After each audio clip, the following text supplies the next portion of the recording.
Today FM 951. So on Facebook and X, you would find Real Talk and the General Post. Real Talk and the General Post. Whereas on Instagram, all right, and Threads, you would find just Real Talk, okay? Just Real Talk. On Twitch, you can watch us live. It's a streaming platform. On our website, todayfmlive.com, todayfmlive.com. There you can stream live. Online streaming platforms like TuneIn Radio and Radio Garden at Today95.1 FM. Today95.1 FM. There you can stream live as well. All right? So all of those out of the way.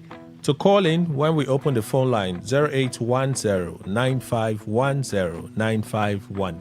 Again, 0810-9510-951. So this number you can call when the phone line is open. Or you can just send a message, traditional SMS via WhatsApp, and then, or text via WhatsApp, and then a voice message. Kindly limit your voice messages to 60 seconds. 0701-9339-962. Again, 0701-9339-962. So all of those channels out of the way. Today is World Bicycle Day. Regular physical activity of moderate intensity, such as walking, cycling, or doing sports, has significant benefits for health. At all ages, the benefits of being physically active outweigh potential harm. For example, through accidents. Some physical activity is better than none. By becoming more active throughout the day in relatively simple ways, people can quite easily achieve the recommended activity level. According to World Health Organization (WHO), safe infrastructure for walking and cycling is also a pathway for achieving greater health equity. For the poorest urban sector, who often cannot afford private vehicles, walking and cycling can provide a form of transport while reducing the risk of heart disease, stroke, certain cancers, diabetes, and even death. Accordingly, improved active transport is not only healthy, it is also equitable and cost-effective. So that's the benefit of cycling. Today, World Bicycle Day. Daily Post. CAN declares June 14 Black Sunday over rising insecurity. The Christian Association of Nigeria (CAN) has designated Sunday, June 14, 2026 as a nationwide Black Sunday in honor of victims of terrorist attacks and other forms of violence across the country.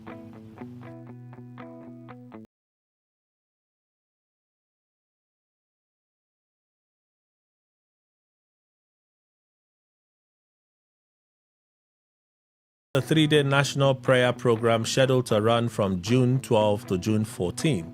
Speaking after the National Church Denominational Leadership Summit 2026, the CAN President, Archbishop Daniel Oko, stressed that prayers alone would not resolve Nigeria's worsening security challenges.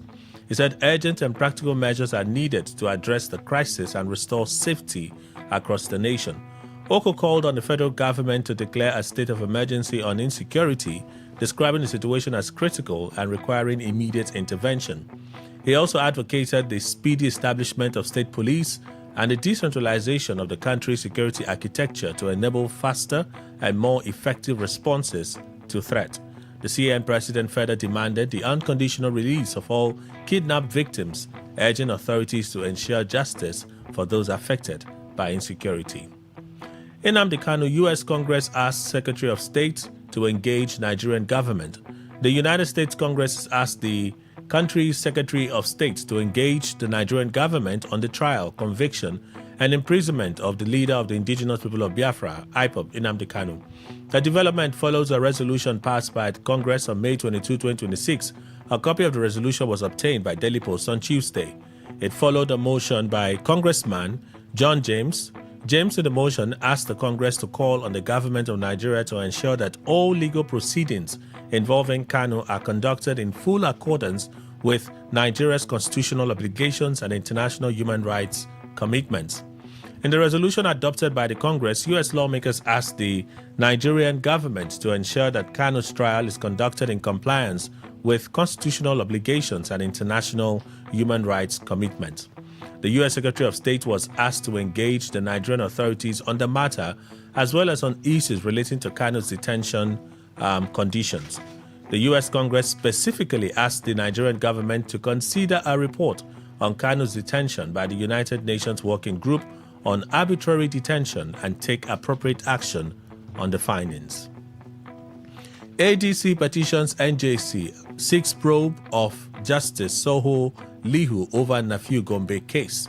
The African Democratic Congress ADC has petitioned the National Judicial Council NJC seeking an investigation into the conduct of the Chief Judge of the Federal High Court, Justice John Soho, and Justice Peter Alifu over the handling of a suit involving the party and its former national chairman, Nafiu Bala Gombe. In a petition dated June 1, 2026, and addressed to the Chief Justice of Nigeria, the petitioner, Nkemakolam Ukandu, alleged abuse of judicial power, disobedience to court orders, and manifest bias in suit number Federal High Court Dash between Nafiu Bala Gombe and the ADC. Ukandu claims that the Supreme Court in appeal number Dash involving Senator David Mark and Nafiu Bala Gombe had ordered that the matter be remitted to Justice Emeka Wite, who was initially handling the case. According to the petition, Justice Soho subsequently reassigned the matter to Justice Peter Alifu, contrary to the Apex Court's directive. The petitioner further alleged that Justice Wite, during proceedings on May 8, 2026, directed the plaintiff to provide a certified true copy of the Supreme Court judgment and adjourned the matter indefinitely pending compliance. He argued that the reassignment of the case and its subsequent fixing for hearing before Justice Lifu on June 3, which will be today, amounted to a violation of both the Supreme Court judgment and the earlier order made by Justice Wite. Ukandu also accused Justice Soho of abusing his administrative powers by reassigning the matter despite the Supreme Court's decision, which he said was binding on all courts under Section 287 Sub 1 of the 1999 Constitution. The petitioner alleged further that the reassignment creates an appearance of bias and encouraged forum shopping, claiming that concerns about the reassignment had earlier been raised before the court by his counsel, who allegedly objected to the transfer of the case to Justice Lifu or Justice Joyce Abdul Malik. The petition also accused the two judges of breaching the judicial oath and code of conduct for judicial officers. Ukandu urged NJC to investigate the actions of Justices Soho and Lifu, determine whether they abused judicial powers or disobeyed court orders, and impose appropriate disciplinary measures if found culpable. They also asked the council to direct immediate compliance with what it described as the Supreme Court's remittance order, an order earlier made by Justice Wite. Nigeria's revenue not enough to match population. So this is Dan Ebuala's appearance on Arise TV yesterday, which we listened to already. The population is over 230 million, but the resources we have, however, the increased revenue is not enough to match the population and deficit in terms of infrastructure. So growth will have to be slow. It will be slow, steady, and consistent.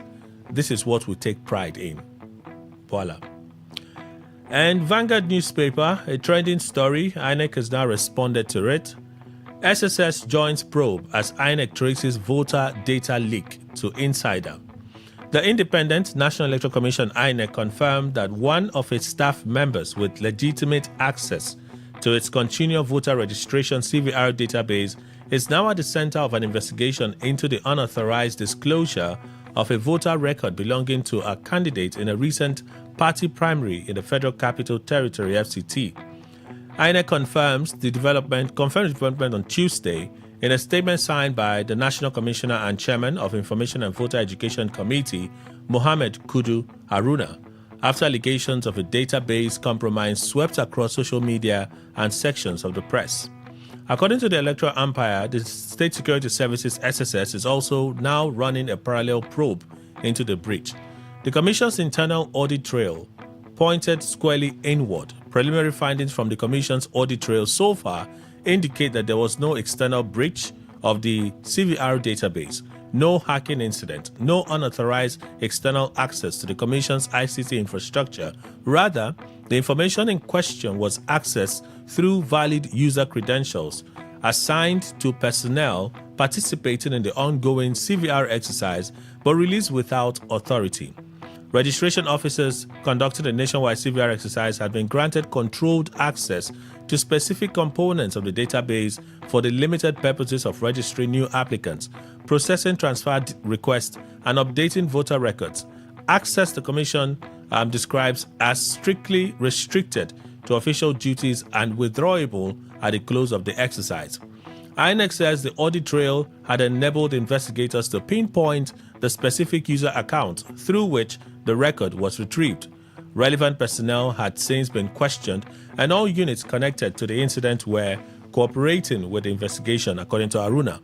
The Commission adds that it was examining every technical, administrative, and operational angle of the matter to establish individual responsibility and determine whether internal access control protocols had been violated. On the reach of the breach, the Commission said only a single voter record had been accessed, and the personal data of over 90 million registered voters remained secure. The integrity of the broader voter registration infrastructure, it says, it was not in question. The SSS, INEC disclosed, had launched its own independent investigation without prompting from the Commission. INEC says it would cooperate fully with the agency and all other security agencies, and warns that anyone found culpable will be required or referred for prosecution. It urged the public and the media to set aside speculation while investigations continue. The Commission also pledged to publish its final findings and any measures taken in response to the incident once they are concluded. The cable newspaper, Rivers APC governorship candidate Kingsley Chinda resigns as Reps minority leader. So this is what I asked on Real Talk. Kingsley Chinda, a member of the House of Representatives, has resigned from his position as a minority leader. Tajuddin Abbas, Speaker of the House of Representatives, read Chinda's resignation letter during Tuesday's plenary. Abbas said the letter dates April 23, 2026. The letter dates April 23, 2026. It has been a profound honor and privilege to serve in his capacity, representing the collective interests of the minority caucus and contributing to the legislative work of the House. I am grateful for the opportunity to work under your leadership and alongside distinguished colleagues in advancing democratic governance and national development. Okay, so I think those are the stories for review this morning. Let's take a short break. We'll take that break, pay a short bill. When we come back, we'll get into our conversation. Please stay with us.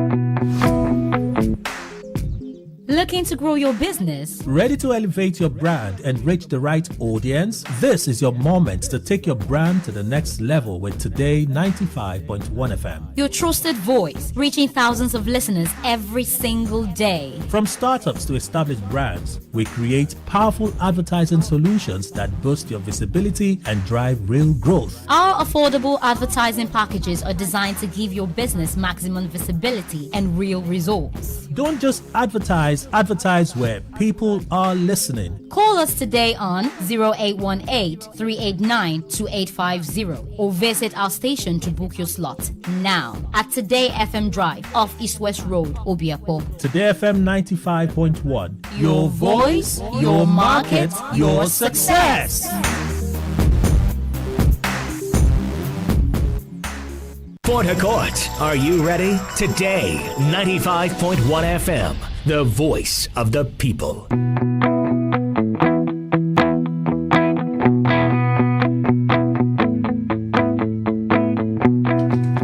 All right, before we get into the conversations, we have Mrs. Precious this morning from Premium Privacy joining us. Madam, good morning. Hello, Kelly. Good morning. Good morning, Port Harcourt people. How's your health? Your husband told me you weren't feeling too good. A lot better than yesterday. At least I can speak. As of yesterday, I couldn't really talk much. Oh, yeah. Thank God for life. Welcome. I guess it's the weather. Okay. So, the weather has nothing on Premium Privacy. So, No. what do you do at Premium Privacy? Oh, okay. So Premium Privacy is a preparatory school for A-level programs like IGMB and JUPEP. And guess what? Today, I really want to be talking more on the benefits of A-level programs because, most times we will come on here and we're talking about Premium Privacy and it sounds like we're just coming to sell a business, so to say, but then people do not really get to understand the benefits of these programs, and that's why we're trying to sensitize people. Maybe if they know more of the benefits, they tend to do the program. Yeah. So for A-level programs are JAMB direct entry programs for people who want to go into the university.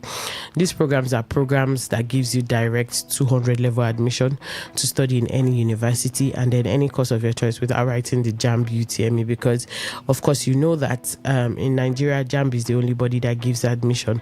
But then let's concentrate on A-level programs like IGMB and JUPEP. Now, IGMB is moderated by Ahmadu Bello University Zaria. Now, that does not mean that you're going to school in Zaria. This exactly, it doesn't mean that you're going to, just the way we have I don't know, where do I cite this? But then they are just the moderators, the organizers of the program, right? Okay. And they will also have JUPEP, Joint University Preliminary Examination Board. That is also moderated by University of Lagos. Okay. Do you understand? Now, these programs are nationally and to an extent internationally recognized. Now, that means you can take it to any university and study any course of your choice. Now, it's just a case of some universities accept IGMB and then some other universities accept JUPEP, while some other universities also accept both. So when you come to Premium Privacy and you say you want to do this program, from your choice of institution, we tend to tell you, okay, this is the program you're supposed to be doing, and this is the program. Exactly, that's how it works. Okay. Yeah. And then also now for A-level, A-level narrows down your work to your course of choice. Okay. That's why some persons will call, my child wants to do nursing. Do you do nursing? And all of that. Yeah. So it means that for A-level, you don't have to do so many subjects or so many courses. Fields now. Just to your subject is based on the course you want to study. Okay. Yeah, for instance, someone that wants to go for any medical related course now, in JAMB UTME you do biology, physics, chemistry, and English compulsory. Subjects in the related field. Exactly. So you're just doing subjects in your related field. Now it saves you stress of reading works that does not concern you. Do you understand?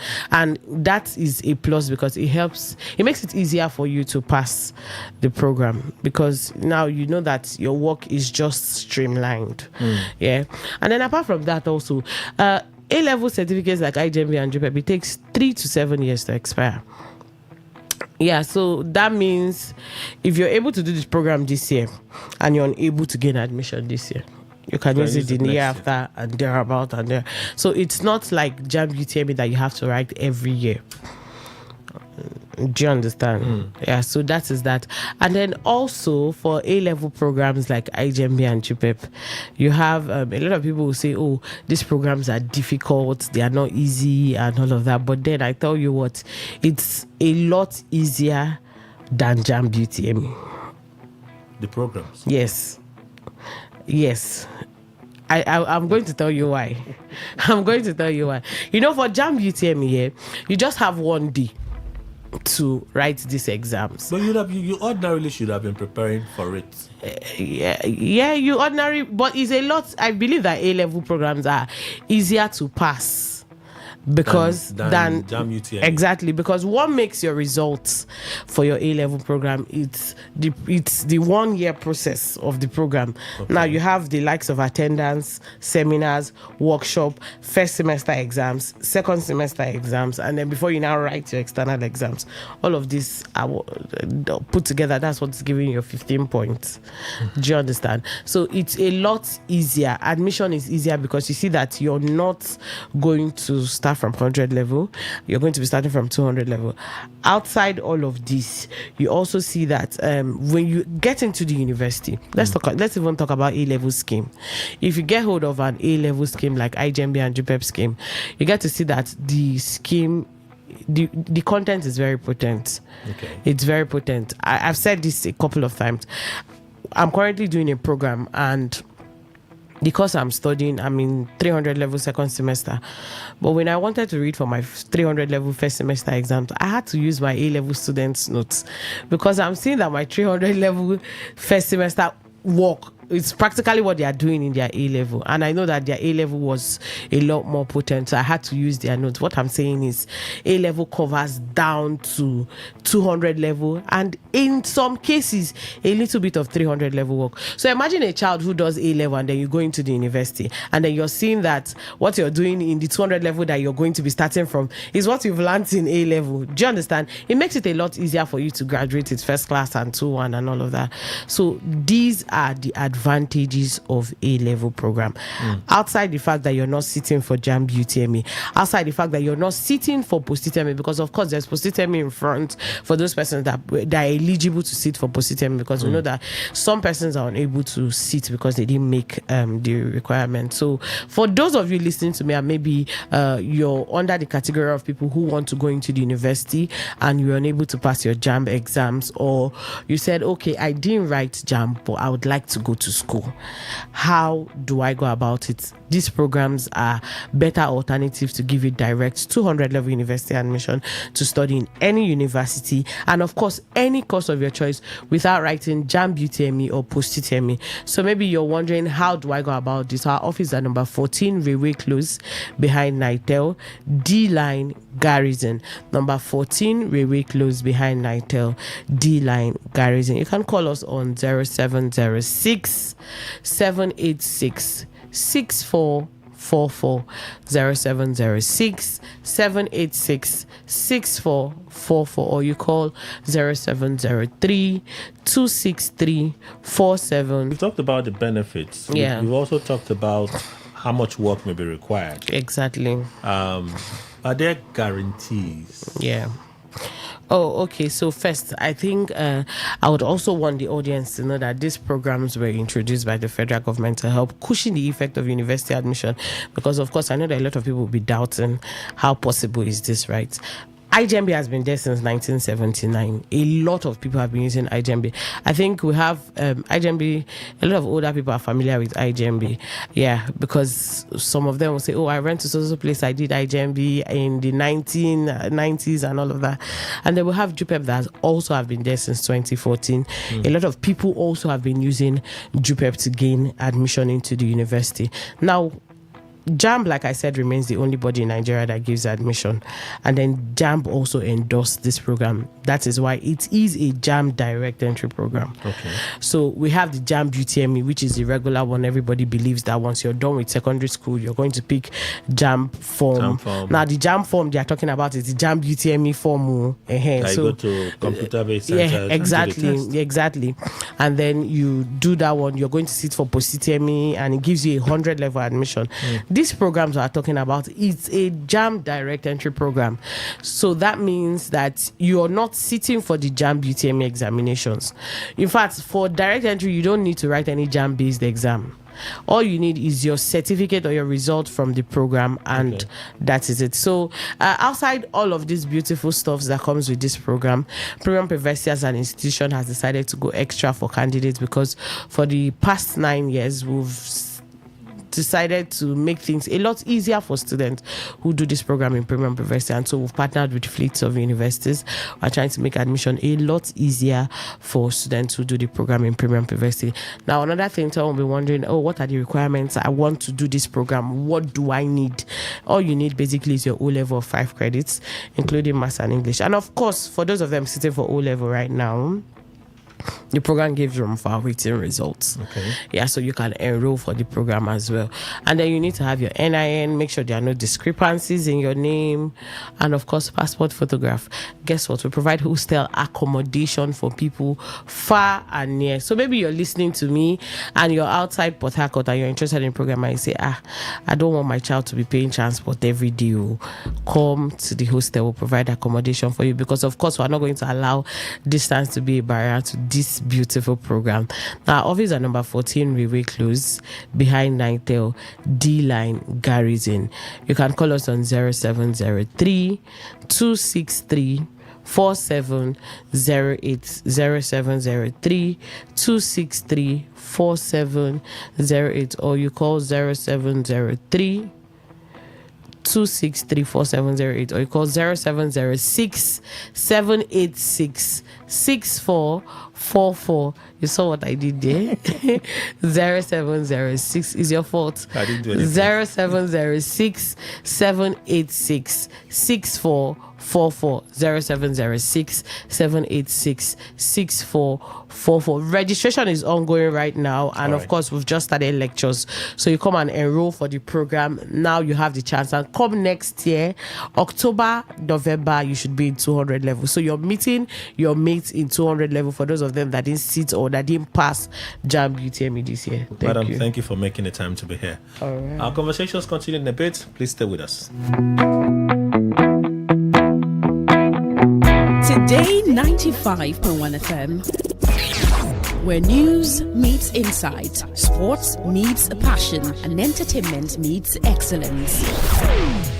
Expert analysis from seasoned professionals and our top analysts, informing, educating, and entertaining you. Your voice, your station. We are the voice of the people.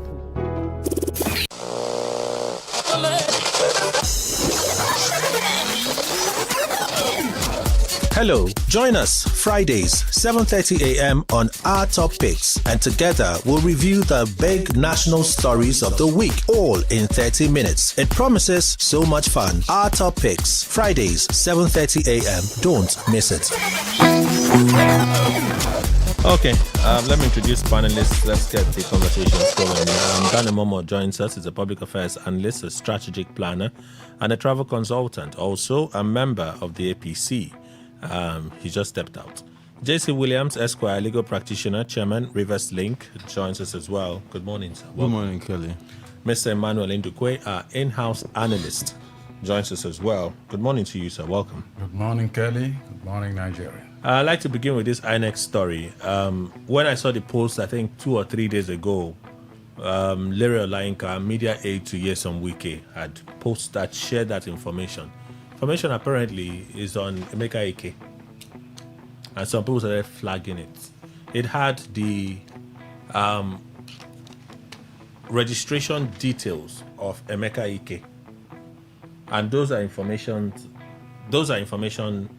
supposedly supposed to be in the exclusive keep of INEC. So a lot of persons flagged it that how did he get access to that information, and so on and so forth. INEC is now responding to it. My first issue would be, I think when I looked at it, I was trying to understand what was happening. Emeka Ike had an ambition for House of Reps on the platform of the NDC. But now I'm understanding that he didn't want to contest in Enugu, but in Abuja. So he wanted a change of either location or something from, I think, Enugu to Abuja. I think in an recent interview, he stated why he wanted to contest in Abuja as against in Enugu State. So maybe that's why Larry Olainka decided it was necessary to make public his voter registration information details to the public. And I'm like, okay, but INEC, they're speaking now. They are investigating. One, should we commend them for swiftly responding? They are also assuring that all the registered voters' information on their database is secure and there is no need for panic. They say it wasn't a hack, it wasn't a breach, it was a personal indiscretion. So somebody decided to give Larry Olainka that information.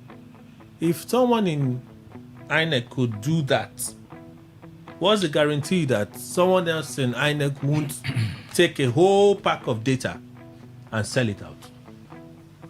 Can we rest assured that this assurance they are giving us will stick? Mr. Williams. Well, Kelly, when you talk about INEC data, what are we really talking about? Is the informations of Nigerians at the disposal of INEC. In other words, electorates, people who have registered to either vote or be voted for. And I understand that INEC usually do this publication.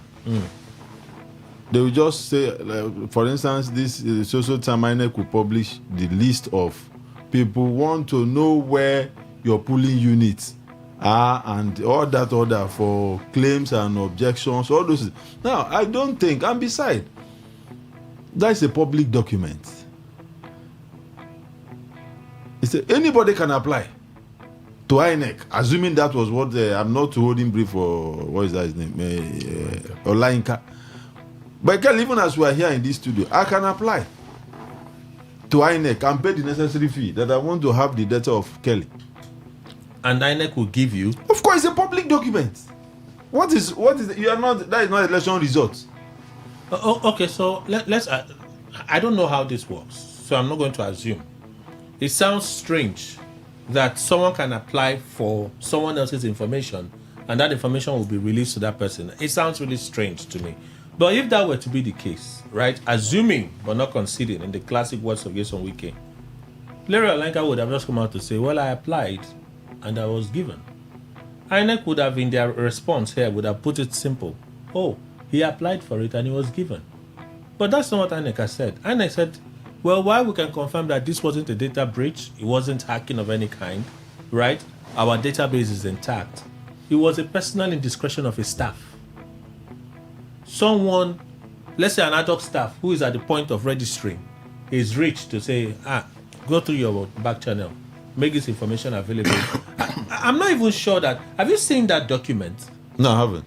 If you see that document, you know that it's a confidential document. It's a document that someone got from the back end because it had extra details about the person. Is it Kelly, what I'm looking at, in Nigeria, as presently constituted, nothing is impossible. But what I'm looking at is ordinary, even if those informations were not gotten by Olainka now. With time, there will be a time when INEC will, in each of the polling units, paste those things. Everybody will see. What INEC would paste and what Olainka has, that there are more details in what Olainka posted just like than I what said, INEC would post. Just like I said, I've not seen that document. But as far as I know, there is nothing. It's not a result sheet that you say. For now, that somebody originally registered in Enugu State and for whatever reason want to contest election in Abuja. Even number one, I'm not holding brief for INEC, but it gives room for agitation. Why?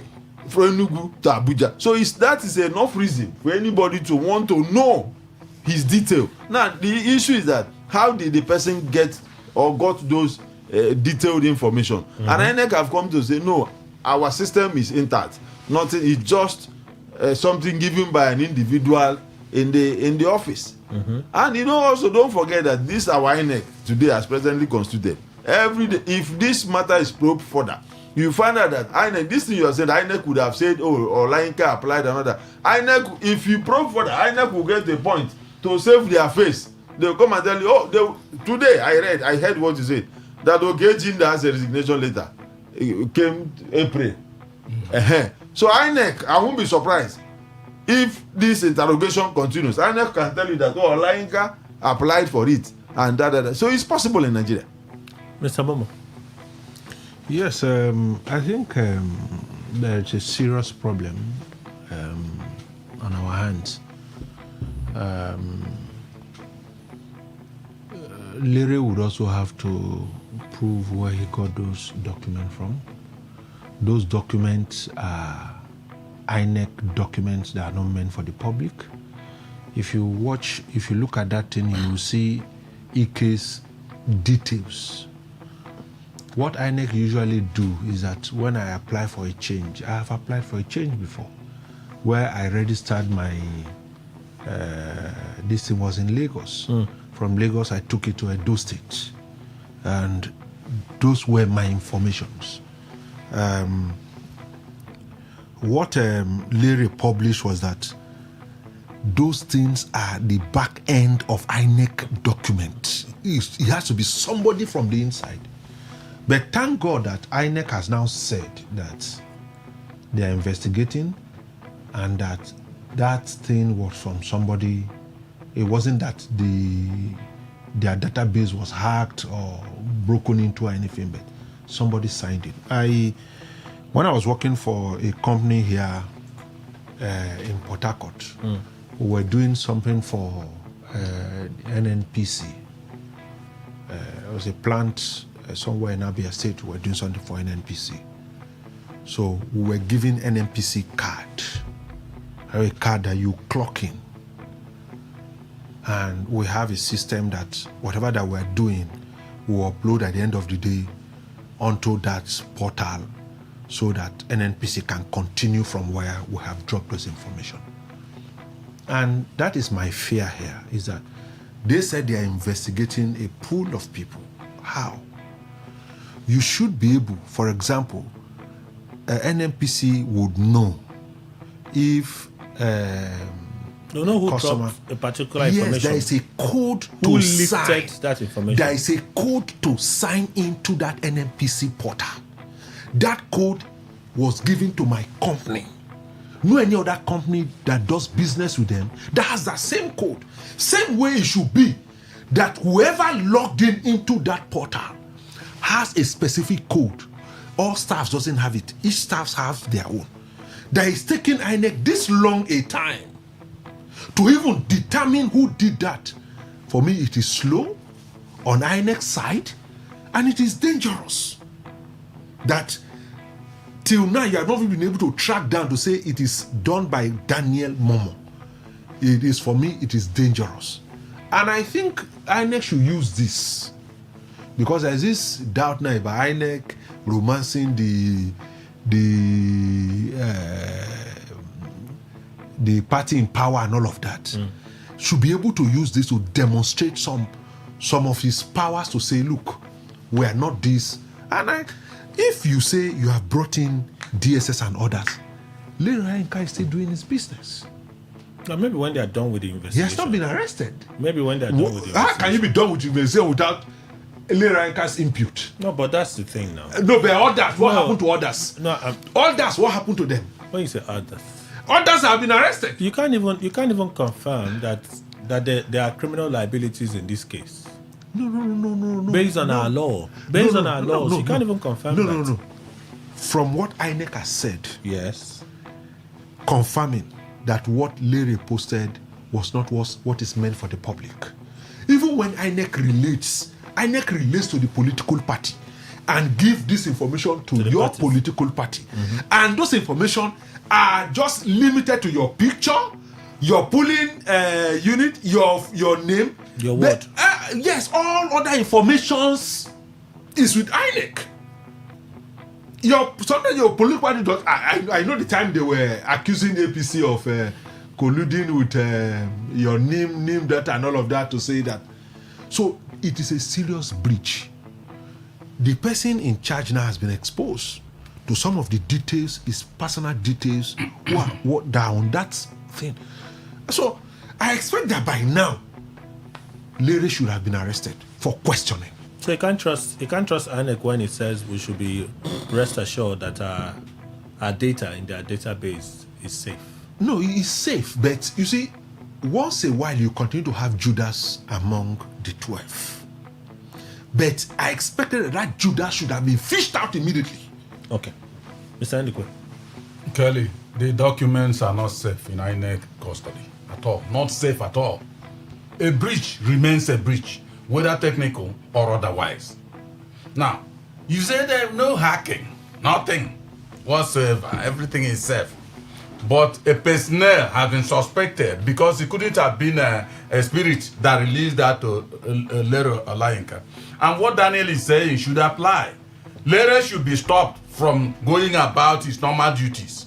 He should be stopped because, Kelly, there are information bits that is meant for the public. And I think this kind of information is strictly for secret. It's only INEC that has it. And whatever he's doing, it goes to this political party, that relevant political party, not all political parties. So why would somebody give something to INEC and then you won't go home and sleep and say that my document is intact? Whatever happens, that person that released it should have easily been picked, and it's very easy. It's very, very easy. If they start looking for, first, when it was brought, it was given to this person, and who keyed it into the system and all that. From there, how did it happen? There was no breach, nothing of any attack, cyber attack, and then it got out to Lere. So Lere should fight or be picked so that he explains exactly how he got that. And if it's something that is Emmanuel Duque that gave it to Lere, he mentions, and I'll be picked to answer. What kind of thing? And remember that for contesting in Abuja, I think that's the Federal Capital Territory. So he may be able to be allowed to contest, except the law says otherwise. If not, why would I confidently give my documents, personal documents that should be kept secret? Then I see it everywhere. No. It is serious. It has also gone the long way to show us that even election results are not safe. And that's exactly the kind of INEC we have. Is it likely that Kelly, I want to ask something. that Lere could be arrested? Yes. I want to ask something so I will really understand. This document, like I admitted, I've not seen what Lere published. But when we talk about Information Act, Kelly, anybody can apply to any government agency and seek for. And it's the reason for that application. The will be reason clearly for stated. the application will be stated. And if the issuing authority deems it fit that you have met, it will be released to you. To that extent, it's a public document. Now, and the question I want to ask is, this one will go to INEC to register as a voter in Nigeria, which I did.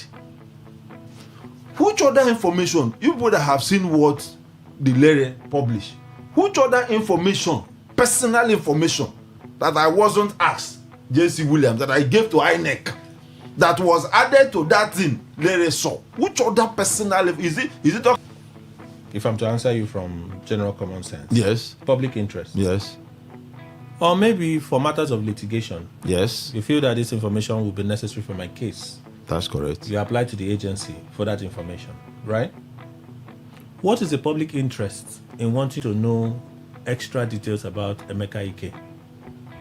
If Emeka Ike is in the NDC, is an aspirant on the platform of the NDC, you are not a member of the NDC. Emeka Ike has raised a lot of noise about injustice in the NDC, how he's been cheated out and so on and so forth. You're not a member. That's one. Two, INEC did not tell us that there was an application from Larry Olayinka in seeking the information about Emeka Ike. Maybe for public interest. Why is this man making a lot of noise when his voter information shows that he registered in Enugu State and not in Abuja? We'd like to know. We suspect that he registered in Enugu, so he's a troublemaker. Give us information about him. INEC did not say such an application was sought and was granted. No. Clearly, somebody went through the back channel. That's what their investigations are revealing. If he wrote, they would have just told us, no, he applied for this. Simple. And we looked at the need for it and approved it. But INEC has not told us that there was such an application. INEC opened an investigation when it went viral. So even INEC is surprised that this information how is this information out there? This is information that we are supposed to have. How is it out there? So if he applied, why would they be acting surprised? No, let's not talk about this is Nigeria. Anything can happen in Nigeria. When A doesn't add up as A, we should call it that. There are questions here to be answered. Even when the agency is telling you, we have investigated, we have seen that there is no hack, there is no breach. Somebody's just use his indiscretion. Maybe I know you, or they tipped him and slipped a confidential document to a citizen. That's what INEC is saying.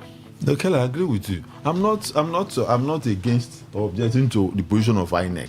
Of course, for check and balances in the commission, right? INEC is supposed to do that. But the question I'm asking is, aside what you and I, this information we're talking about, aside what you and I gave to INEC to be registered as a voter in Nigeria, whatever Lainka published, did that one go further to talk about INEC is doing? Why not just take the time to look for that document online so that it can answer these questions for you? It's okay. I think it's the best way we can address it. INEC doesn't release my address where I live to the public. Oh, that's true. INEC does not do that. It's not even in the information that they give to the parties. He only put yes. It's not there.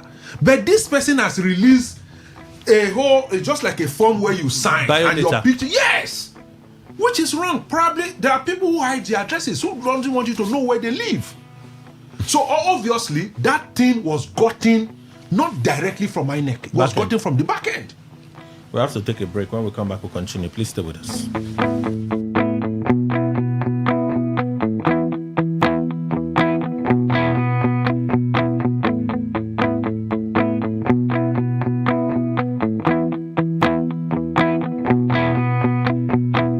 Radio has never been this good. Today, 95.1 FM, Port Harcourt. All right, thank you all for staying with us. Ngowari from Nonce Luxury Homes joins us at this time. Hi, Ngowari. Good morning. Good morning, sir. Please tell us what you do at Nonce Luxury Homes and if there are special offers today. Yes, so my country people, na good morning for inside this morning. My name na Ngowari Allen Jack from Nonce Luxury Homes Limited. We want to say a very big thank you for all our Ogbonge customers. We love you so much. And we pray for better money for inside your pocket. Today we bring to your doorstep Nonce Garden Estate, where they 5 minutes drive from the airport roundabout Omagwa by AP Junction. Or if they come from the University of Port Harcourt, na 3 minutes drive from Alu. This land na buy and build. It get better road network and you also get light inside. Well designed layout. Nonce Garden Estate na promo price na 1.8 million naira. This land na pure dry land. Even as the rain dey fall, if na come see am, na go see say nothing like flood at all. Complete 50 by 100 feet. Oh yeah, make na call us again for 0913 238 2724 0913 238 2724. Our second number na 0808 414 6285 0808 414 6285. Our office address there for number 120 Airport Road, Igritali. Oh yeah, my country people, we get another Ogbonge brand new estate. One we they call Nonce Blossom Estate, Agwawure Omagwa. Oh boy, as the name they so the land they very pure, na correct dry land, and are also 50 by 100 feet with fantastic promo price of 1.5 million naira. Nonce Blossom Estate, they hot like fire. Now Akanchawa, now 5 minutes drive from the airport roundabout. It get good road network with well designed layout for just 1.5 million naira.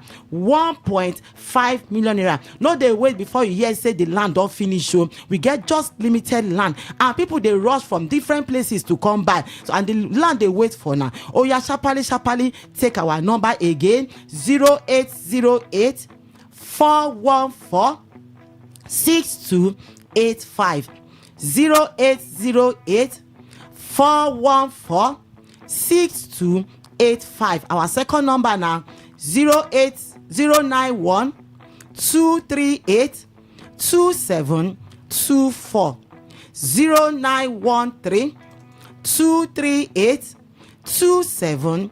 24. Our site inspections now from Mondays to Saturday, 10 a.m. to 4 p.m. Come, we go carry you go show all this land when I don't come. And you know go pay shishi before we go carry you go there. North Blossom Estate, Omagwa, the outright payment now 1.5 million naira, while the installment payment now 1.8 million naira. If you not go fee pay the outright payment, you just drop 1 million naira as a deposit. Then within 3 months, 3 to 6 months, we will help you spread the balance, and that land don't become your own. You no get any bush entry, you no get community wahala, you no get matching ground. Just come and see and buy. And if you come this land, you go see say quality they show himself. And our insurance be say once you come and you pay, we go summer you with instant allocation. The better news be say as you they buy, you they begin to build immediately. Imagine say you they buy, you they pay for 1 bedroom flat for 1.5 million naira. When you feel own a plot of land for 1.5 million naira and you start to they build immediately.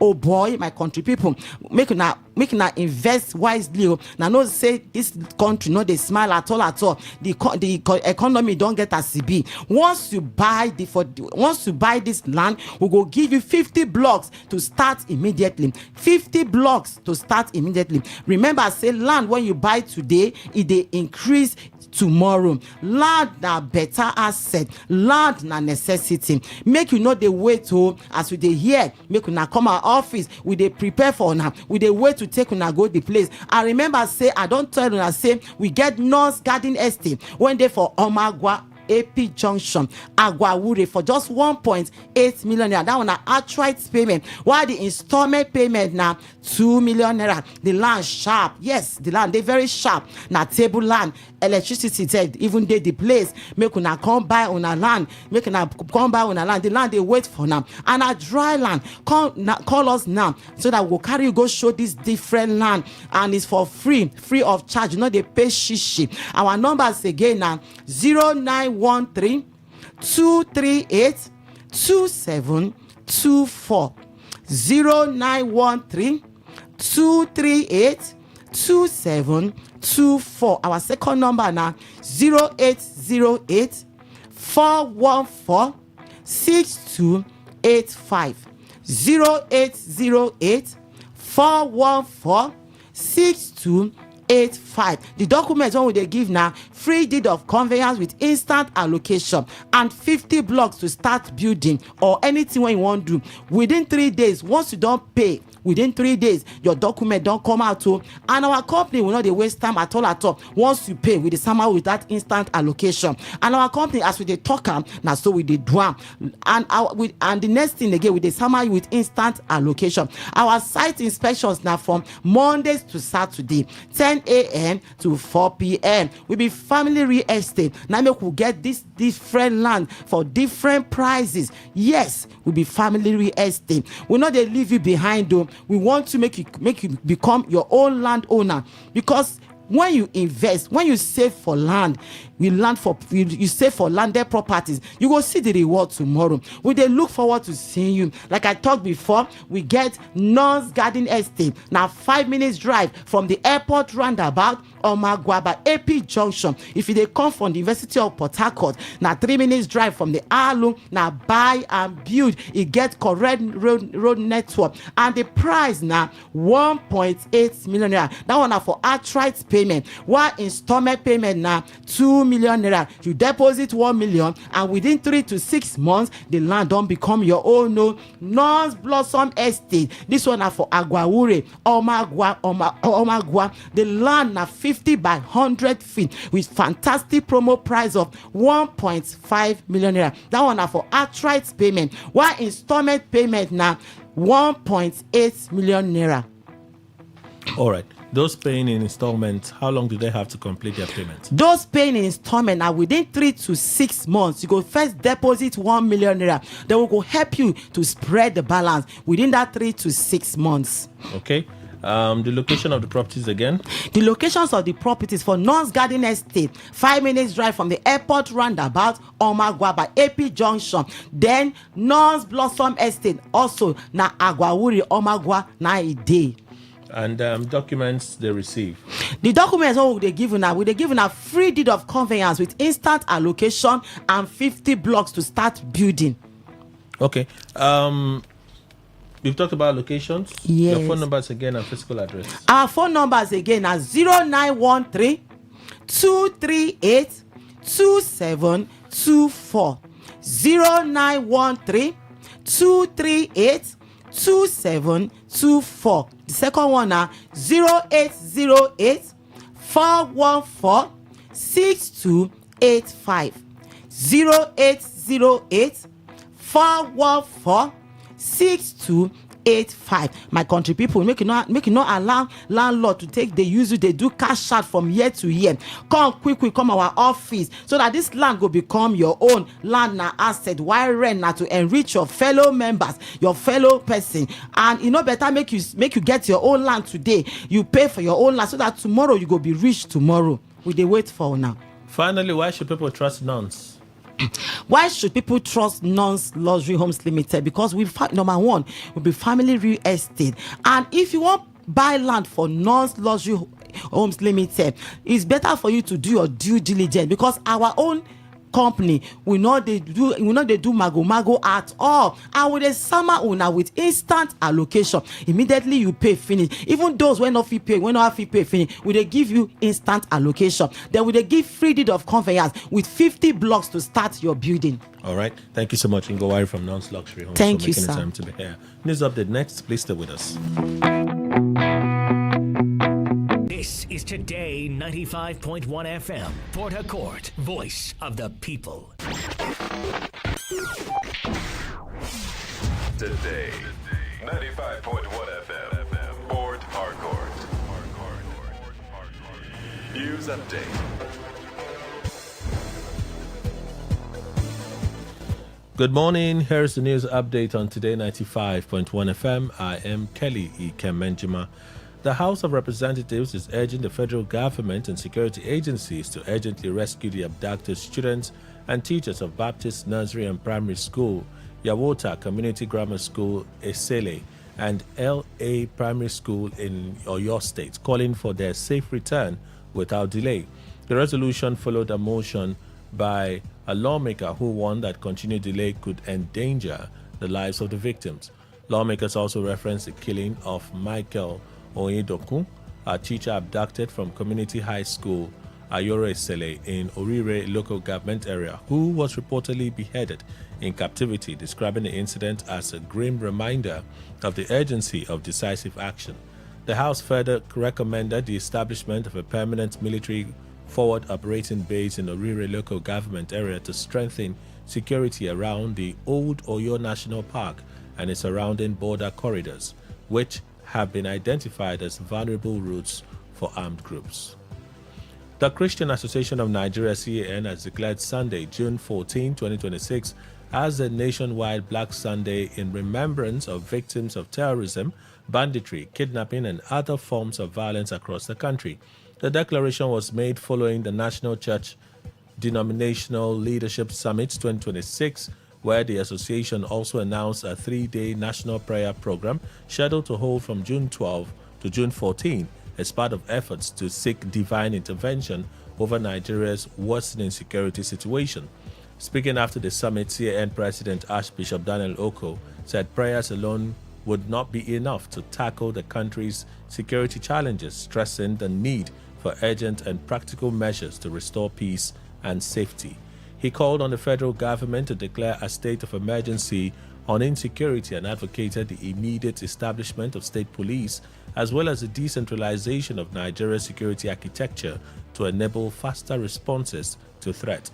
Oko also acknowledged or demanded the unconditional release of all kidnapped victims and urged authorities to ensure justice for those affected by insecurity across the nation.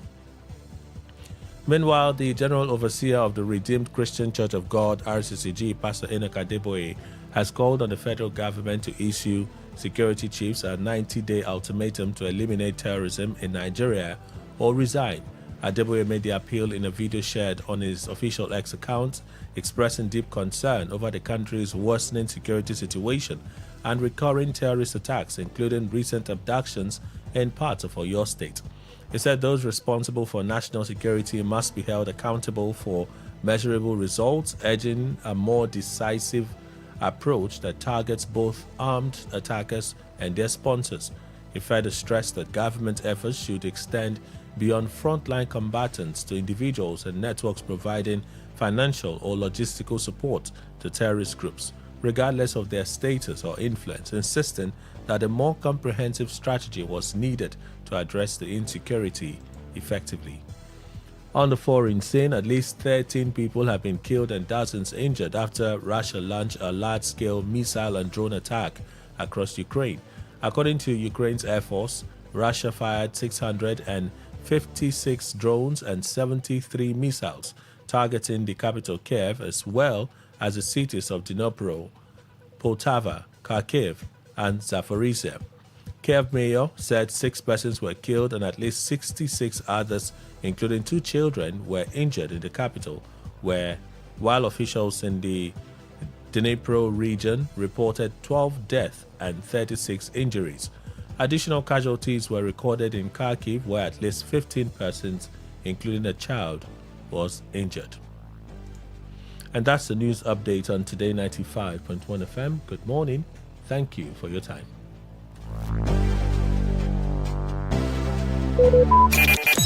Talk radio. I listen to a lot of talk radio. 95.1 FM.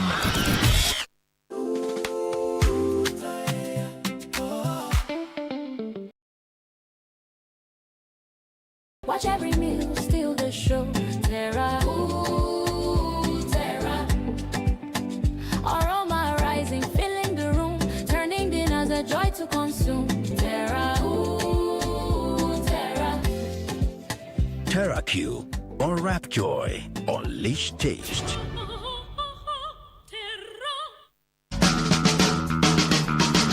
Wetin you dey find for Sokoto? E don dey your domot o. Unique Company Limited na the ogbonge company wey dey deal on all sizes of quarry products like chippings. For Unique, we no dey do the more you look the less you see o, because we get standard weigh bridge wey go weigh the quantity wey you want, you confirm am, you pay, you carry your chippings, you go house, everybody's happy. Wetin you dey wait for? Waka go Unique Company Limited wey dey along Obirikwere Airport Road beside Bowen Filling Station now, or you reach them with these numbers 0912 994 7115 0912 994 7115 or 0813 572 3222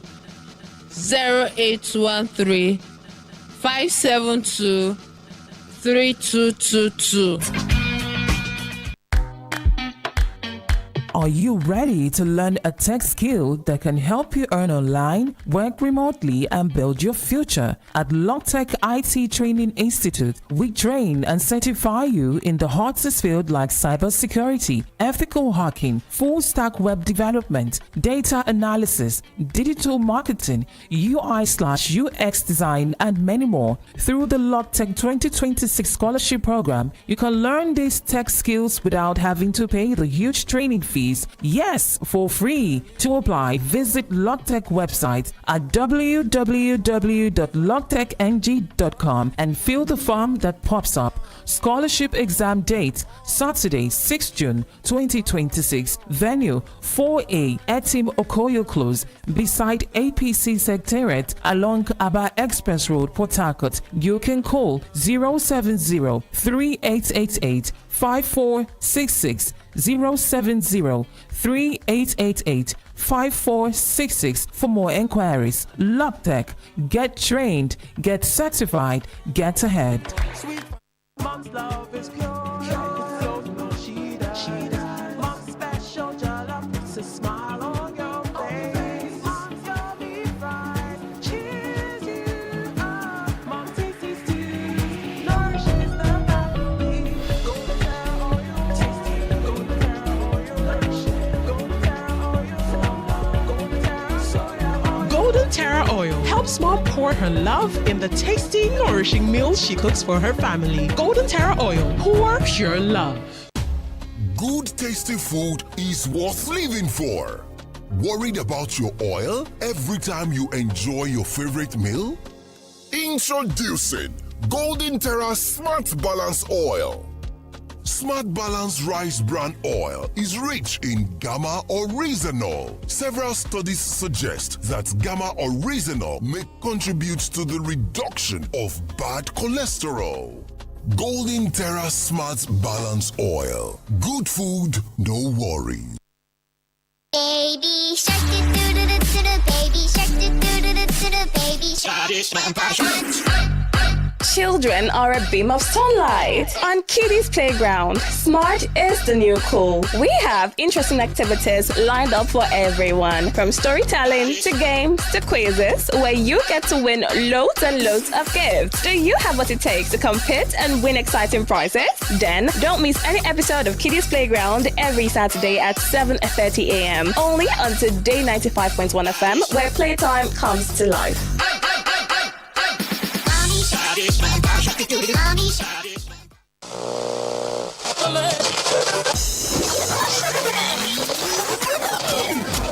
Hello, join us Fridays 7:30 a.m. on Our Top Picks, and together we'll review the big national stories of the week, all in 30 minutes. It promises so much fun. Our Top Picks, Fridays 7:30 a.m. Don't miss it.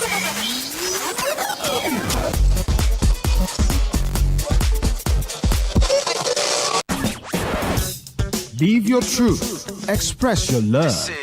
Share your enthusiasm. Take actions towards your dreams. Talk your talk. And walk your walk. It was years ago. There's a statute of limitation on this stuff. Make today worth remembering as we discuss issues as it affects Nigeria moving forward. Talk that talk.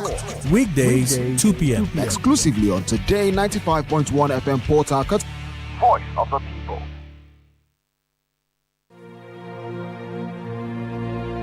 Today is business. Today is a new trend for your businesses. We give you all the information you need to grow your business, new ideas and innovations that keep you earning more and staying relevant. Every day we engage in business, buying and selling, trading and exchanging of services as individuals or as a country. Money goes round, it goes up and down. But have you ever wondered what business is all about? And have you ever wondered how you can stand out in your business? Today FM has got you covered every Wednesday between the hours of 1 p.m. to 2 p.m. Learn all you need from professionals on how the country runs its business affairs and how you can be an outstanding entrepreneur and grow your business. Business Today.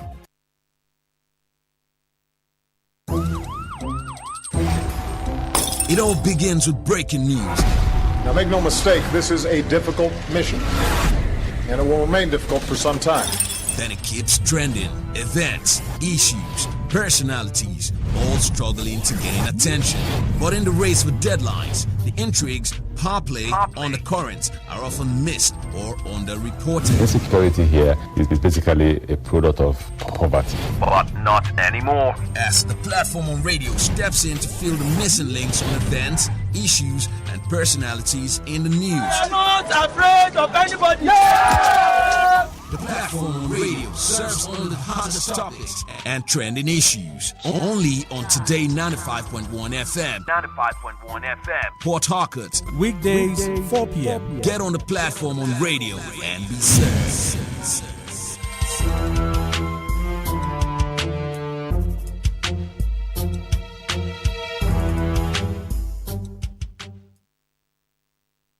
Radio has never been this good. Today 95.1 FM, Port Harcourt.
Let's stay in the market for a moment. We have guests this morning from LogTech to talk about a 2026 scholarship script. Let's begin. Good morning, lady and man. I don't call them gentlemen because when it comes to money, they're not gentle. Right. Good morning. Good morning. Good morning. Sir. Good morning, Port Harcourt. Kindly tell us your names. My name is Rita Michael. My name is Israel Michael. All right. Who is LogTech and what is the company about? LogTech is a leading IT training institute here in Port Harcourt. You can confirm that by going on Google right now and typing in tech schools in Port Harcourt and you will see LogTech pop up. So we're dedicated to equipping people with in-demand tech skills. We specialize in practical hands-on training that helps learners not only gain knowledge but also apply it in the real-world situations. So if you're looking to get into tech or you're already into tech but you just want to upskill and upgrade, LogTech is where you should be. Okay, what programs do you offer? Okay, basically our programs are designed to meet the needs of today's tech industry. So we offer data science and artificial intelligence, DevOps, web development, UI UX, data analysis, cybersecurity and ethical hacking, Python programming, video editing, AutoCAD, networking, and many more. And also we organize boot camps, workshops, and corporate training sessions for individuals and organizations. Are there outstanding benefits of learning at LogTech? Of course, there are so many benefits of learning at LogTech. First of all, we have 100% practical project-based learning. This means you're not just learning theory stuff. You're going to get into the practical aspect. You're also going to be attached to experienced instructors who will be taking you on these trainings. And then we also have internship and job placement support for people who come to train with us. And most importantly, we are giving certificates upon completion. So at the end of your training, you're getting certificates to prove that you're competent in that skill. All right. What are the modes of your training? Okay, we have on-site physical training at our center here in Port Harcourt. We have online virtual training, which is actually live and interactive classes. And also we have the hybrid blended package whereby we can combine both online and, physical class. And of course, we have weekend packages too. Maybe if you cannot come around for the weekdays, you can come in for the weekends. Okay, so now I think we'll get to the meat of it. I mentioned the scholarship. You didn't come to just tell us what you have said, right? Mm-hmm. So what's the thing that brought you to the studio today? We are here to talk about something that happens once in a year. And it's that time of the year when we give the public something very magnanimous, which is the LogTech Scholarship. So this 2026 edition is happening on Saturday, June 6th, 2026. On Saturday, 3 days from now, June 6th, 2026. LogTech is opening the doors to individuals to learn valuable tech skills without the financial barriers. So if getting into tech was a problem because of the money, this is an opportunity for you to get into tech through the scholarship. The scholarship test is simple. It is just based on basic logical reasoning. You don't need any prior tech experience. You don't need to be a math guru or to be a science guru. If you score 80% and above, you're getting full scholarship. That is absolutely free training to study any tech course. But if you score below 80%, you get partial scholarship with massive discounts based on the score you get. So it's a win-win situation. Okay, so it's a test on Saturday.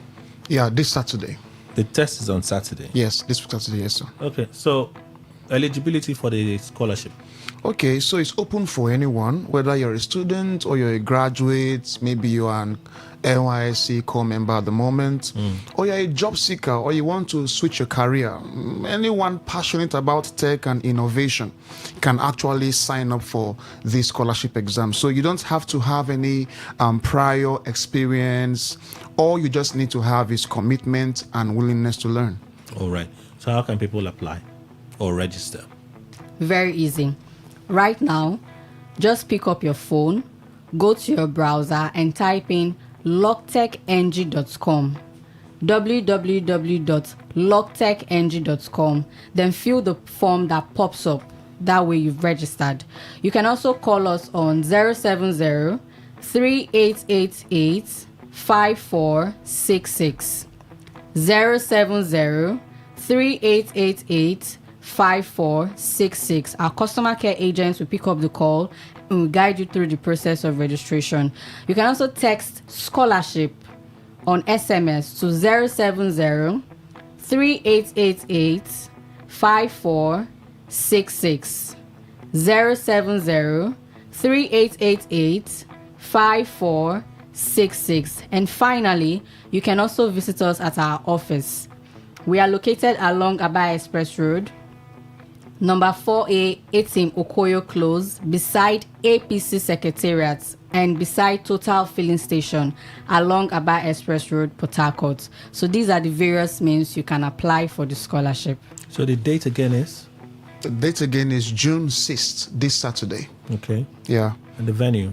Okay, like she said, number 4A, Etimopoyo Close, beside APC Secretariat and also beside Total Filling Station. And it's along the Aba Express Road. So maybe if you're coming from, let's say, Rumola, you can take a vehicle heading towards Artillery and tell them to drop you at the APC Secretariat. Our banner is right there on the expressway. Okay. For someone who is listening and may be interested in this scholarship, if they want to prepare, today is already Wednesday. Saturday is the test. Exactly. You score above 80, you get 100% scholarship. Yeah. Below 80, you get a partial scholarship here. People want to prepare and plan. Which areas would you point them? You have to point them somewhere to prepare and plan. Of course, because we want the public to get Benefits, the scholarship. okay. Yes. So if you're preparing for the scholarship, the first thing you should do is to apply today. Do not miss out on applying today because application is very important.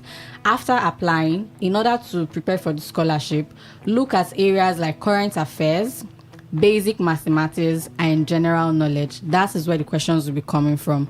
Current affairs about our country, Nigeria, about Port Harcourt, about Rivers State, basic mathematics, and general knowledge. You're laughing.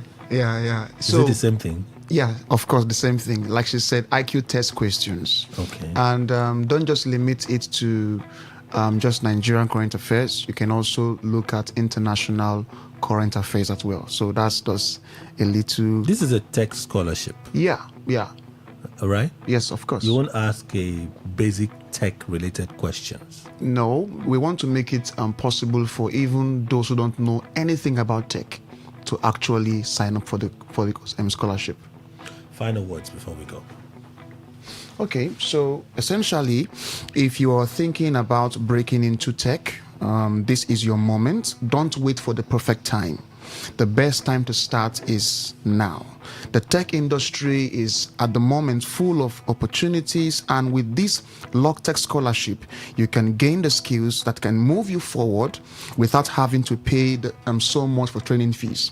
So take advantage of the LogTech scholarship this year and begin your journey into the world of tech today. All right. Again, the phone numbers and the avenues where people can indicate interest, how they can apply, physical address, lastly. How to apply? Go on your browser, type in www.logtechng.com. Fill the form that pops up.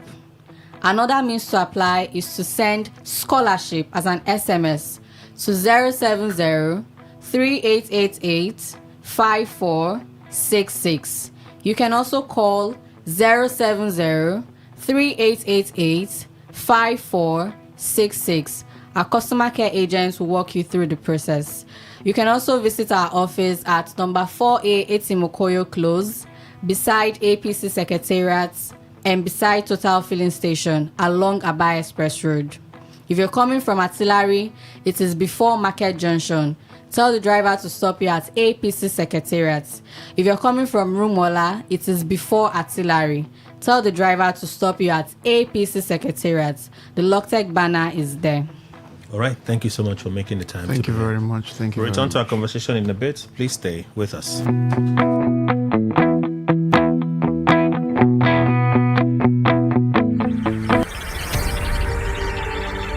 What To know what's happening, get latest information in sports, politics, lifestyle, you name it. The frequency of choice. Today 95.1 FM. Today 95.1 FM. We serve you the latest update on everything.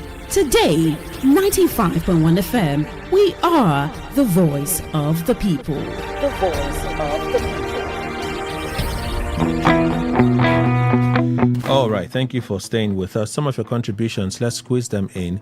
Kelly, tell me how the available resources will be enough for the population when one politician is living on what is meant for approximately 1,000 citizens.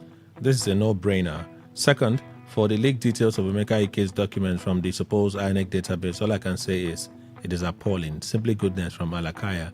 You send this message via the WhatsApp channel. I think information like phone number, email address, and house address are confidential. I think the information that INEC puts at the polling unit will not contain these details. So that's correct. Very correct. Okay, so that some from WhatsApp, traditional SMS. Let's begin with this one.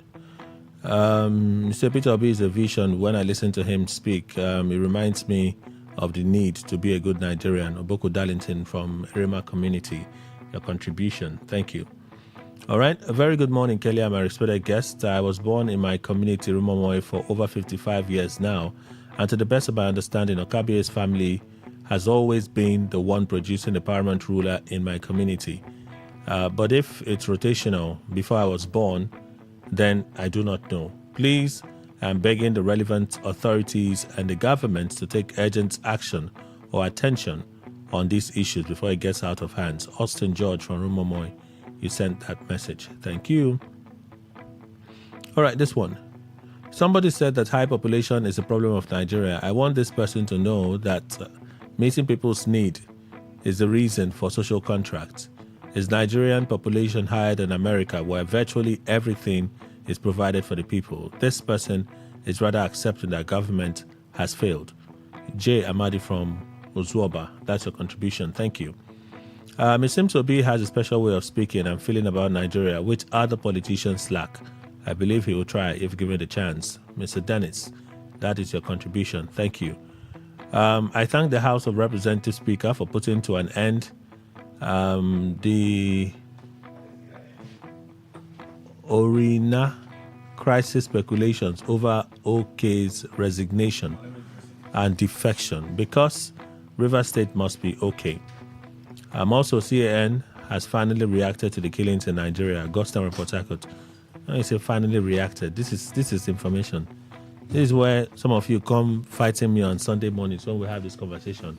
It's this is the first time they are speaking. Where have they been? They have been speaking. They have been speaking. Say you did not get the information. They have been speaking. I'm not surprised with what Leroy Olainka, an aide to the FCT minister, did. What is come on air and tell us Atiku cannot get 10% of the total votes come 2027. From the look of things, they have an excellent relationship with INEC when it comes to matters like this. Rashid Awal, NTA Ngboba Road. Thank you. SKO Yema, aka SKO, is my name. Okechinda resigned yesterday and backdated his letter to April. I hope and believe that our judiciary will do justice to this political drama that is happening in our country. Okay. So you don't believe them. Greetings to you all in this chilly morning.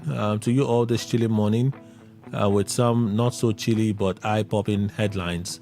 Friday Olu from Uniport. Emeka Ike saga should be a troubling precursor to what INEC could do or not do with real sensitive information regarding the authenticity of or not of election results, even at third tier level of government. Again, it is a makeable move, tacitly allowed but not penned down in the Electoral Act for a party candidate who registered in Unit A only to do a somersault to Unit B to be voted for. Interesting times and revelations indeed. All right. Let the Delta governor pray. I'm not sure what you're reacting to, Mr. Law. You just have a habit of picking what you want to talk about and you dump it here. And you expect me to just read it. and you know that I will not read it. You keep dumping it. Oh, well, it's your money. You can dump it as many times as you want. I won't read it. You can't set an agenda for me. It doesn't work that way. No, sir. So let's move on. Let me introduce Chief Engineer Kiadom Richard Dekai, MNSE 2019 governorship candidate, Publicity Secretary concerned and patriotic ex-governorship candidate, Rivers AG1. Chief, good morning. Welcome.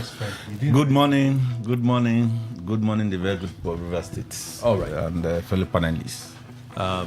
Let's anyone still has a concern about the Lera Lakers issue, well, we'll just move on from there. Let me just a throw in. I was on. You came in late, but quickly. I was on. Let me give you 3 seconds. I expect that by now, Larry should have been picked by the security agencies because that's a criminal act.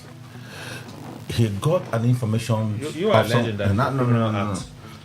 There are sections of the law that you're not supposed to get my private and personal data when we don't have any matter. And remember, they are opposition, they're opponents.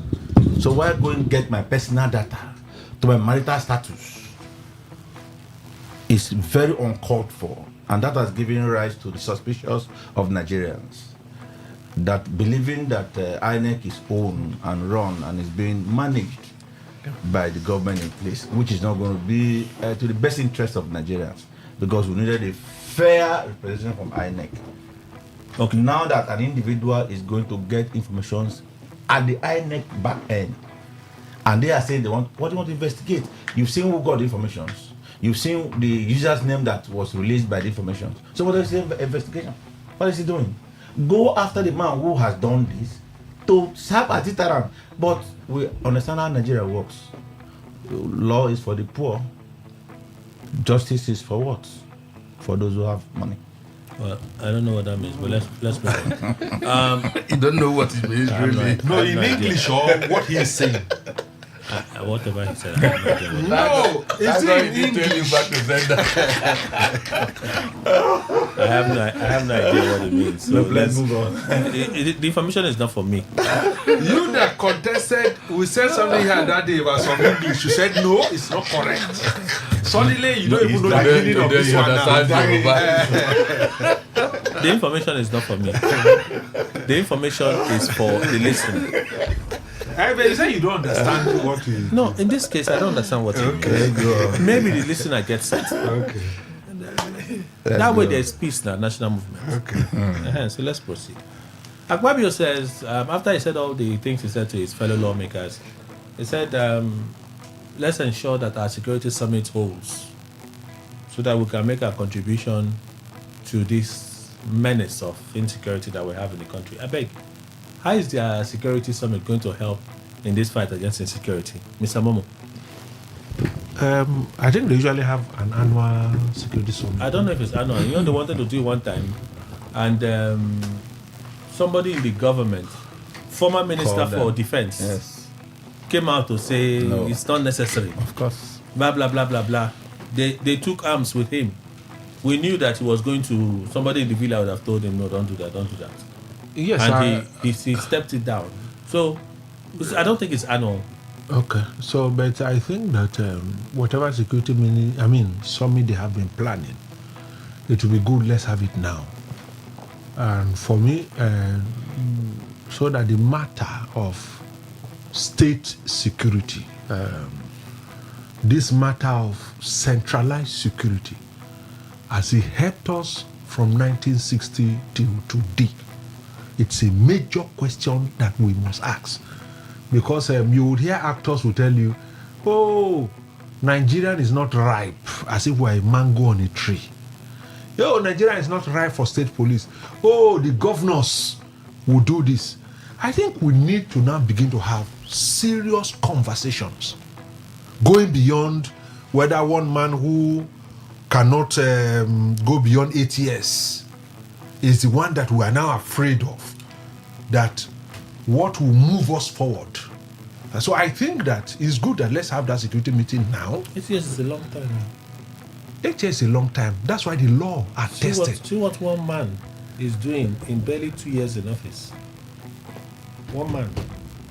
how his actions inside one office has disrupted the world's economy. No. That man has not stayed 2 years in office. No, see, I understand what you are saying. We have state universities. We have state high courts. So why are we afraid to have state police? We have had judgments that come from state high courts that are very sound and have become some reference points. So we now begin to have, okay, look at the security distance that where Kelly, stop laughing. See, we need it. I'm not saying we don't need it. We need it. See, don't mind my no, because you are thinking of some politicians. No, we must go beyond. As you're saying this thing, I just imagine Jason Wike as governor with state police. But he'll finish that thing on one day. No, see, don't. It is when we begin to look at things like this. That's why I said we begin to have all that fear. It's also the reason I said 4 years. You said 8 years. When I said 4 years is a long time. Because a man, barely 2 years in office, we see what he's doing. The damage that may have been done may just leave a lot of vengeful people that are waiting for their turn to get hold of that instrument to do back.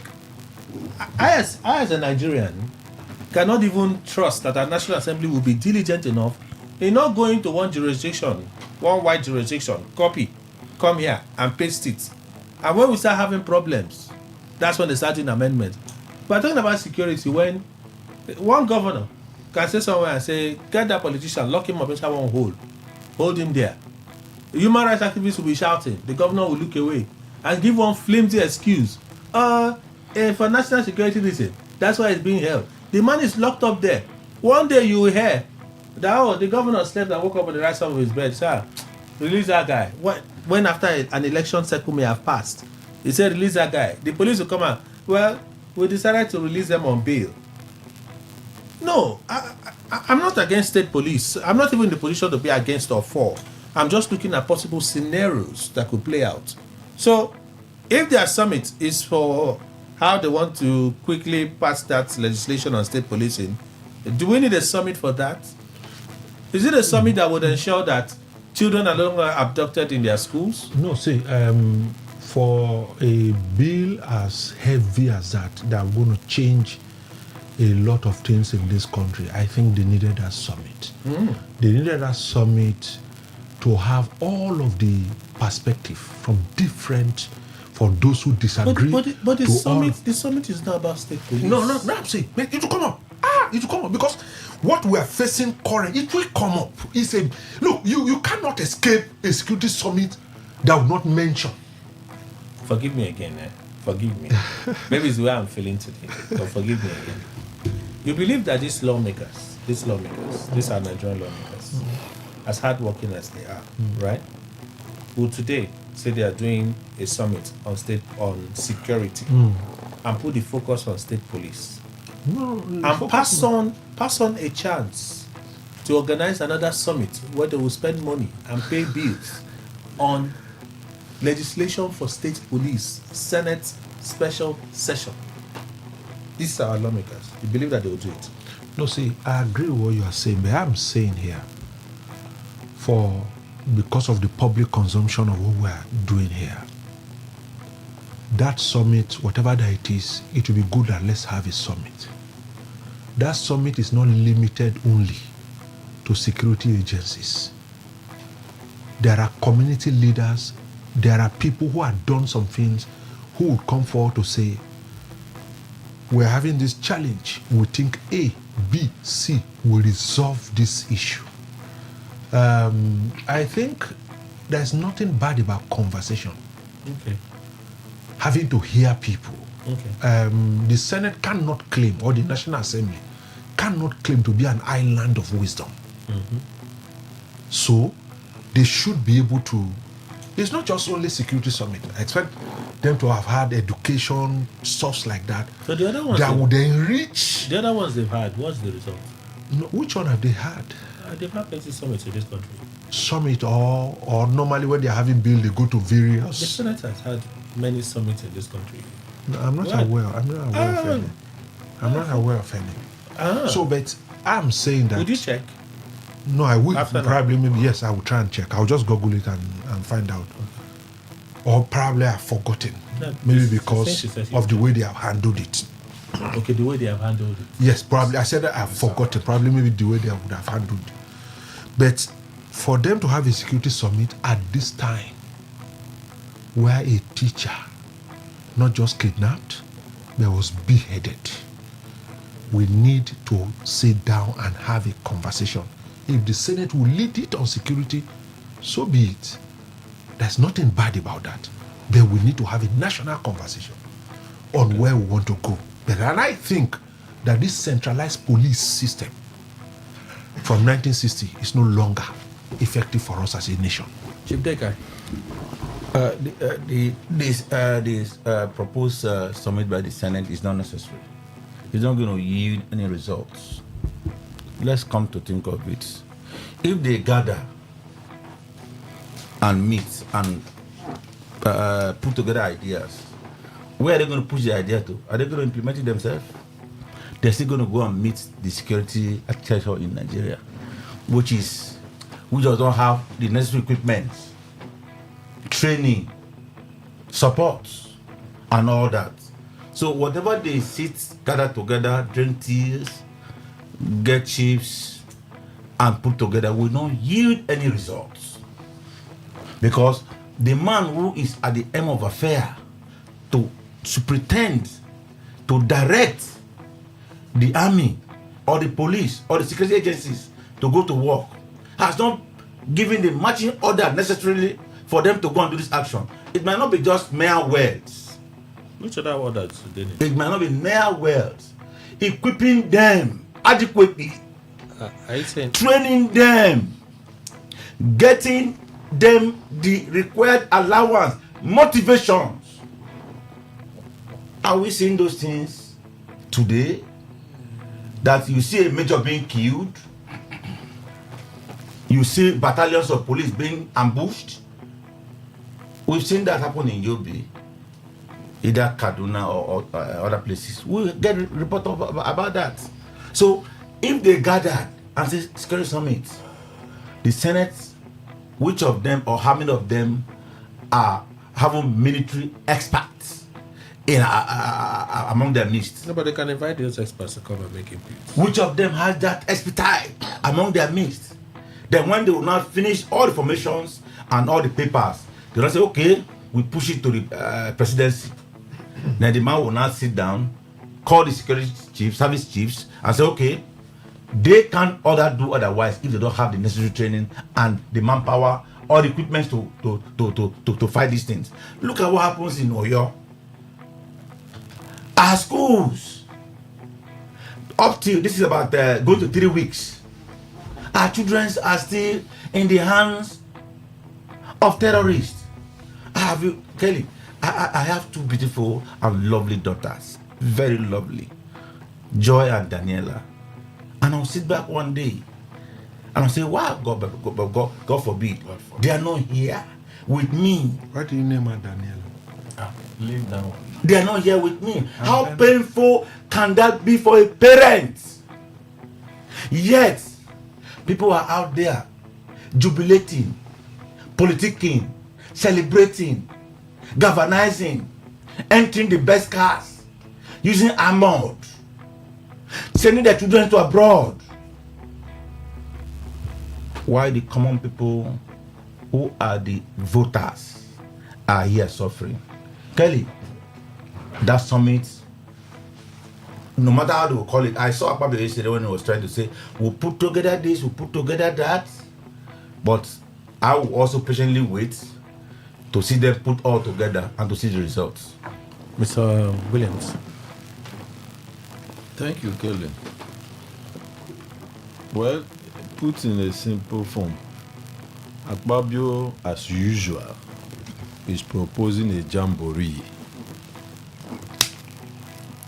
You know, it's most regrettable that it's only in Nigeria that the government wins war by talking, not by putting anything on ground. Kelly, you are in the media. You know, growing up as a child, there are these people called plain clothes uniform. I mean, what they call plain clothes. It's called DSS. Kelly, growing up, you can be living with a DSS man in the same compound, and you don't know that the person is a DSS person. But these days in Nigeria, a DSS man will even introduce himself to you that he's DSS. That is our information gathering.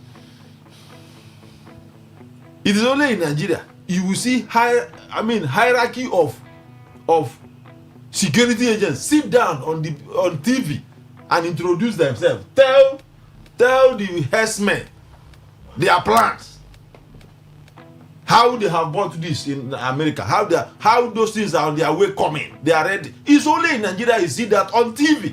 Security issues. So I'm not surprised that Akpabio have proposed a jamboree security summit.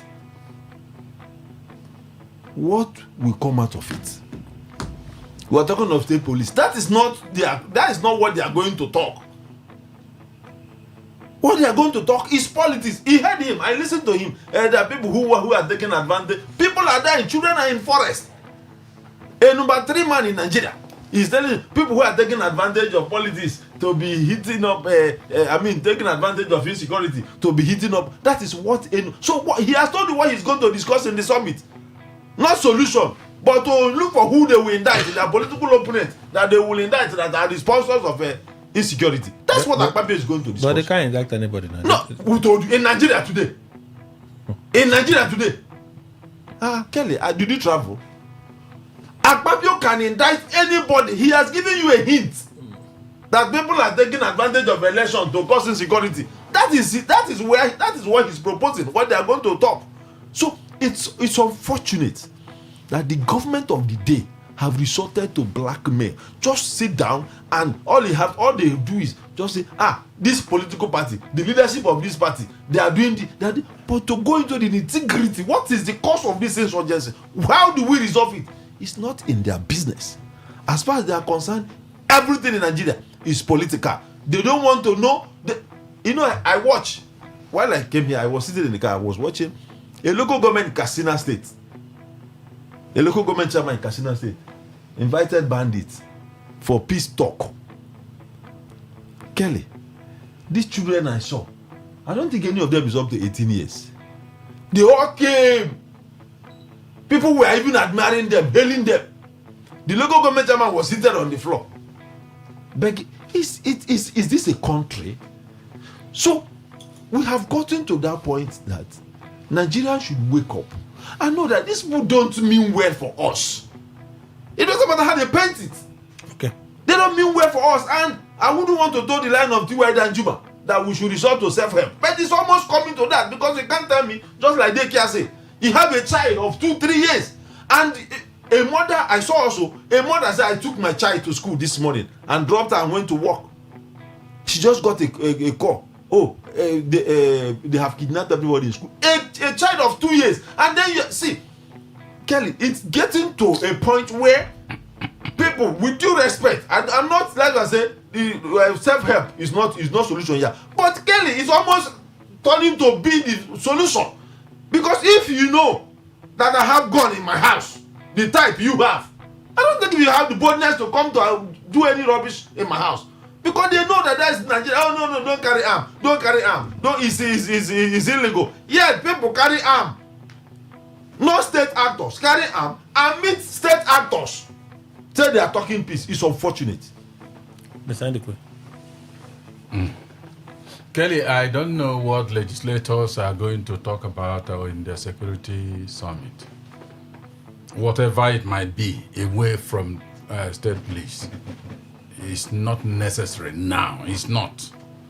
You see, if the soldiers, the hierarchy of Nigerian army, the military, let me put it that way, is having a security summit, I may say, let us watch. Maybe they will implement it to the level they want. I'm choosing my words very carefully, to the level they want, because even if presidency comes out with a position authored by the president himself and give them instruction. You do this, you do this, you do this. They are certainly not the president or the presidency.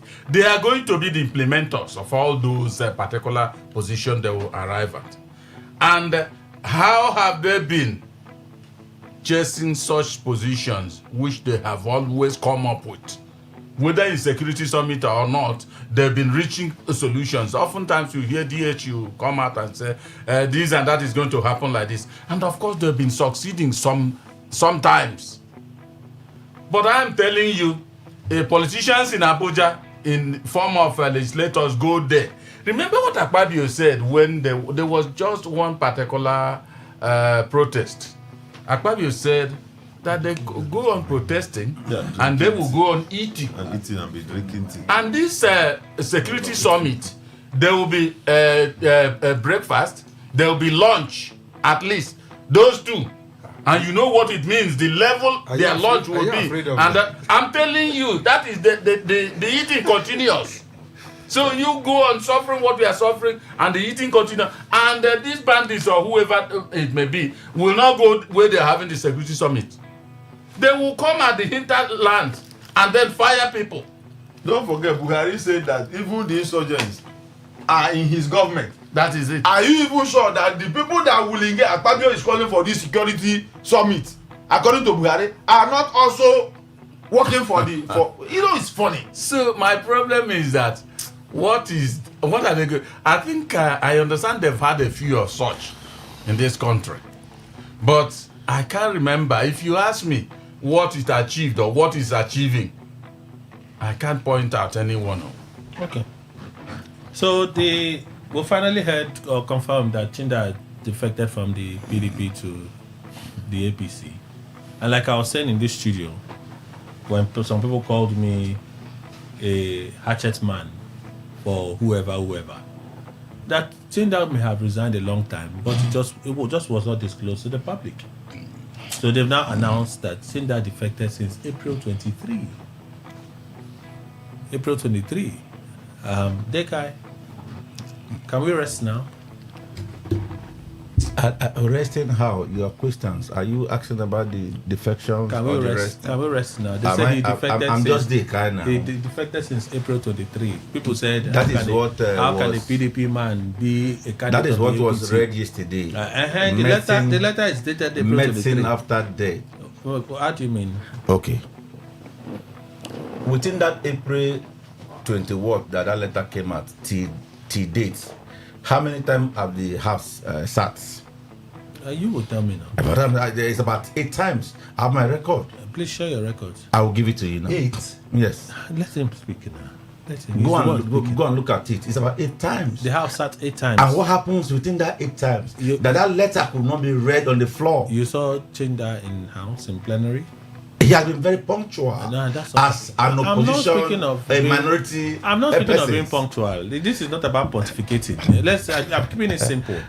Kelly, you said 8 times. In the 8 times, Kelly, can you confirm that Chinda was present in the legislative? I can tell you that Chinda has been very punctual, an Ikwere man, representing Ikwere. He has been very punctual in the House of Rep as a minority. He's looking for trouble.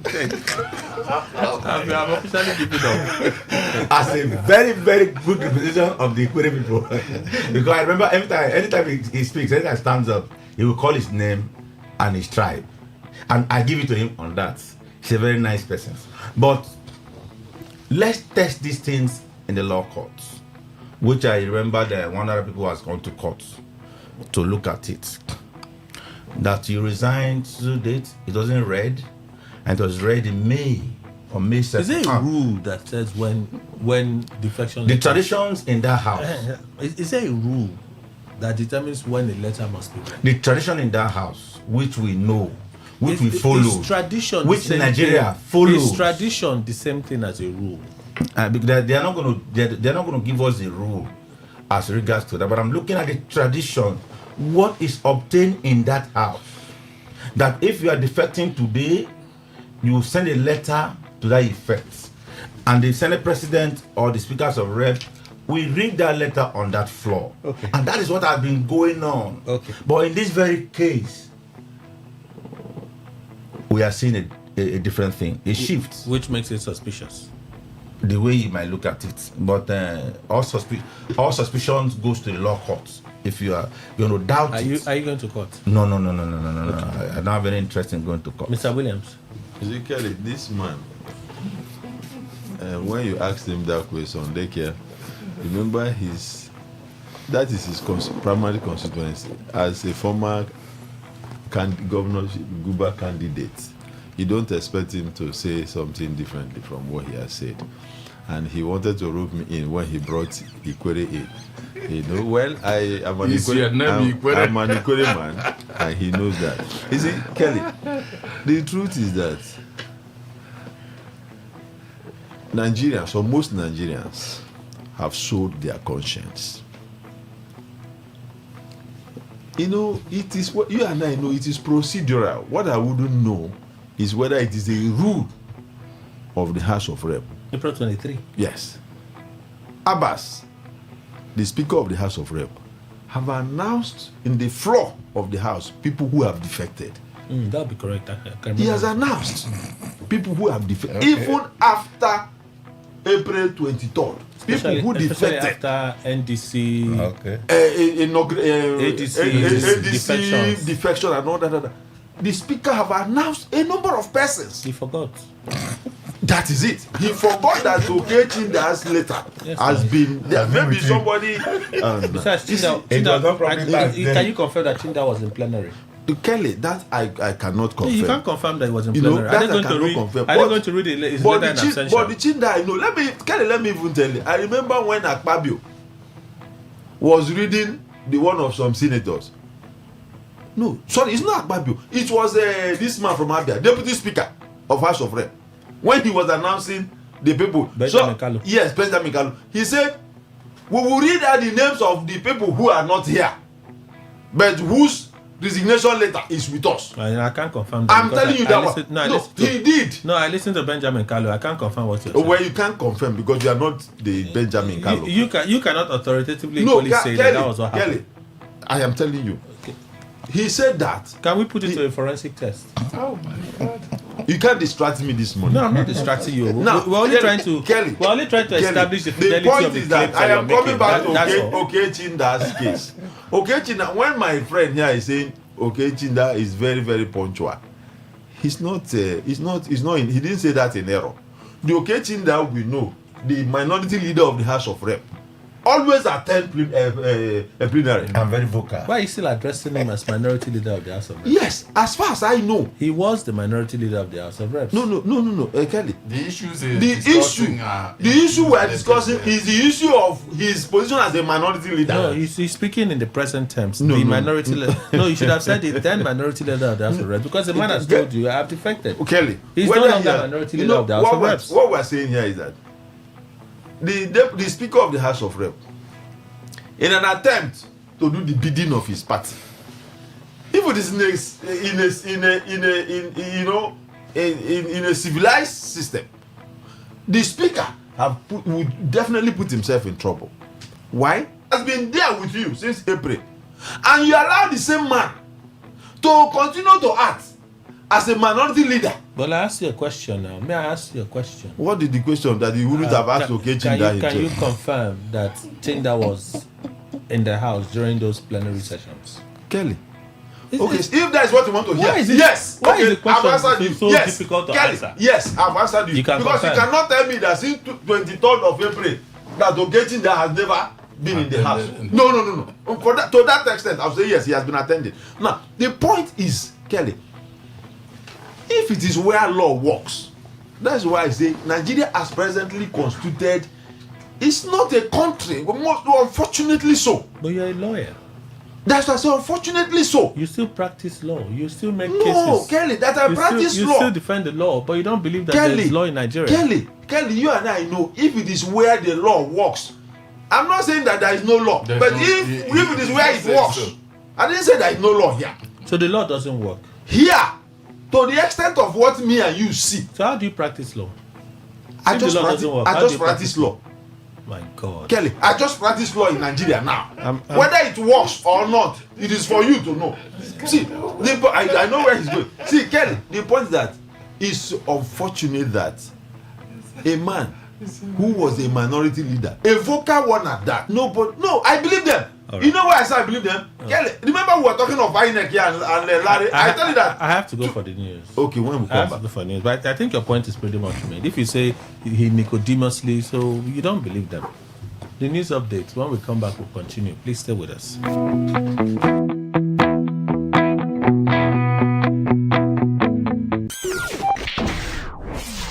Today, 95.1 FM, Port Harcourt.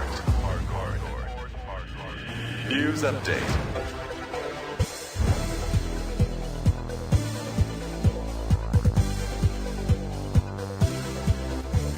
Good morning. Here is the news update on Today 95.1 FM. I am Kelly Ikemenjima.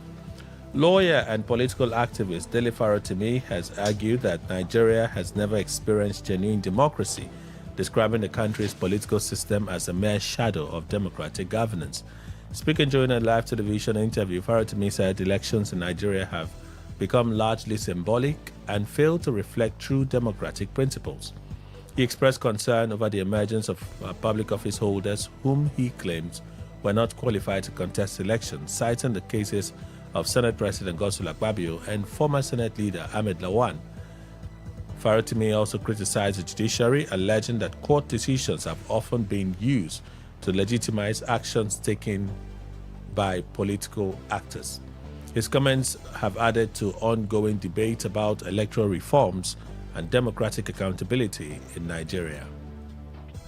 Suspected bandits have killed one person and abducted two women during an attack on a Fulani settlement in Lafiagi, Eju local government area of Kwara State. The incident happened on Monday night in Sodo Sawmill area on the outskirts of the town. Residents say the attackers stormed the community at about 8 p.m., firing sporadically and causing panic among villagers. Sources believe the gunmen were searching for a prominent Fulani leader but failed to locate him. Security operatives and military personnel reportedly responded after distress calls were made, engaging the attackers in a gun battle and forcing them to retreat into a nearby forest. Authorities are yet to issue an official statement on the incident. Hundreds of residents gathered at the Gumel local government secretariat in Jigawa State after a viral social media message claimed that holders of COVID-19 vaccination cards would receive a 75,000 naira cash grant. Many residents reportedly abandoned their daily activities and traveled from neighboring communities only to discover that the information was false. The rumor, widely circulated on WhatsApp and other messaging platforms, instructed residents to present their vaccination cards at the secretariat to collect the supposed payment. Authorities have urged residents to verify information before acting on messages circulating online. On the foreign scene, several persons have been injured after a suspected Iranian drone strike hit Kuwait International Airport, forcing authorities to suspend all commercial flight operations. Kuwait's defense ministry says hostile drones targeted the airport's passenger terminal on Wednesday, causing significant damage to parts of the facility and injuring a number of people. The attack comes amid rising tensions in the Gulf following recent exchanges of missile strikes between Iran and the United States. Reports also indicate that Iran has halted communications with mediators over efforts to extend a ceasefire linked to its conflict with the US and Israel. Meanwhile, two Iranian missiles reportedly aimed at Kuwait broke apart mid-air, while missiles targeting Bahrain were intercepted by American and Bahraini defense systems. And that's the news update on Today 95.1 FM. Good morning. Thank you for your time.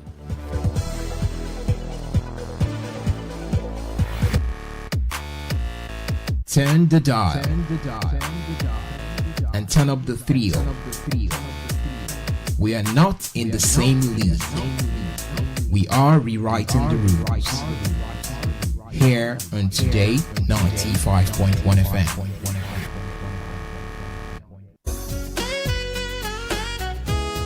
Nigerian Association of Health Educators, River State Chapter, presents a one-day workshop and induction of new members. Theme: Infodemic Management and Health Literacy, repositioning health educators for global health security. Who should attend? Health educators and health promotion officers, public health practitioners and researchers, healthcare workers and community health professionals, lecturers, students, and academics in health-related fields, policymakers, communication officers, and NGO program staff. Chairman of the occasion, Pastor Paulinus Nsirim, DSSRS, FNIPRO, JP, former Commissioner of Information. Host, Professor Okechukwu Onuchukwu, DSSRS. Acting Vice Chancellor, Ignatius Ajero University of Education. Professor G.O. Ekenedo, Chairman, NAHE, River State Chapter. Keynote speakers, Professor Best Odinioha, Director, Uniport School of Public Health. Professor E.I. Achalu, Professor of Occupational Health Education, Uniport. Date, June 4th, 2026. Time, 9 a.m. prompt. Venue, Ignatius Ajero University of Education. For inquiries, contact Dr. O.B. Peter Q, Secretary, on 003-624-8158 or Dr. G. N. Bongili, PRO, on 0806-395-9444. Be part of this timely workshop and induction. Learn, connect, and strengthen your role in promoting health literacy and global health security. Wake up to the ultimate mix. Today's quest, today's connect, today's hustle, all on one station. Only on Today 95.1 FM, the voice of the people, where the streets speak and we amplify. Please listen to this infomercial. In a very wonderful time and season that we are in, and a lot of persons are complaining because of economic issues and struggles, it's important for you to understand that, you see, the difference between you and the success you're looking at for can just be a piece of information that separates you from that reality, as well as possibly the right person, you know. People say it is not working. You know, when something is not working, you should investigate to understand why it's not working. Basically, the reason why it's not working is simply you possibly do not know how. Listening people in forex and the financial markets, that's what we do. And we've been operating, and by God's grace, we've trained hundreds and thousands of students who are trading today. And we will be inviting you for an amazing program, you know, on the 18th and on the 19th and on the 20th of the month of June. And I want you to be there, you know, on the 18th, Thursday, Friday, and Saturday. Now, it'll be nice to have you come for that program. And it's a program designed to teach you Forex, to teach you how to trade, teach you the importance and things to learn. And most importantly, you want to connect with traders.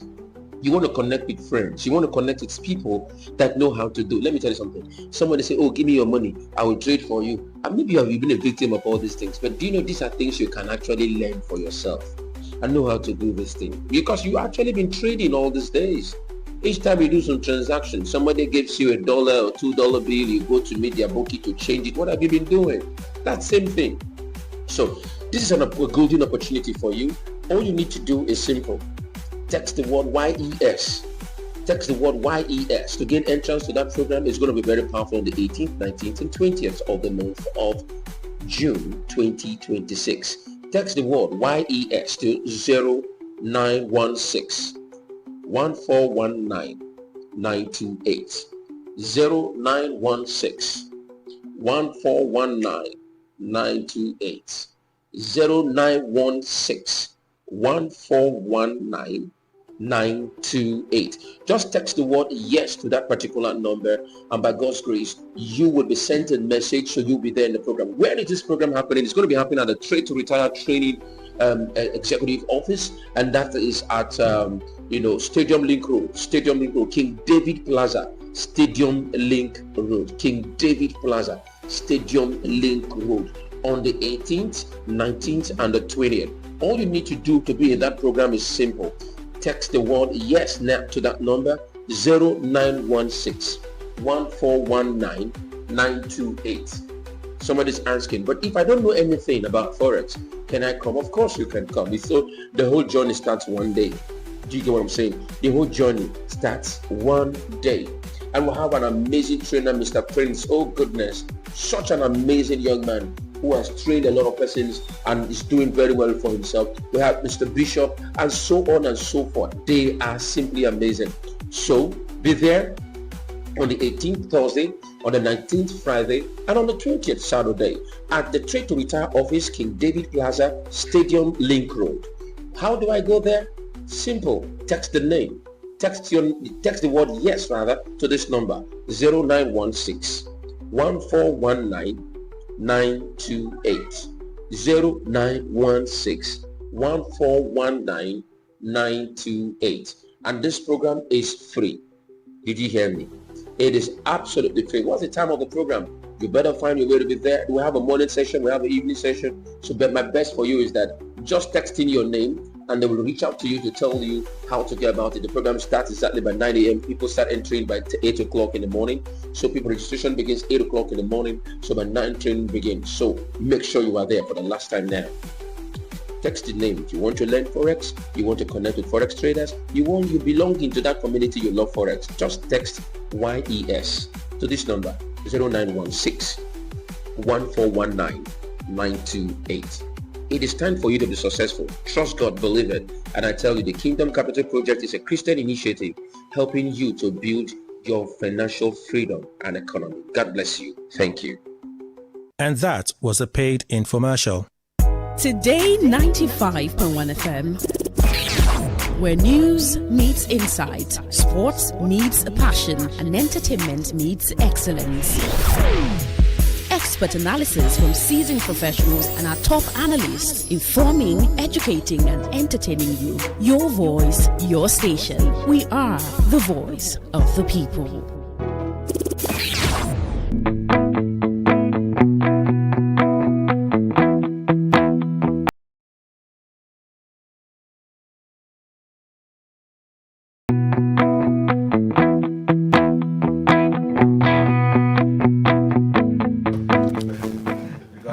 Thank you all for staying with us. I told him that I needed to start the show. He was threatening me, saying that if I do anyhow, I will see anyhow, and so on and so forth. So, as one who is not afraid of anything and anybody, I fear no man, I decided to start the show. Let that thing that will happen. No evidence. No, exactly. Trouble where there's no trouble. Anyway, thank you all for staying with us. A guest is supposed to join us at this time to tell us about the products. But while we're waiting for the guest, we'll just continue our conversation. Let me go back to Mr. Williams so he can conclude. I think you're done, sir. Aren't you done about Tinder? You said they Nicodemously. Once that expression is made, somebody went in secret in the night, right? Yeah, but that's why I say, even if it was done Nicodemously, pay for it. The same person who hid that resignation letter, I'm talking of the speaker, who refused, like as usual, as he used to do, announce the name of people who resigned. He left that until the man became a candidate of another party. Back to what I say, if it is a system where the law works, my brother Okechinda will have questions to answer. Right. The Speaker, House of Rep, will have questions to answer. Okay. Mr. Momo. Yes, I think that we're trying to raise a mountain out of nothing. No law as of today that Okechinda has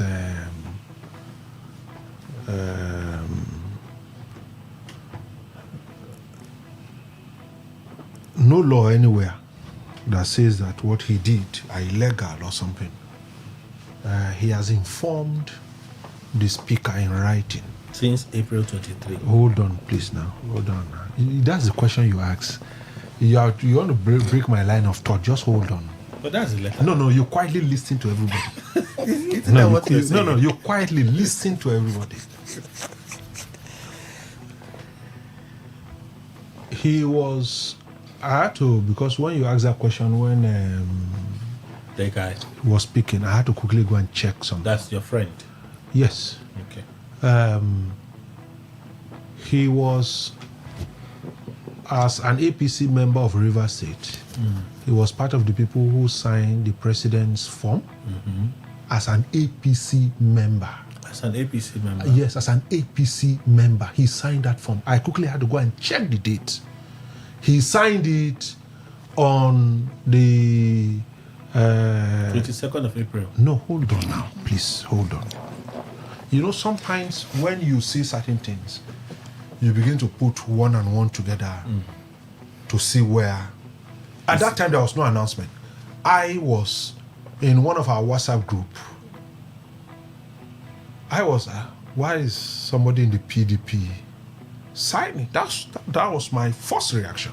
Why is somebody in the PDP signing the president's form from River State? Why? Very curious case. Please now. You quietly listen to Richard. You listen to him. But I'm not. And now you won't allow me. Am I distracting you? Maybe his line of action is very different. I don't understand. So seriously, okay, he wouldn't have performed that function as a PDP member. That's one. You were going to tell us the date. Yes, he did that on the 1st of April. No, it was not 1st of April. The date I checked, I think around 10th of May. Oh, 10th of May. Around 10th of May. Oh, okay. Around 10th of May he did that. Now, when you look at between 23rd of April to 10th of May, where he performed that function, not when he declared that he's a member of the APC. Then for me, in between 23rd as alleged and the 10th... Oh, as stated. Oh, well, as stated. Thank you. And the 10th of May, where that picture surfaced, him signing that form. Something had happened in between that time. Maybe. And there was nowhere Chamber had announced himself. No. Chamber is one of the sittings that you see most of the time are structured. They know what they are going to be discussed. They have agreed leaders meet before they go into plenary. They know it's not that somebody just will bring something from Lagos today and another one will bring. No. There's an agenda. There is an agenda. They know what to be discussed. So it's not like something. So if as a privileged member, you are saying that he didn't do all of these things, he left it open until. No, I do not agree. If anybody had anything contrary as to him performing a function of PDP between the 23rd of April and yesterday that it was announced, the person should put it forward. Bring evidence, right? Yes, when you bring evidence as to what Chinda did as a PDP member from the 23rd to that time. I had checked. I didn't see his presence in the House of Rep. But because I didn't go through the official channel, I can't categorically say here that he sat on that seat because to them sitting arrangement is respected. You know what happened to your friend from Kogi State? Natasha. You are the one who said Natasha. My dearest senator. It was the seat arrangement. Okay. So are you saying that between the 23rd, if anybody has that evidence, 23rd of April and yesterday, Chinda was in the House of Rep and sat in the position of the minority leader? They should make it public. Maybe Engineer Deka would when he's ready. Mr. Ndukwe. Kelly, this particular issue is not something that will take much from me. Okay. Yes, at all. They said he resigned. He has done everything since April 23 to be precise. So that is in APC. Let him be in APC. One thing I want to say, whether those who are proponents of political parties or who are adherents of them or not want to accept it or not, is that deceit lives in politics. It's not only Nigerian politics, global politics. Deceit lives there as his home. And so if I hear about somebody backdated something as a politician, it won't mean anything much at all because it is their trade. They are just plying it. Now, let me also tell you one thing. Okechinda has now been nominated as a candidate for APC, not PDP. I want to believe that he has been, of course, an effective ally of the FCT minister. Which means? No. At least it's a point I have stated, and that's the reality. Okay. The FCT minister has Okechinda as one of his allies. So what's the point of this reference? Thank you. I think you should have allowed me. Because before I brought it up, so you I have something. I have something. No, I'm not complaining because he had to say something though. He had to say something. But you also realized that he said he wasn't going to spend a lot of time on this issue. They're taking quite a bit already. Kelly, why I said this? No, of course. If you check you don't have to the reply length of time. You can just go on. Oh, I should go on and forget that one. I wanted to reply. You don't have to respond to everything. You can just go on. Why I mentioned it is that this APC, they are so much in love now. I think, was it in 2023 or 2024? I can't be exact again. Was cancer. Cancer! And everybody on this earth knows what cancer can do. To who? Daniel Momo. You know, there are questions that if you ask, and if you talk about it like our people will say you are digging, you want to uproot yam. Instead of uprooting it seamlessly, you damage that particular yam. So I won't follow that. Okay. What I'm only saying, since it has come to be that APC is no longer cancer, and Okechinda has resigned since, even if they lie, let them put it in January. He's an APC member. That's all. Oh. It's all right. Now, I want to move on to this issue. Nigeria's revenue not enough to match population. Daniel Bwala continues to make a case for the Tinubu administration. Let me just see if I can read parts of what he said. This one. The population is over 230 million, but the resources we have, however, the increased revenue is not enough to match the population and deficit in terms of infrastructure. So growth will have to be slow. It will be slow, steady, and consistent. He asked, despite all the statistics people put out, more Nigerians are getting poorer under your administration. And that's the response Mr. Bwala gave. And I thought about it closely. And if they have access to statistics and they care about the numbers, you can't say that our economy is doing well. You can't say that you have stabilized it. A lot of Nigerians are hungry. And then you say the reason why that gap exists is because we have a huge population. Doesn't it show on the part of the APC that they have failed to plan from the outset for them to be telling us something like this? Mr. Williams. You see, Kelly, ordinarily, just like Oga Ima said, there are certain things I would have just kept quiet and leave this country to its fate. That's why politicians do what they do. Because they know that they can always get the vulnerable amongst us to support their evil deeds. Otherwise, see Daniel Bwala. If you follow Daniel Bwala's story, he will just almost conclude, is this one worth responding to? Now, you say our population is affected, their population is on the increase. Too large to match the revenue. Is it what any Nigeria? Is it that we don't have enough, or the little Daniel Bwala say we have? It's not being put to good use. It's stolen or being stolen by Daniel Bwala's and friends. Well, you mentioned certain areas that they've invested. Where? You said the gains would have been more. Where?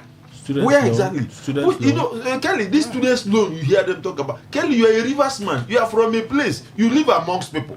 Have you heard anybody, any student, from where you live, or your relations? If people from the south are not jumping on it, doesn't mean it doesn't exist. See, to the extent that we are not jumping on it, it doesn't exist. No, that would be a fair Kelly, assessment. what is available is available. If it's not available, it's not available. Don't tell us don't forget that the former minister of humanitarian affairs once during Buhari's time told us that during Ebola, I mean, is it Ebola? What was that last one? That COVID-19, where people were not going to work, everybody was at home. There was no school. She said the government spent, is it 700 billion? I mean, how much? Feeding children in school. The children that were with their parents. A lot of movies. Government was feeding them in school. You see, so what are we talking about? Kelly, that one too, you didn't hear? That children were in school, not going to school. Nobody was going to work. Government of Buhari, yeah, you travel. Government of Buhari were feeding people in school. So it follows that anything that this government today, with due respect to them, especially when it comes from some quarters like Daniel Buala, you will know that it's not correct. Because let us even assume that we don't have enough money, enough resources. Let's assume we don't have enough resources. The little we have, is it being put to judicious use? Are they not stealing it? If you have little and the population is on the increase, good and fine. There is nowhere in the world where I say, oh, what we generate as our revenue is enough to. No, that's why they do budget. Unfortunately, in Nigeria, for how many years running? 3 years now. The president of what is his name? Tinubu has not implemented any budget. I'm not the one saying it. They are also saying his standard is on the road. Maybe where we are now is 2025, Mr. Momo, not 2026. That's correct. Yes. They have signed 2026 into law. No, we're not saying it doesn't exist. We're saying implementation. Yes, They started implementing it. Yes, now 2026 budget. When you say the 20, no, because it's speaking, let me not take. No, his time. I deliberately asked the question so you can confirm. It's running. 2026 budget is running. Yes, currently running. The capital component of that budget is running. It is not the whole capital component of it. Okay. You see, Kelly, this is where we are in Nigeria. Because is that we have excuse for everything. This is budget. Budget is to be implemented within the budgetary period. But in Nigeria, there is always a grammar for everything. We have little resources. Agree. The little one we have, what are you doing with it? Don't forget, it's the same government that said, oh, since they have removed fuel subsidy, there is plenty money. We should go and ask our local government. They receive billions. They did that. Yet, is it not true? Do I know? No, you don't know. Because the only way I will know is that I am seeing it affect my life positively, affect the life of an ordinary Nigerian. Not that the rich, the lives of Akpabio, will sit down and will begin to collect it is their birthright and tell us that while we are protesting, they are drinking tea and eating. That is what we see in Nigeria. Mr. Momo's explanation doesn't. I don't want to go personal. No, I don't want to. Don't say Mr. Momo this. You asked me a question. I'm answering what you asked me. I'm answering what you asked me. Kelly, by what is Daniel Buala's story, you can see that. Thank God this Momo because it's the same Daniel. You know. It was a deliberate question. That's why I was also deliberate. That's ringing. You know. Yeah. You see, the point is that what Daniel Buala has said, even Daniel Buala himself knows that he's not saying the truth. Okay. You know, there are some lies you lie. Even as you lie, your conscience is telling you. Are you not deceiving yourself? All right. I agree with Daniel Buala that the resources we have. There is no country that say, oh, we have enough. At all. No country. But country plan based on what is available. And it affects the life of citizens positively. But our own, as little as Daniel Buala has made out of what we have, Daniel Buala and friends are still squandering it rather than put it to good use. Okay. All right. That's how you feel. Mr. Momo, do you agree with Daniel Buala? Yes, I watched the interview. He speaks for the federal government.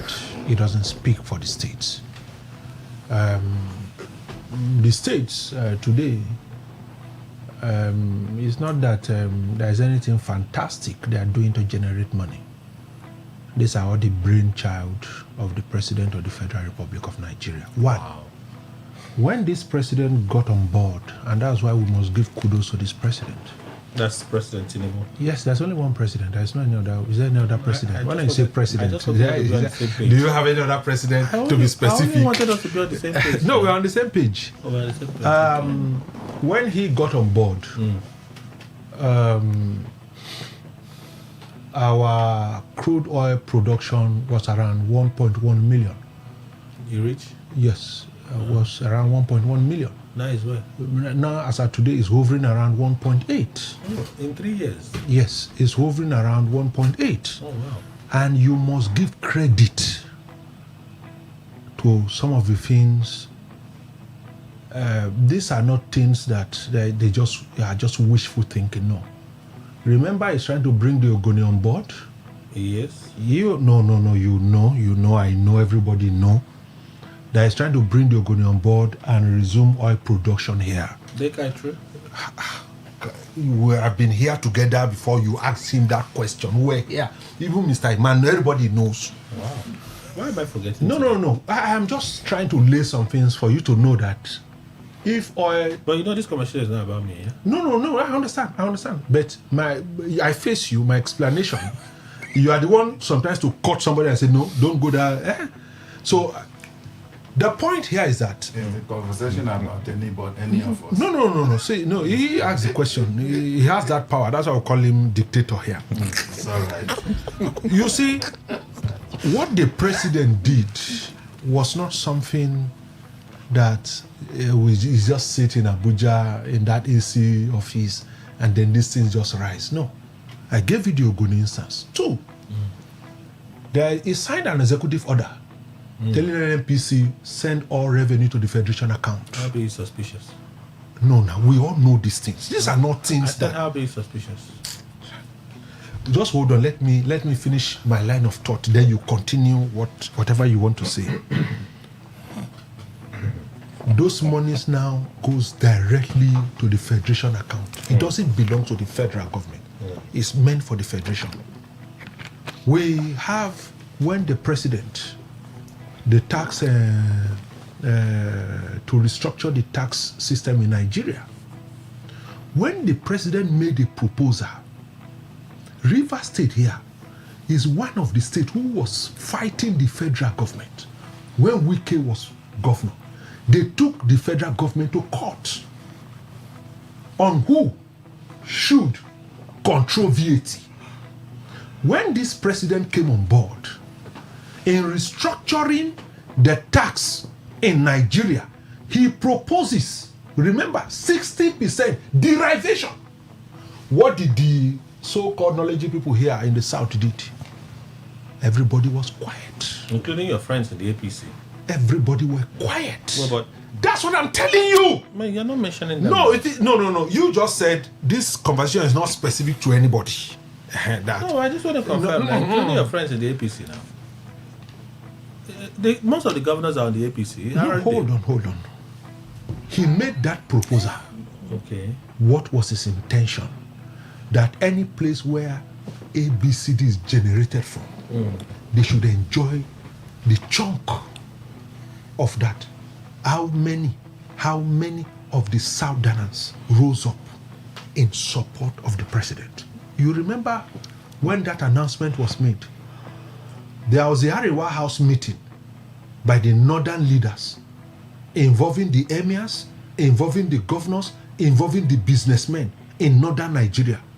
Came to that meeting, had a resolution and disagreed.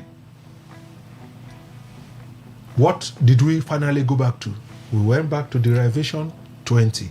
We went back to population, 20. We went back to equity, 20.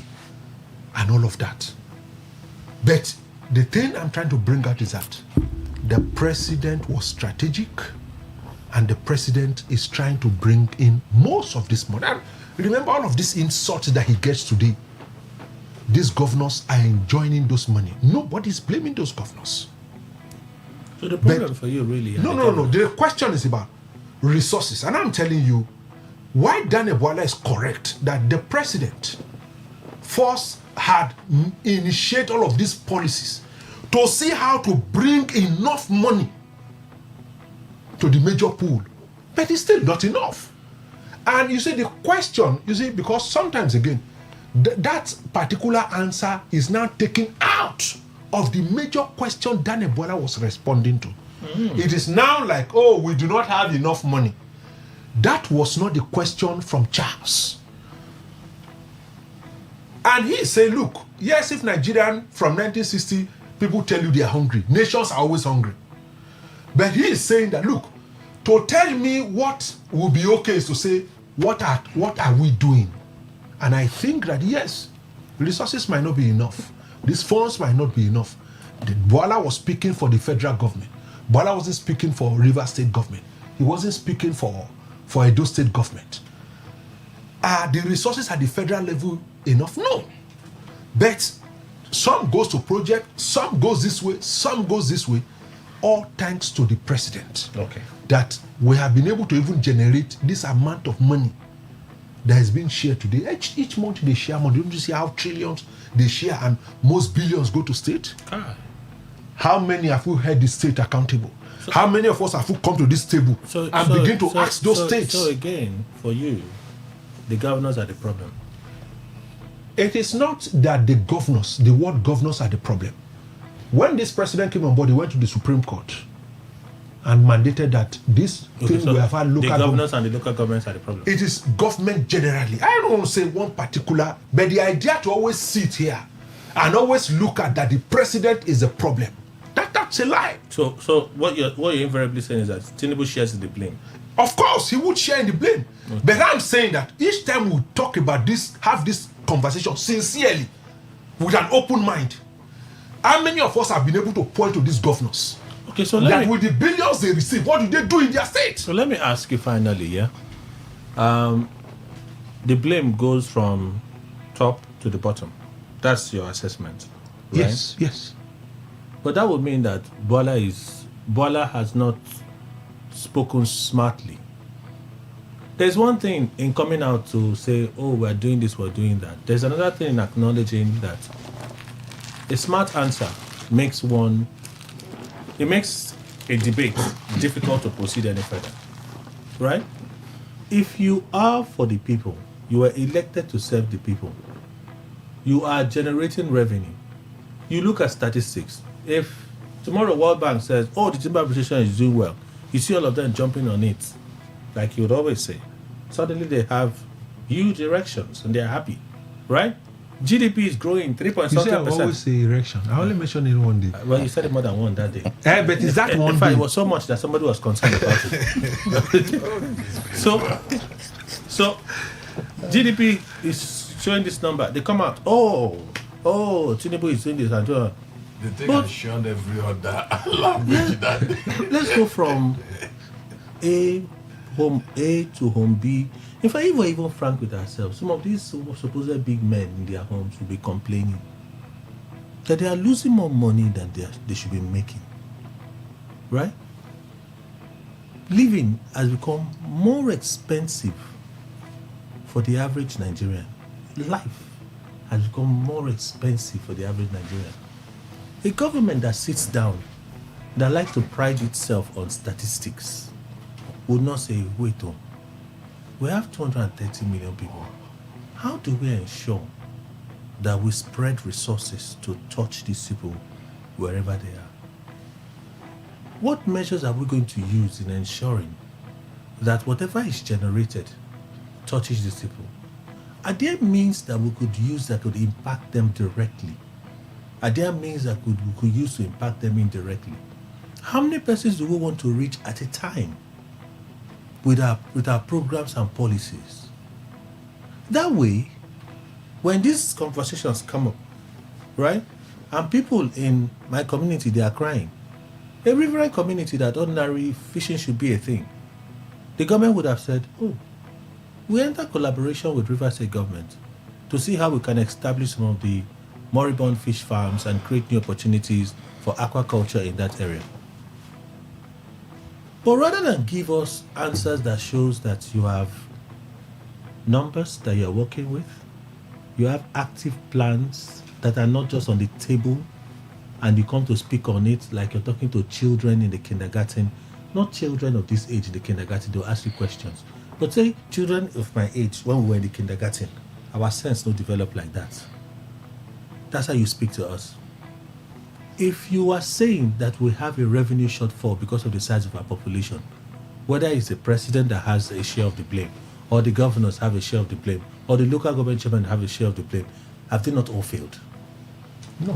You see, failure is not defined like that to say. Okay, have they not all shown that they are incapable of being good managers of the Nigerian state?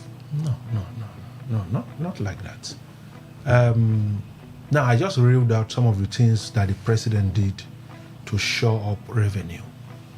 So what is the local government chairman doing there?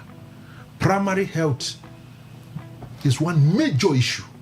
What is the local government doing? Why should the federal government concern itself with primary health care in Akoko Edo? Why should the president ever care about such things?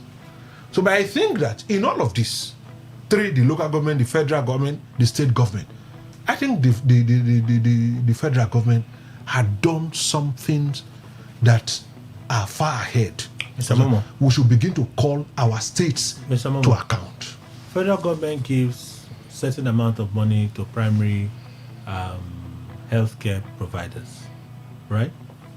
They give the money. We ask them, give us more data as to how much each state got and the distribution, because primary healthcare is managed by state governments.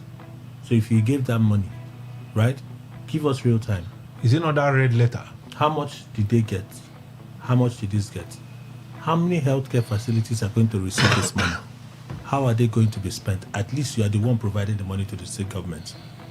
You can give us those details, right?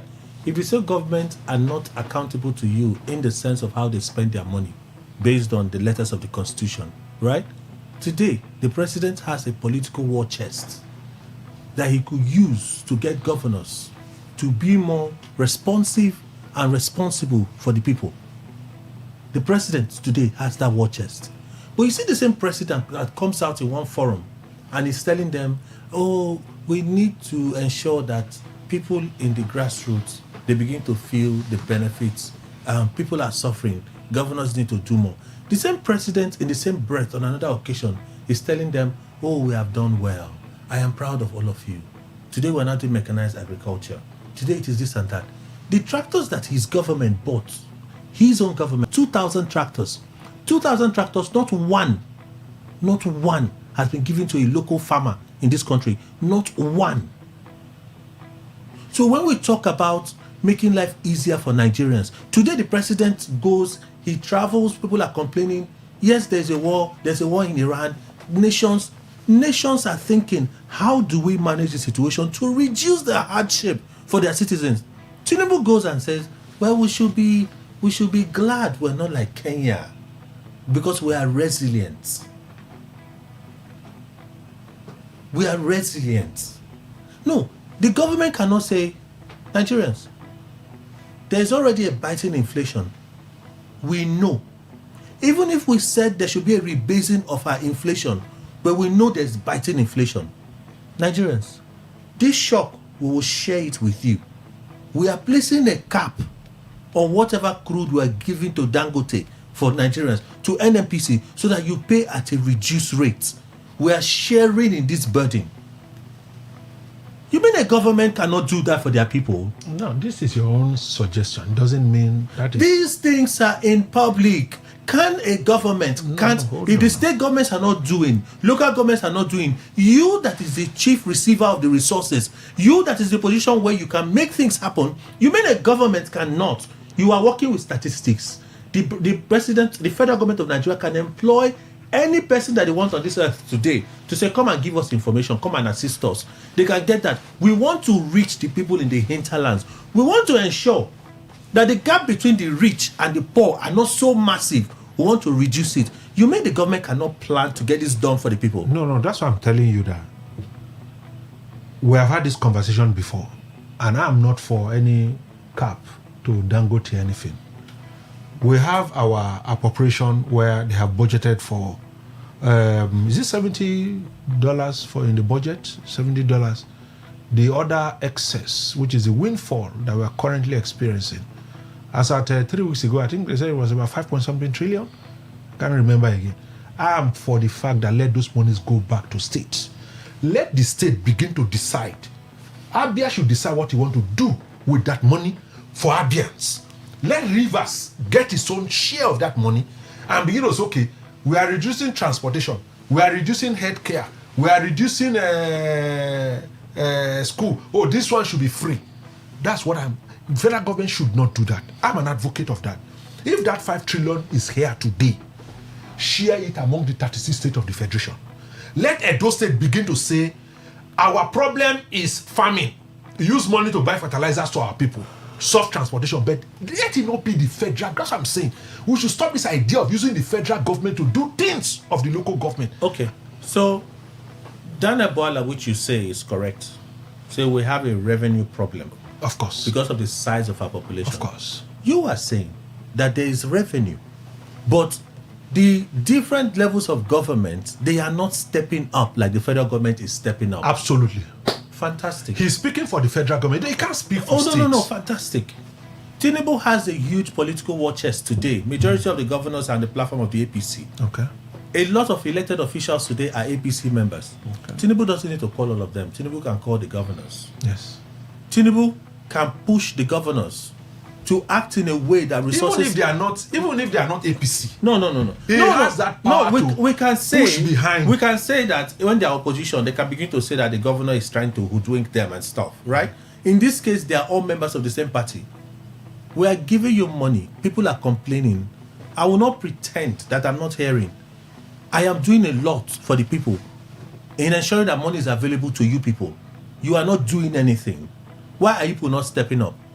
You are embarrassing our party, the APC, by not stepping up. I agree. Why has the president not done it? No, see, that's why I said style. Style is different. I wouldn't know whether he had done it behind the scene. I don't know. But I think this conversation, we need to have this conversation. What then gives Daniel Bola the justification to sit as a presidential media advisor, because he's not the spokesperson of the president, as a presidential media advisor to say, our problem is population and not revenue? Clearly, you have said that we don't have a revenue problem, we have a management problem of that revenue. No. Let's... Maybe you don't understand me. First, Bola speaks for the federal government. The federal government take about 52% of total revenue. Is that enough?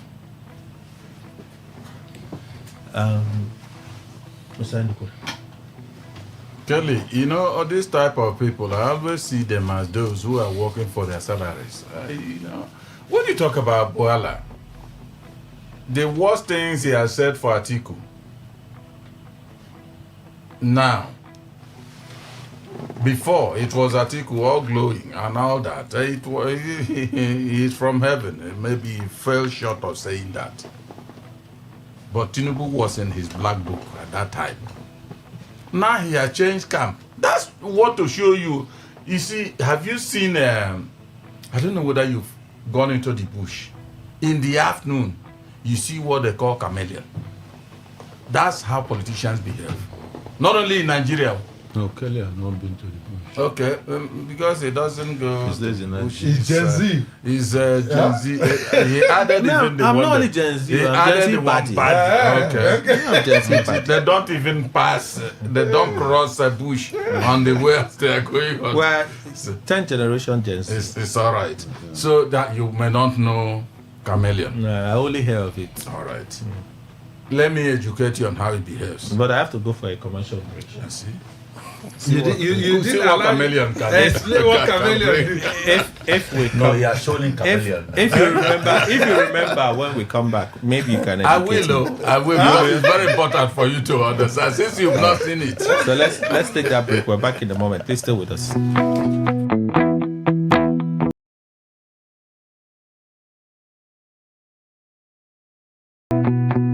Port Harcourt, are you ready? Today, 95.1 FM, the voice of the people. Get ready to feel the rhythm, the groove, and the true vibes of Africa. This is not just music. This is high life. From the legends to the latest, we're bringing you the best of palm wine grooves, jazzy horns, and soul-stirring melodies.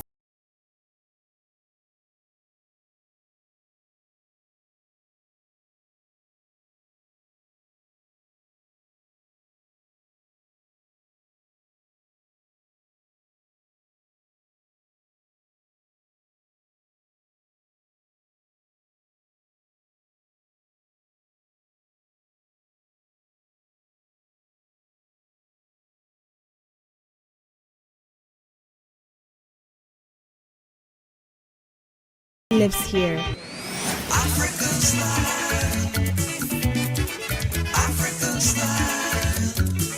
Radio has never been this good. Today, 95.1 FM, Port Harcourt.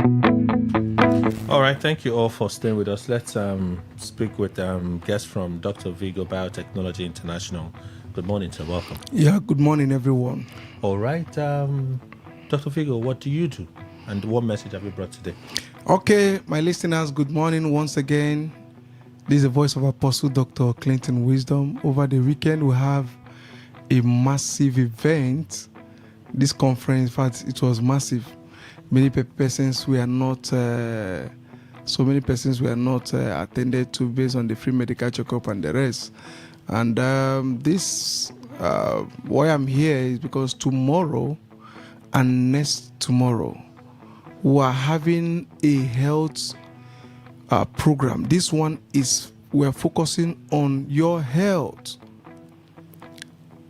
If you know you have any kind of health challenge, Dr. Vigo product is there for you. And like I tell them over the weekend, you don't need to pay for flight tickets. You don't need to pay for, trying to find your way to China. Those things are here with us. When you talk about organic lifestyles, so people think that it's something that is very difficult. No, but if you know the right food to eat and when to eat them and take the right medication, you'll be very strong. It is true that the company money full everywhere. People, they find money even with their health challenge. But I must tell you that there's major things you need to do to be healthy. One, eat good food. If you don't have money to eat, just drink water. You will not die. And here we're promoting organic lifestyle.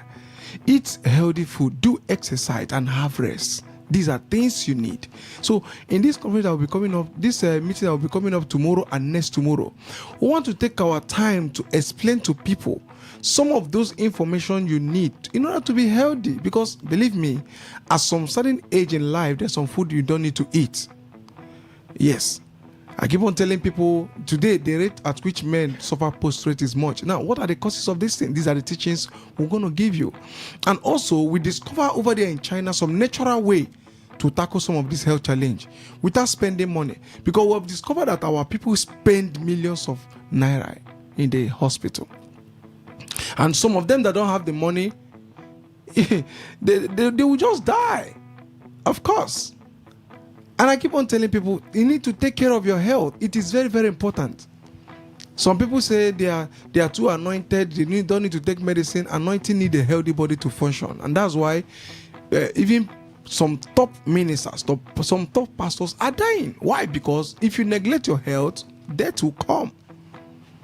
It's a natural phenomenon. And that's why we have to run to this organic health product. When you talk about human body regeneration and restorative science, is a discovery from Dr. Vigo. And in case you've not heard about the nicotinamide adenine mononucleotide, these are some of the things we'll be explaining to you, because this science is simply saying that all the cells in the body can be regenerated. Of course, the unit part of the body system is made up of cells. Someone today that could not be able to see very well, it started from somewhere. The eye cell activity have been affected.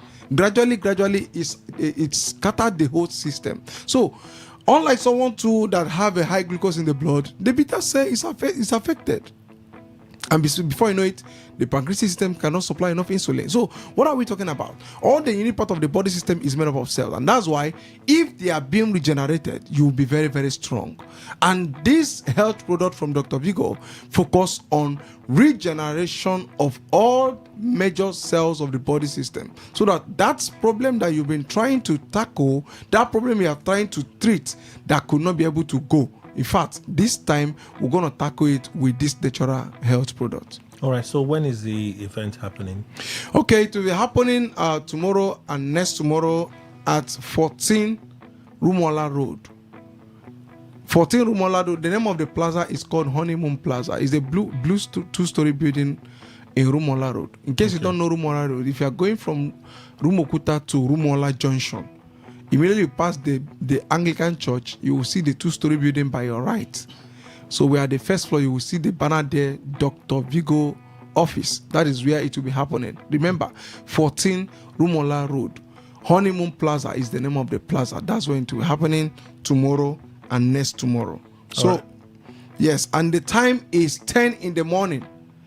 10 in the morning, of course, we promise to also attend to people that want to run tests. Of course, there's some person that don't have time to know their health status. They don't have time to check their body system, and that's why so many people are dying today. So we'll take our time to give you a free medical checkup. This checkup, we will have to check directly the 5 major organs of the body system, which is the liver, the kidney, the spleen, the lungs, and the heart. Of course, you know that this free medical checkup, it will not be for everyone, at least for the first 20% that will be in the office.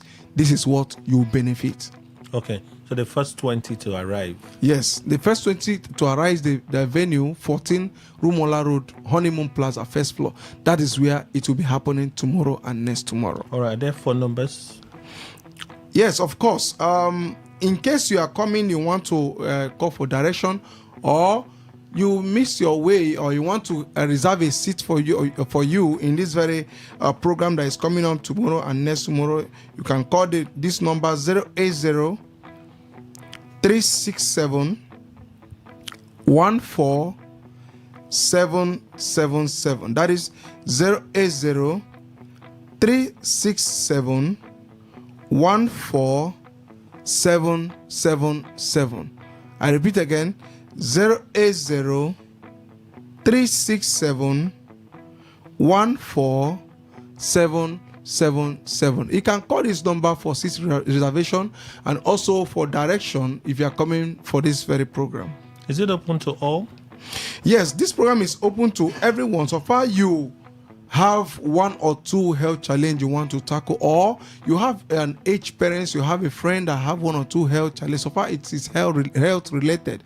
Please make sure you are there. Dr. Vigo products are NAFDAC certified, they are GMP certified, and also HALA certified. So we have been using this health product to help so many Nigerians since last year. So your own case will not be a different case. So just come expected, you will have your result. Are there other highlights people should look forward to? Of course, some of the things you're going to benefit, one of them is free medical sensitization. When we talk about sensitization, that is teachings on some of the things you need to do, because when you eat the right food and do the right thing, sickness will be very far from you. Now, also, on the course of our trip to China, we've discovered some natural things around us that one can use to tackle health challenge. Yes, those health challenges that we are spending money to take care of, we have discovered some natural things around you that can take care of them without you spending money. So these are some of the things we learn over there. So we'll be sharing with you. That is one. Two is free medical checkup, checking the major 5 organs of the body system. Then another one is for those, at least the first 20% that enters the hall, you will have the test of this health product that will bring. So if you're having any pain in your body or any, don't worry, just come. Just try to come on time. You will have a lot to benefit. All right, the phone numbers again, the address for the event. Okay, and other necessary information. Yes, the event is happening tomorrow and next tomorrow, which is Thursday 4th and Friday 5th of June 2026. That's when it's happening. Then the venue is 14 Rumola Road. 14 Rumola Road is in Honeymoon Plaza. You see a blue 2-story building in Rumola Road. All right. Now we are at the first floor. Once you come, you see Dr. Vigo by your science of. That's where it will be happening. Okay. All right. Then the phone number to call is 080 367 14777. That is 080 367 14777. Final word before we go. Okay, my people, you know they say health is wealth. No matter what you are doing, if you look down on your health, some people say they are saving money, that's why they are not taking care of your health. When you die, even when you are still at the mortuary, they will default those things you are saving. So my dear, what you will do, try to be part of this vision, try to be part of this program, and you will live to testify. Thank you so much, Doctor, for making the time to be here. When you return, continue our conversation. Please stay with us. Thank you very much. Thank you.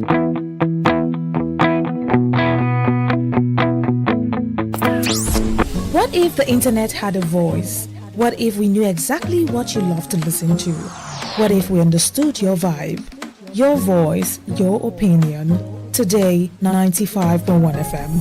Today, 95.1 FM. We are the voice of the people. Tune in for a journey beyond the ordinary. Fasten your seatbelts. We are not just a station, we are the station. Today, 95.1 FM, the voice of the people.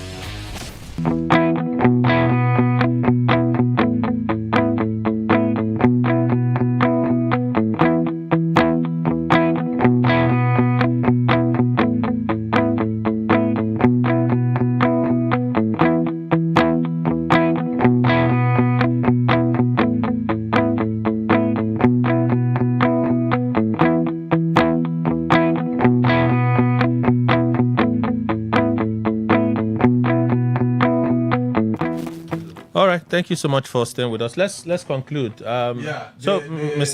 Indukwe, you want to speak on what Daneboala said? Like I said, politicians behave like chameleon, because chameleon, if you get into the bush anytime, no matter the number of colors that come in, it will absorb all of them. It will absorb all of them, and you'll be seeing them on his body. Each of them. That is why it's easy for politicians, since they have all the behavior, because some of them are APC in the morning, in the afternoon they are another party, in the night, in the evening they are another party, in the night they are another party. That's what they are doing. For instance, this thing he's talking, even in the United States of America, the revenue they make, does it amount or equal their population? Well, this kind of thing is just a childish statement. I don't understand what he has in mind by saying that. But the little amount you make, you put it into judicious use, Kelly. That's where they will say, yes, that they have bright managers. That's all. That's what makes the difference. A man that is not disciplined may make the whole money on earth, and it will go off with a whiff. So for me, that one he's talking does not mean anything for me. What I know is that the managers of this our country, they lack certain acumen. That acumen they lack, not that they are mad or so. They have all the endowments that somebody should have. But selfishness is what is making them misapply what they... Kelly, there is no country on this earth that could be reckoned with if the people there are living in abject poverty. Because if you are making the little money you are making, the little you make trickles down to the people you are leading, then you could be reckoned with. But these ones at that level, you are enjoying your life, all the people that are associated with you are doing same. But the people you claim to be leading, who you draw taxes every month or so, are suffering in abject penury. I really don't know what you are talking about. Chief Dekai. Kelly, I totally disagree with Bola. But I want to say one thing. Like I said, maybe last week or thereabout, that our population has grown to about 230. And I saw the figure, they banded that figure within that range to when they were having that interview. You see, Kelly, it's becoming so difficult to defend this very government. Plenty grammars have been used. Everybody is fighting on grammar to defend what they are not seeing on ground.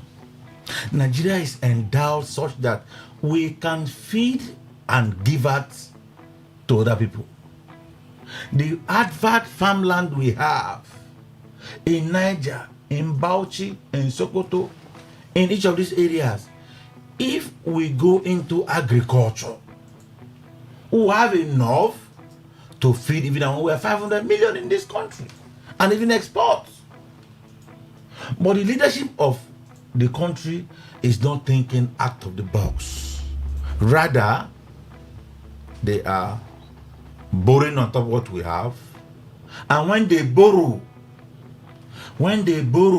it is not being channeled directly to where it ought to go. That's why Bola can sit down and say, okay, the population is bigger than what we are generating. Has any day anywhere everything been equated to the same? No. It has not been equated to when you born, when we came, things were different. So it may not be now, but the proper use of what we have, disseminating these things to the various sectors. Just like my friend Daniel was saying, that the states and the local governments are all culpable. How much is going to the states? How many percentage of the revenue goes to the states and to the local government? When federal government take 52 point some fractions of the entire 100%. So what is left? 40 something divided into the two, local government and states. And people keep hammering every day, money is going to the state. Okay, you stopped for a subsidy to get money. And you agree that the system or the economy will be good to the people. Yet, today we buy fuel. Today we could not go to the market and buy rice. Today we cannot do this. Kelly, Buala, in fact, are we agreed that it's a spokesman of government today? Is he speaking the mind of the government? Plenty grammars that are being used to paint this government, but they're not getting it.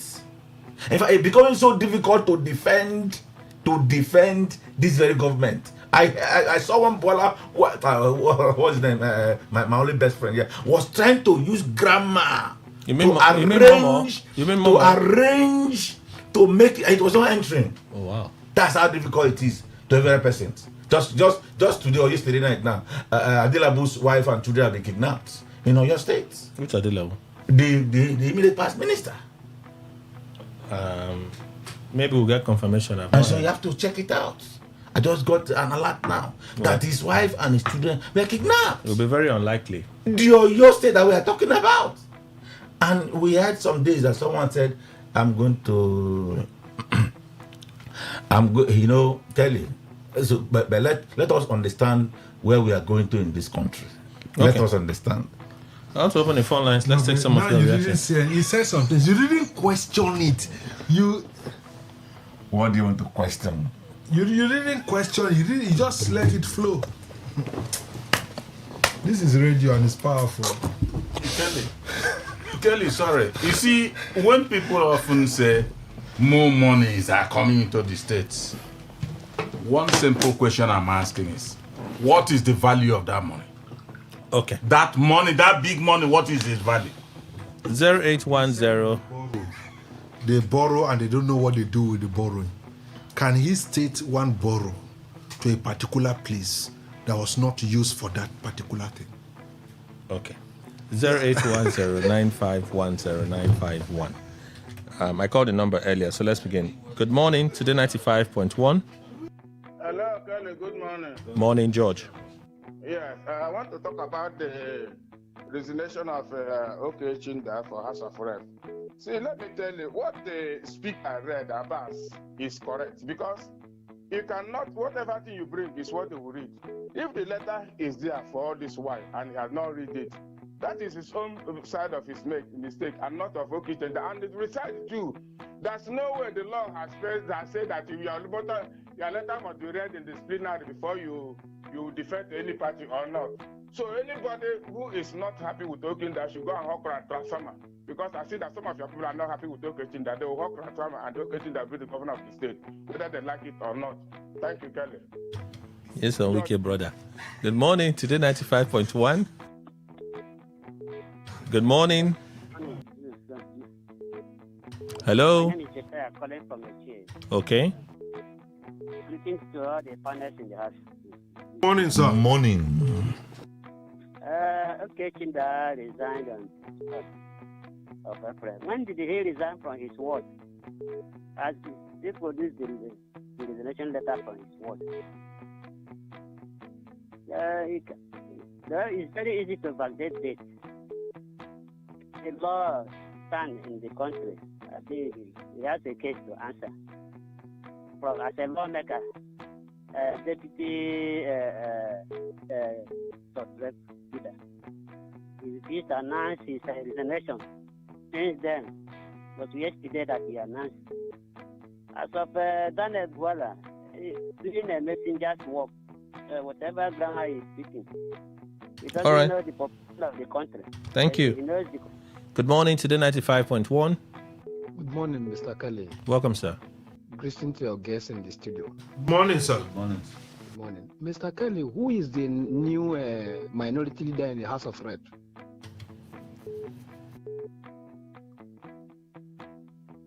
So are you Hello, waiting for me to Mr. answer? Kelly. Are you waiting for me to answer? Yes, I want the people in the studio to tell us who is the new Well, minority leader. I don't have that Okechinde- information. Okechinde is not just an ordinary member. So if he resigns as a minority leader, because now he's in APC, which is a majority leader in party in Nigeria. So the next available party in that house ought to take that position of a minority leader immediately. There will be a rearrangement as quick as possible. But as of today, Mr. Kelly and the guests in the studio, we don't know the new. So from 23rd of April, the house has been sitting up until this moment, and we don't still have a minority leader in the House of Rep. All right. It's a shame to Nigeria. Thank you. Good morning to the 95.1. Yes, Mr. Kelly, good morning. Welcome. I greet your panelists. Morning, sir. Morning. I want to ask one question. Why is it that once anything that is coming from this state comes around, the same our people will be criticizing that thing? Oh, Chinda, is it compulsory that Chinda must resign, must publish his name in the House of Reps because he will resign? He first of all go to his ward, and he has done that. He has gone to his ward. He has registered as a member of APC now. So the remaining one is left for the speaker. Announce anytime he chooses to announce. If you check, since they started their primary election, he has not been in the house, and they cannot stay outside and they announce their name that he has defected. One will go defected from PDP to APP, whatever party. Do you know that Iwochiere joined the party first from his ward in Imo State? After 2 weeks, that was when he went to the house. The speaker announced him that he has defected. I hope you're aware of it. Because I know even you said you are part of the people that don't want to this. It's all right. It belongs to Makinde faction. Okay, I belong to Makinde faction. That's okay. Good morning today 95.1. Good morning, Kelly. Welcome, Frank. Please go on. Yeah, I greet all your guests in the studio. Morning, Let me go to your in-house news where bandits killed 3 people in Kwara State. This killing is very, very condemnable and unaccepted. I want to appeal to the Nigerian Governors Forum. Let them call a security meeting within themselves. Because what is happening in our Nigeria is going, the killing and kidnapping is going out of hand. And what I've seen, they are talking about how to bring Tinubu back, how to go back to Senate, and how to return themselves back. That is what they are talking about now. Just seeing their primary duty of securing lives and property. This is not good. Please, the governor even should take issue of security serious. Therefore, the resignation of Chinda, those that are not satisfied with it, they should go to court and the court will decide. Thank you and God bless you. Thank you. Good morning to the 95.1. Good morning, brother Teddy and the panelists. Chike Daniels, welcome. Please go on, sir. Yes. Out of Daniel Buela. Sorry, he has the same name with me, but Daniel should be different this time. Borrowing money. My brother, you see why they do anything to hold on to power. The immediately you become the president of Nigeria, you now have the power, with the Senate president or whosoever, in that name of Nigeria. Go to anywhere and borrow money, do whatever you want to do. This is the Nigeria that we have found ourselves into. Then that of Okenda, Chinda, whatever, APC, PDP. We all know what is going on. PDP, APC. Impunity at the highest level. I am an Adian. Rivers should regret themselves. Thank you, sir. Let's do a final call for time's sake. Good morning to the 95.1. Good morning, Kevin. I can call from roommate. Okay. About Daniel Buala, talking that the population make us suffer. The resources need to reach everybody. When good luck, there will be some people will die finish. But now when we say Tinubu now don't the way people they die, we bandit they keep people we say the resources supposed to reach us well. Now we people don't die well. They don't kidnap children full everywhere. People they die nobody. And now when the resources supposed to reach us, where people they die like no hospital, nothing. And now we Daniel Boale they can't tell us that because of sin and the population. We don't know say this government no will continue. Thank you. Okay, I'm getting multiple reports of what he said. Gunman kidnapped ex-minister Dilabu's sister and children in Ibadan. I'm getting multiple reports now. Ex-minister's sister, children in Ibadan. Okay, so it's not the wife and children, it's his sister. And that's why I said it's unlikely. Very unlikely. To go to his house and carry his wife and children. Very, very, very unlikely. Okay. Let's listen to some of the messages sent, voice messages sent. Let's just go through a few of them. Okay. Let's see. Let's start with.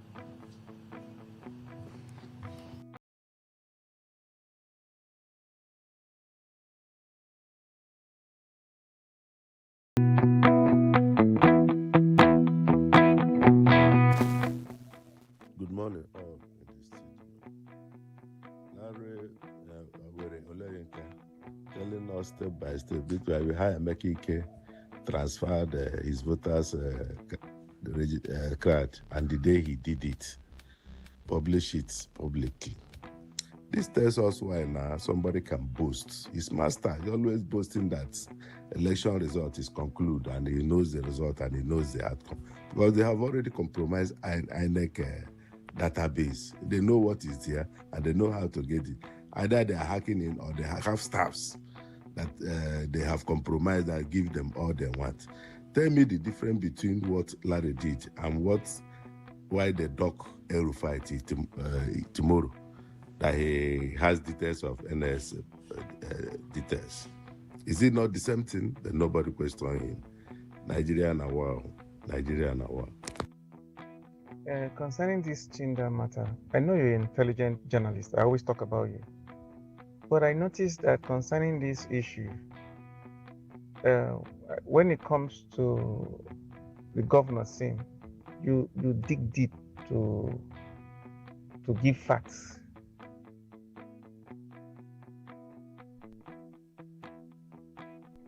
Good morning, Mr. Kelly. Good morning, all the guests in the studio. My name is Ezekiel. Mr. Kelly, Boala is telling us that the money in the government account is not enough, to take care of the masses. Because that is how I choose to interpret it. No, Allah, no problem. But they have increased the election expenses. See the amount they are going to spend for presidential campaign and all of that. See money they are spending. See the salary those people are collecting. Okay, now we are paying more tax than before, and the money is not there. So what's the need? Are we paying tax? People are borrowing money, doing what I don't know there in the government, using money to do whatever you people like. Not for the masses, and you are coming to tell us that development will be slow and steady. Let it continue to be slow and steady for them. Thank you. All right, let's read some messages. Good morning, Kelly and the guest. OK Chinda alleged defection to APC is totally false and misleading. No matter how the explanation of his alleged defection are being peddled around, they can't deceive Rivers people because Rivers people are wise. Pastor Sunday from Rumigbo, that is your contribution. Thank you, sir. So this one sent a picture. Good morning, Kelly. My name is Wisdom. Speaker Abbas claims OK Chinda's letter came in April. But this is a screenshot from his official Facebook page. And as of May 1, he was still addressed as the minority leader. So who are they deceiving? Oh, I see the picture here. Rep. Ogundu Kingsley Chinda, MHR. Welcome to May. Happy new month. Office of the Minority Leader, House of Representatives. Oh, wow. Wow, I don't know why Mr. Ndukwe will be arguing when they say it was since April. Is it not April 1 that they announced it? Good morning, Kelly and the guests. My name is I don't know why he's trying to make an explanation. No. My name is Miracle from Port Harcourt. Just mark my words. One day they will tell us that Wike defected to APC since 2010 when he needs a space in APC. These people are like ghosts. The assembly members defected and said they didn't. Later they defected again. Who knows their next claim? We're finished in River State. We are not, at least me, I'm not finished. They waited for the coast to clear before they brought out Chinda's resignation letter as minority leader of the House of Reps to contest governorship election under the platform of the APC. On the issue of Olayinka, the last time I checked, Olayinka wasn't an INEC official and should explain how we gained access to such information. Thank God ability attribute, that is your contribution. In my view, the best way to fight insecurity is to create meaningful jobs. State police is good but cannot be a solution in the face of bad governance. John Owagugu. That is your contribution. I think I've read this one from Patrick. This one. For me, Peter Obi has spoken well by saying that those in authority should not be addressed as Your Excellency. The reason is because of corruption is eating the hearts of those who don't mean well in Nigeria. And for Boala, singing praises of Tinubu, it is for his own selfish interests. Okay, I ask, what have you and Tinubu done to create jobs as to mitigate the population you claim to Nigerians? All right. Engineer Madi Soki from Rumo Parale Akpo community. That is your contribution. Thank you. I read some messages earlier from the traditional SMS channel. For time's sake, I won't be able to go back there, but I did read some messages from there. We'll quickly jump to Facebook. It's 11:22, so I have about 3 minutes or so before I get out of the studio. So all those that sent me the update about Adelabo's family, you see, I was actually right. It's unlikely for them to kidnap his wife and children. It's his sister's wife and his sister's children. The sister and children, not Adelabo himself or his wife. Louis from Rukwaku. This is Inam Louis. I beg your pardon. It's an aberration of the Constitution, as at the time he contested and won the APC primaries, he was still the minority leader and did not resign his position. It's going to be your word against theirs, really. All those that insist, well, you have to bring proof. Somebody tried to bring a proof going by a post he made on X. Yeah? Let's go to Real Talk Post. Kingsley Nwayamu puts it this way: the House was on recess when he resigned, so that's why they kept silent. Henry Uzo, so Okechinda should go to every house in River State to inform them. Amity Prince, medicine after death, good and bad water cannot come out from the same tap at the same time. Kofre Okere, when Godswill Akpabio resigned as minority leader to defect to APC, he did it right in the chamber. He did it right in the chamber immediately. But in River State, anything goes because everyone seems to be under a spell. Who would speak? Impakabuari Otaji, this is to counter the case in court. That's all. Fake afterthought. Skillful Bureau. I'm not surprised. Nigerian politicians can do anything to get power. Joel Ojoel. Rainbow Coalition is working. River-smatic politics. No fight, no court litigation, no bloodbath. Kudos to King Wike. Aseleme praise. Our leader to take us, they do yeah. Them just no say anything them do. Nobody go do anything. Nikki Stotch, who is fooling who here? He continues, plenty things. When under Israel, he resigned April 23, received emoluments as minority leader in May, then officially resigned June 2. What a shame to our legal system. Caleb Abinoye, they can't fool Rivers people. They are just fooling themselves. Olowu John, good morning, Kelly and the panelists. Why are people surprised? In Nigeria, come Rivers politics, anything goes, especially when you have the president at the helm of affairs doing the dirty job as alleged by you. Mordecai, I'm not surprised. An administration where abnormalities are normal is a clear sign of the times we're in. Sam Ekere, politics in River State is always on the opposite direction, and as ridiculous as it may sound, our situation in Nigeria today is caused by Rivers politicians and his kind of reverse politics. All right. We have to leave here. Maybe we'll have to close the show even now. We're out of time. Thank you all for being part of the conversation today. That's the much we can squeeze in. I thank you all. J.C. Williams, Esquire, legal practitioner, chairman, Rivers Link. He left already. Thank you, Mr. Williams. Dana Momo, public affairs analyst, strategic planner, travel consultant, and a member of the APC. Thank you, sir. Thank you for having me. Chief Engineer Kiadom Richard Dekai, MNSE 2019 governorship candidate, Publicity Secretary Concerned, and Patriotic ex-governorship candidate Rivers G1. G1, thank you, sir. Thank you, Kelly. Thank you, Today FM. And our in-house analyst, Mr. Emmanuel Njukwe. Thank you for your contributions. Thank you very much, Kelly. Thank you, Nigerians. That's our show, everyone. Hola.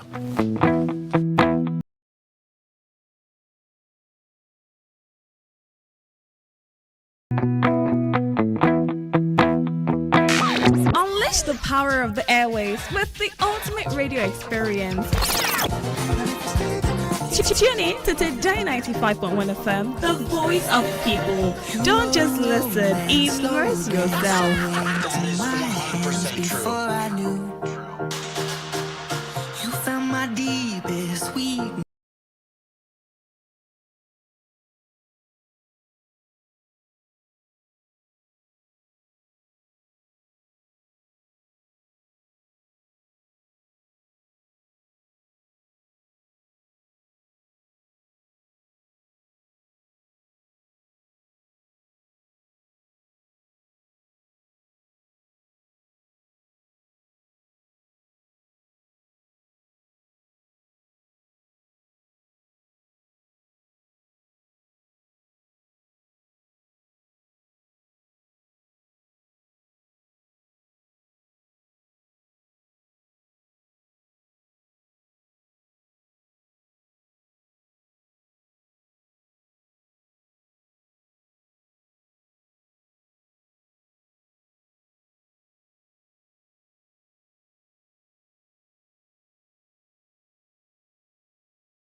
different feelings on a midweek, isn't it? Oh, God, that's because I was born on Wednesday. So I kind of love midweek. I don't know why they didn't spill it into Friday, so that I would have just been a weekender. But of course, it's still the voice of the Yellow Santa Claus officially welcoming you to the world's most exciting planet on radio. MTN Infocom half hour on Today FM 95.1 FM Port Harcourt. Remember, every addiction is a bad thing, but there's just one that is recommended, prescribed by me. But remember, I'm not a doctor, but that's the truth. Addicted to MTN and Today FM is the best therapy for heart attack. Okay, it's that time of the day. You just take glued to your radio now, be faithful to that dial, and then get all those information, absolutely all the information they'll say to you on high. Want to take your word now, right? So everything we do today revolves around tech. Yeah. And then the big is having to do it yourself makes it better. Is that anyone like Fauna or Fauna? I'm on radio. I'm super excited today. Yeah, different breed when I had to come to Today FM, and I don't know, maybe because I had to meet my beautiful sister, and she's been all morning dishing out the best of the day for you, making your day brighter. Yeah, now remember, I will be taking a time out right now, and when I come back, I will be bringing my sister, Amaka, the only Amaka that does not disappoint. Yeah, maybe other Amaka they disappoint, right? You can ask too, Baba. But of course, she'll be letting us in on all we need to know about the MTN Ziggy. You want to know what Ziggy is all about? After this time out, let's dance a little bit, pay my bill. I'll leave you with hardest truths, and I come back with talk more.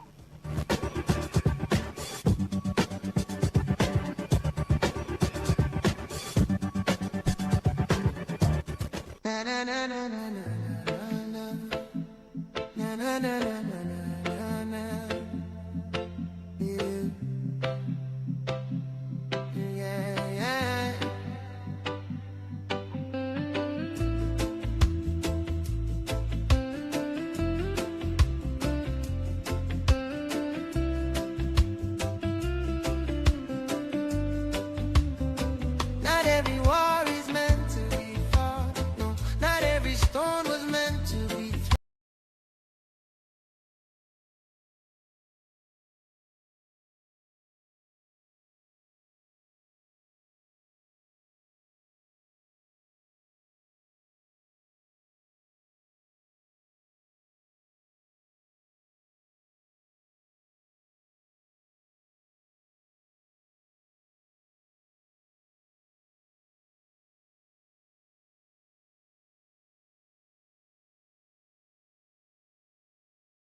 apps where you know they use, but other things go still dey. Some apps get data saver modes, make you activate them to control the data usage. You fit also go your setting, make you off the auto updates them. Then make you also close apps where you know they use to save your data when you know they use your apps. This small change go fit help you save your data well. For more information, make you go your mobile operator website or consumer.ncc.gov.ng for better tips. Make we dey connect and enjoy our data use well. This message they come from the Association of Licensed Telecom Operators, wey join body with the Nigerian Communication Commission.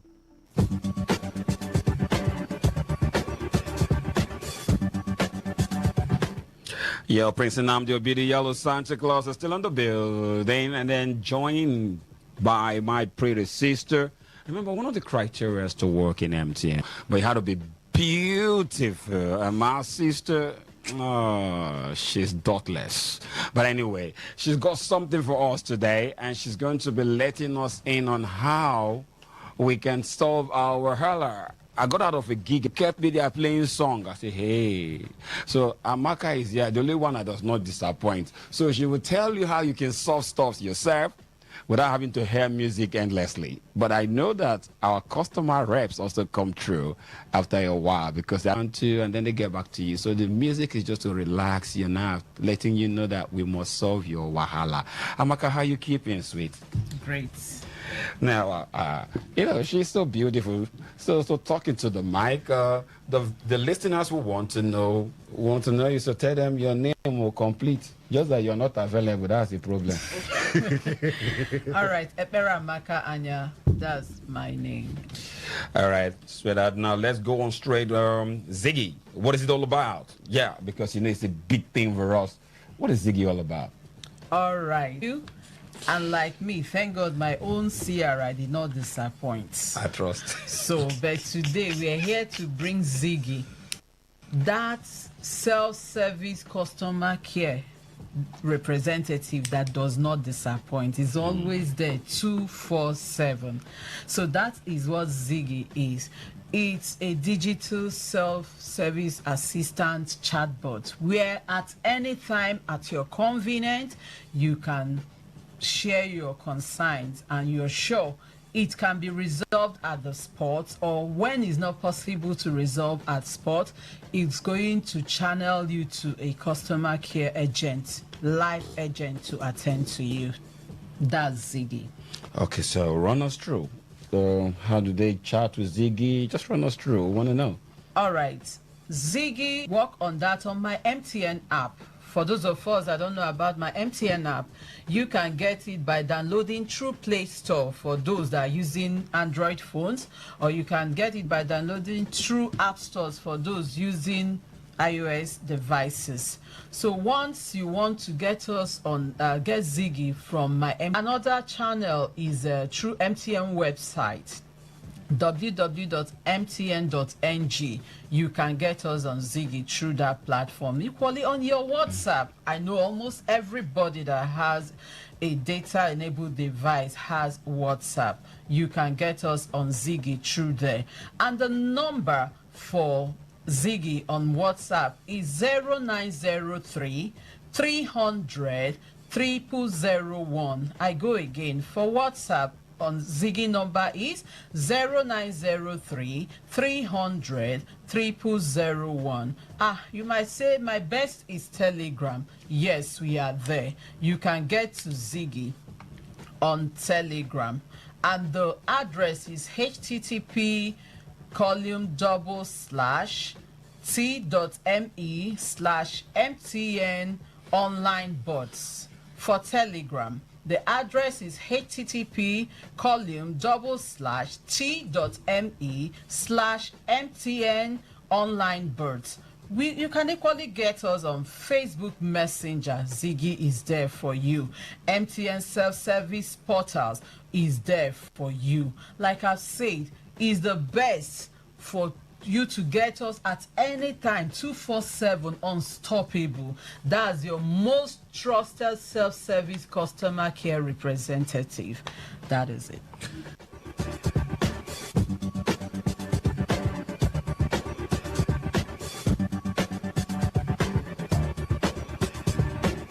hurt feelings.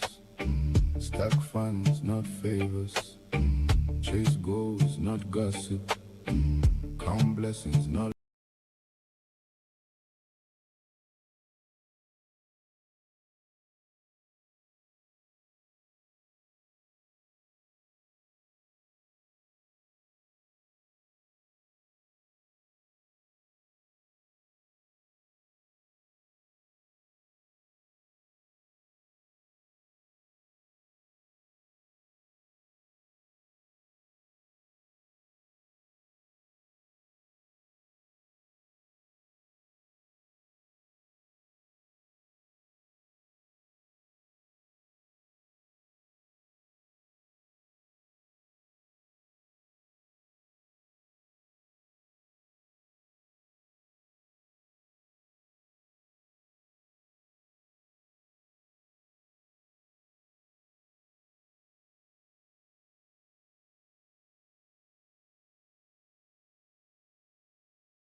Used apps helps, but there is more. Most apps have data saver modes. Activate them to control data usage. You can also go to settings to turn off auto updates. Lastly, close unused apps to save data when you ain't using your apps. These changes can make a big difference. For more information, visit your mobile operator's website or consumer.ncc.gov.ng for more helpful tips. Stay connected and enjoy smarter data usage. This message is brought to you by the Association of Telecom Operators and Nigerian Communications Commission.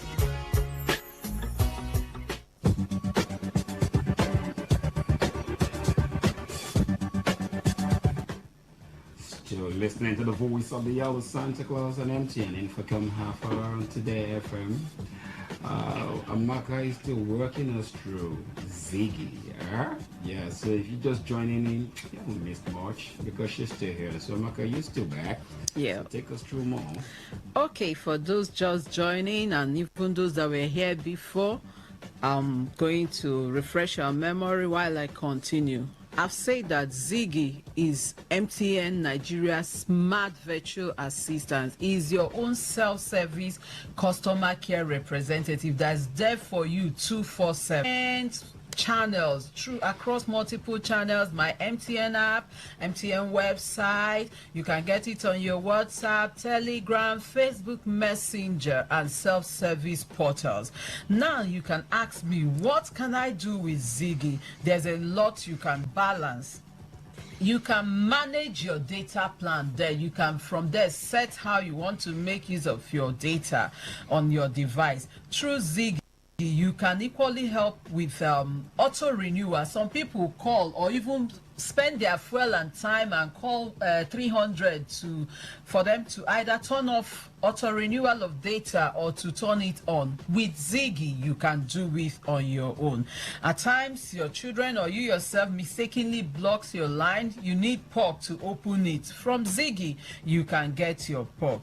If you want to make inquiry or you need support for NIN or SIM, through Ziggy, you can do it. All basic troubleshooting.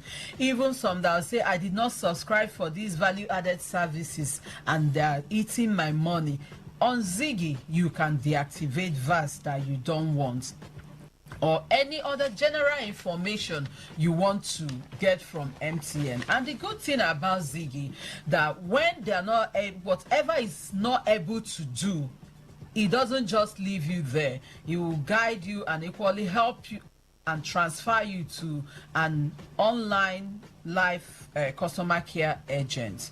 These are the things you can enjoy in Ziggy. And you might ask me, can Ziggy solve your failed transaction problems? Okay, it might not be able to do it for you, but it's going to guide you on how to rightly escalate and transfer you to a live agent to help you. Ziggy can do that perfectly well. You might be listening and say, how can I communicate with Ziggy? Yes, currently Ziggy speaks 2 languages, English and Pidgin, although we are in the process of making it available for all in Yoruba, Igbo and Hausa. So this is it. At any time, 247, Ziggy is there for you. In case of emergency that you can't call anybody, or you feel that 300 is going to waste your time, Ziggy is there. Then one other very important question you might be asking, is it secure? Because a lot of people don't want to do their transaction online.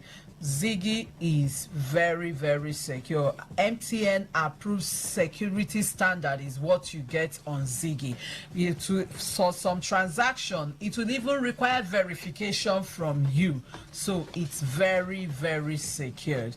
So today you might ask, if I download, if I go to any of the channels like WhatsApp and so on, how do I start? Just type anything, any keywords, and you'll see it chatting with you, and from there your problems will be solved.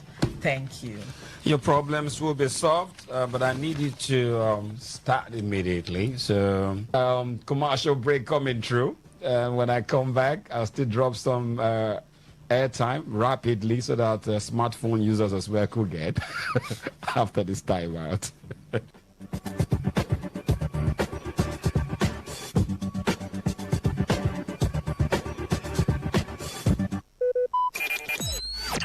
Talk radio. I listen to a lot of talk radio. 95.1 FM.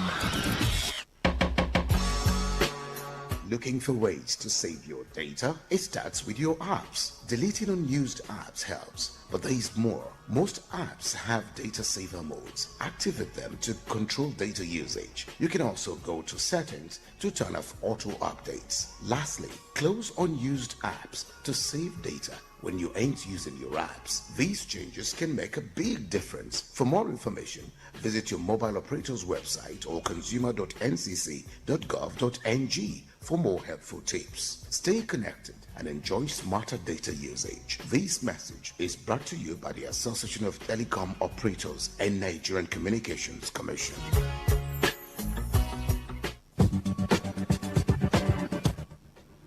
I'm still here. I'm not sure if I'm not going anywhere. Now, trust me, you need to visit Today FM sometime. You just do not want to go where you come in here. You just can't think of going. I don't know.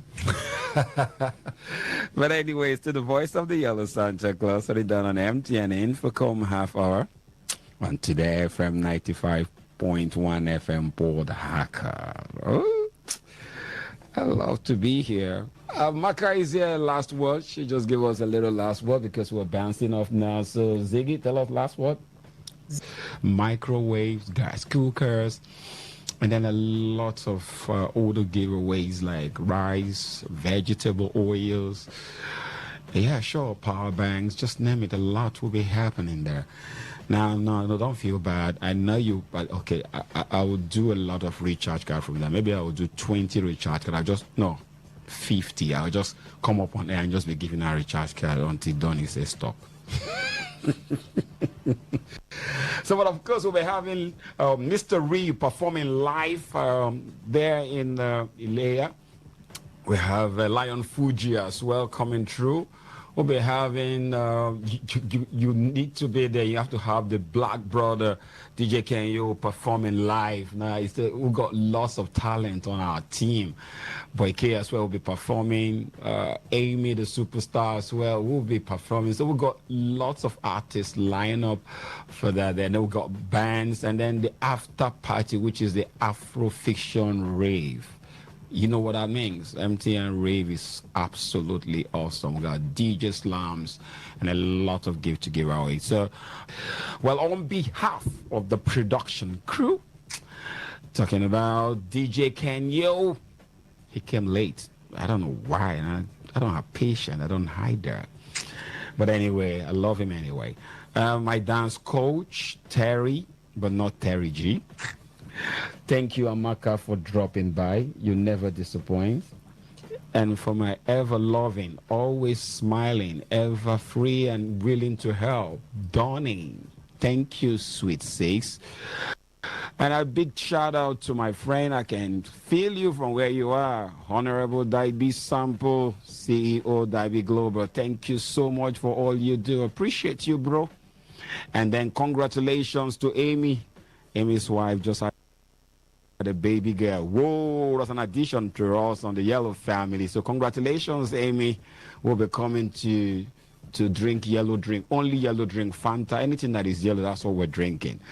This is me, the Yellow Santa Claus, Prince Nnamdi Obi, saying stay out of trouble, be good to yourself. Hey, stay here and here alone in Today FM, and you get the best of your day. Enjoy to the rest of the fullest, right? To the fullest, rather. God bless you. I'll be with you. Bye.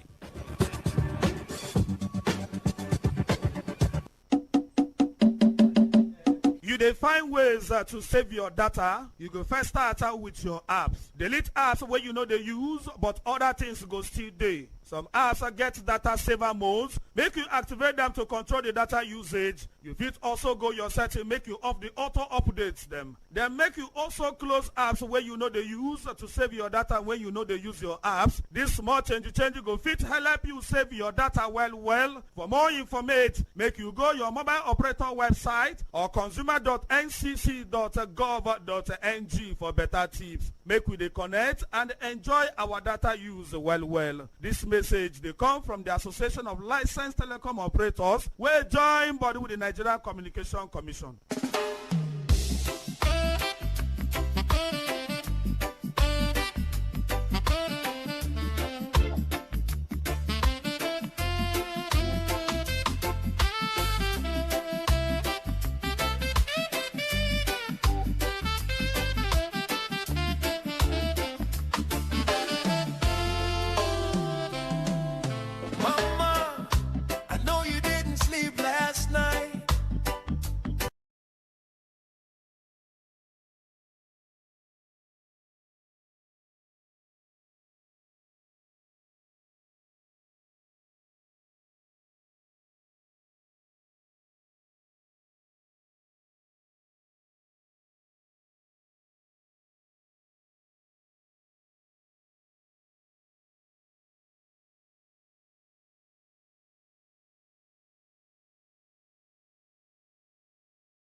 belong.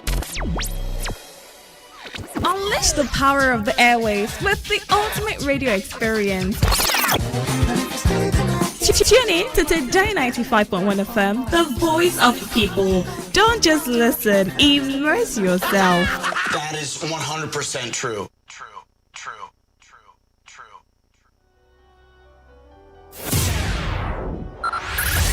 5, 4, 3, 2,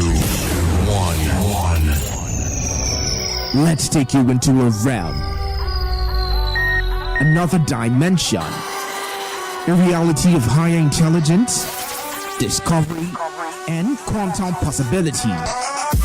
Tune in every Monday, 1 p.m. to 2 p.m. on this station and be part of this journey as we address issues that relate to you and your tech life. It is Today's Tech Show on your premium talk, news and sports station. Today, 95.1 FM.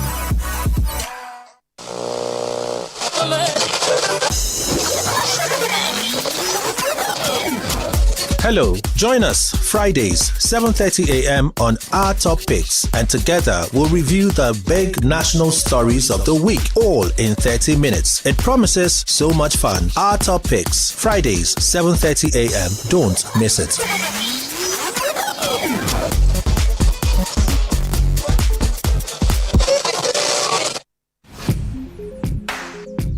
Looking to grow your business? Ready to elevate your brand and reach the right audience? This is your moment to take your brand to the next level with Today 95.1 FM. Your trusted voice, reaching thousands of listeners every single day. From startups to established brands, we create powerful advertising solutions that boost your visibility and drive real growth. Our affordable advertising packages are designed to give your business maximum visibility and real results. Don't just advertise where people are listening. Call us today on 0818-389-2850 or visit us.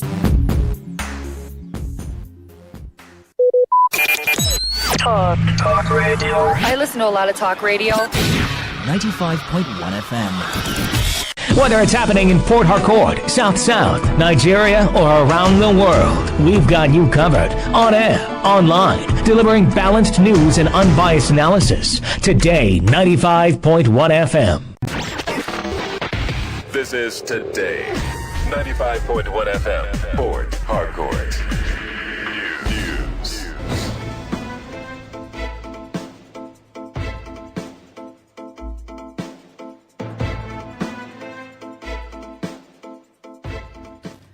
Good afternoon. This is the World News on your premium talk radio, Today 95.1 FM, Port Harcourt. I am Jinsi on security. Airstrikes kill over 50 insurgents in Lake Chad region. Atiku Abubakar questions INEC over voter data breach. And on the foreign scene, violent protests erupt in UK over students' murder. Details in a moment. The Christian Association of Nigeria, CAN, has urged the federal government to declare a state of emergency on security in response to rising cases of killings, kidnappings, and terrorist attacks across the country. The call was contained in a communique issued after the National Church Denominational Leaders Summit held in Abuja under the theme, The State of the Nation and the Way Forward. Church leaders expressed concern over worsening insecurity, economic hardship, and what they described as declining public confidence in government institutions. The summit noted that thousands of Nigerians have been displaced from their communities, while many families continue to live in fear because of persistent violence and criminal activities. Participants highlighted recent attacks and abductions in states including Oyo, Ogun, Borno, Benue, and Kogi, with particular concern over the kidnapping of school children and teachers. CAN also called for the speedy establishment of state police and other decentralized security structures to strengthen intelligence gathering, improve rapid response, and enhance local accountability. Meanwhile, several senior terrorist commanders and more than 15 insurgents have reportedly been killed in coordinated airstrikes carried out by troops under Operation Hadin Kai in the Lake Chad region. According to military sources quoted by counterinsurgency publication Zagazola Makama, the operation was launched on May 31 following intelligence reports of increased terrorist activities around the Kurta and Arena Siki axis. The strikes targeted key insurgent hideouts, logistics centers, and supply routes believed to be critical to sustaining terrorist operations across the Lake Chad Basin. Sources say the operation dealt a significant blow to the insurgent network, resulting in the elimination of dozens of fighters and disrupting their operational capabilities. Several logistics facilities, supply depots, and support structures were also reportedly destroyed during the aerial offensive. The report added that the sustained bombardment has forced many insurgents to abandon their traditional island bases and relocate to more exposed positions on the mainland. Suspected bandits have killed one person and abducted two women during an attack on a Fulani settlement in Lafiagi, Edu local government area of Kwara State. The incident happened on Monday night in the Sodo Sawmill area on the outskirts of the town. Residents say the attackers stormed the community at about 8 p.m., firing sporadically and causing panic among villagers. Sources believe the gunmen were searching for a prominent Fulani leader but failed to locate him. Security operatives and military personnel reportedly responded after distress calls were made, engaging the attackers in a gun battle and forcing them to retreat into a nearby forest. Authorities have not yet issued an official statement on the incident. Nigeria's permanent representative to the United Nations, Jimoh Ibrahim, says the country will overcome its security challenges despite continuing insurgency threats. Speaking during a meeting with ECOWAS ambassadors and permanent representatives at Nigeria House in New York, Ibrahim said Nigeria's history demonstrates its ability to overcome major national crises. He described insecurity in West Africa as a complex issue driven by long-standing social and economic grievances that cannot be solved through military action alone. According to him, governments must combine security operations with dialogue, education, job creation, and community-based initiatives to address the root causes of conflict. Ibrahim also commended the administration of President Bola Tinubu, saying it is pursuing a balanced approach that combines security measures with democratic governance and engagement. He urged ECOWAS member states to strengthen regional cooperation, insisting that terrorism, insurgency, and transnational crime require a collective response. Special Advisor to the President Bola Tinubu on Media and Policy Communication, Daniel Bwala, says Nigerians may not yet be feeling the full impact of the administration's economic reforms because meaningful growth takes time to materialize. Speaking on a live television program, Bwala attributed the continued hardship experienced by many citizens to Nigeria's large population and limited resources, stressing that economic recovery is a gradual process. He maintained that the Tinubu administration is making steady progress and urged Nigerians to manage expectations while reforms continue to take effect across key sectors of the economy.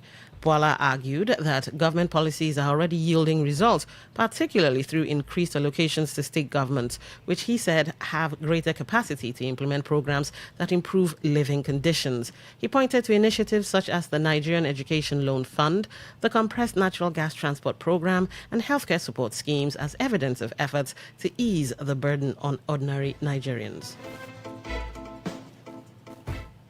Lawyer and political activist Dele Farotimi has argued that Nigeria has never experienced genuine democracy, describing the country's political system as a mere shadow of democratic governance. Speaking during a live television interview, Farotimi said elections in Nigeria have become largely symbolic and fail to reflect true democratic principles. He expressed concern over the emergence of public office holders whom he claims were not qualified to contest elections, citing the cases of Senate President Godswill Akpabio and former Senate leader Ahmed Lawan. Farotimi also criticized the judiciary, alleging that court decisions have often been used to legitimize actions already taken by political actors. His comments have added to ongoing debates about electoral reforms and democratic accountability in Nigeria. You're listening to the World News on Today 95.1 FM, Voice of the People. After the break, more news, sports, and foreign stories. Stay with us. Every day, every hour, when the big stories break, depend on our 24-hour news team to bring you the latest. Today 95.1 FM. Welcome back. Social Democratic Party SDP presidential candidate Adewole Adebayo has accused President Bola Tinubu of using economic hardship and poverty to weaken citizens and discourage demands for accountability. Speaking during an interview on national issues, Adebayo argued that the widespread suffering in the country is the result of policy failures under the All Progressives Congress-led administration. He said many Nigerians have become consumed by the struggle for survival, leaving them with little opportunity to focus on their rights and responsibilities as citizens. According to him, government should prioritize education, economic opportunities, and social welfare instead of creating conditions that foster dependence on political patronage. Adebayo maintained that a population facing severe economic hardship is less likely to challenge authority or insist on constitutional guarantees from elected leaders.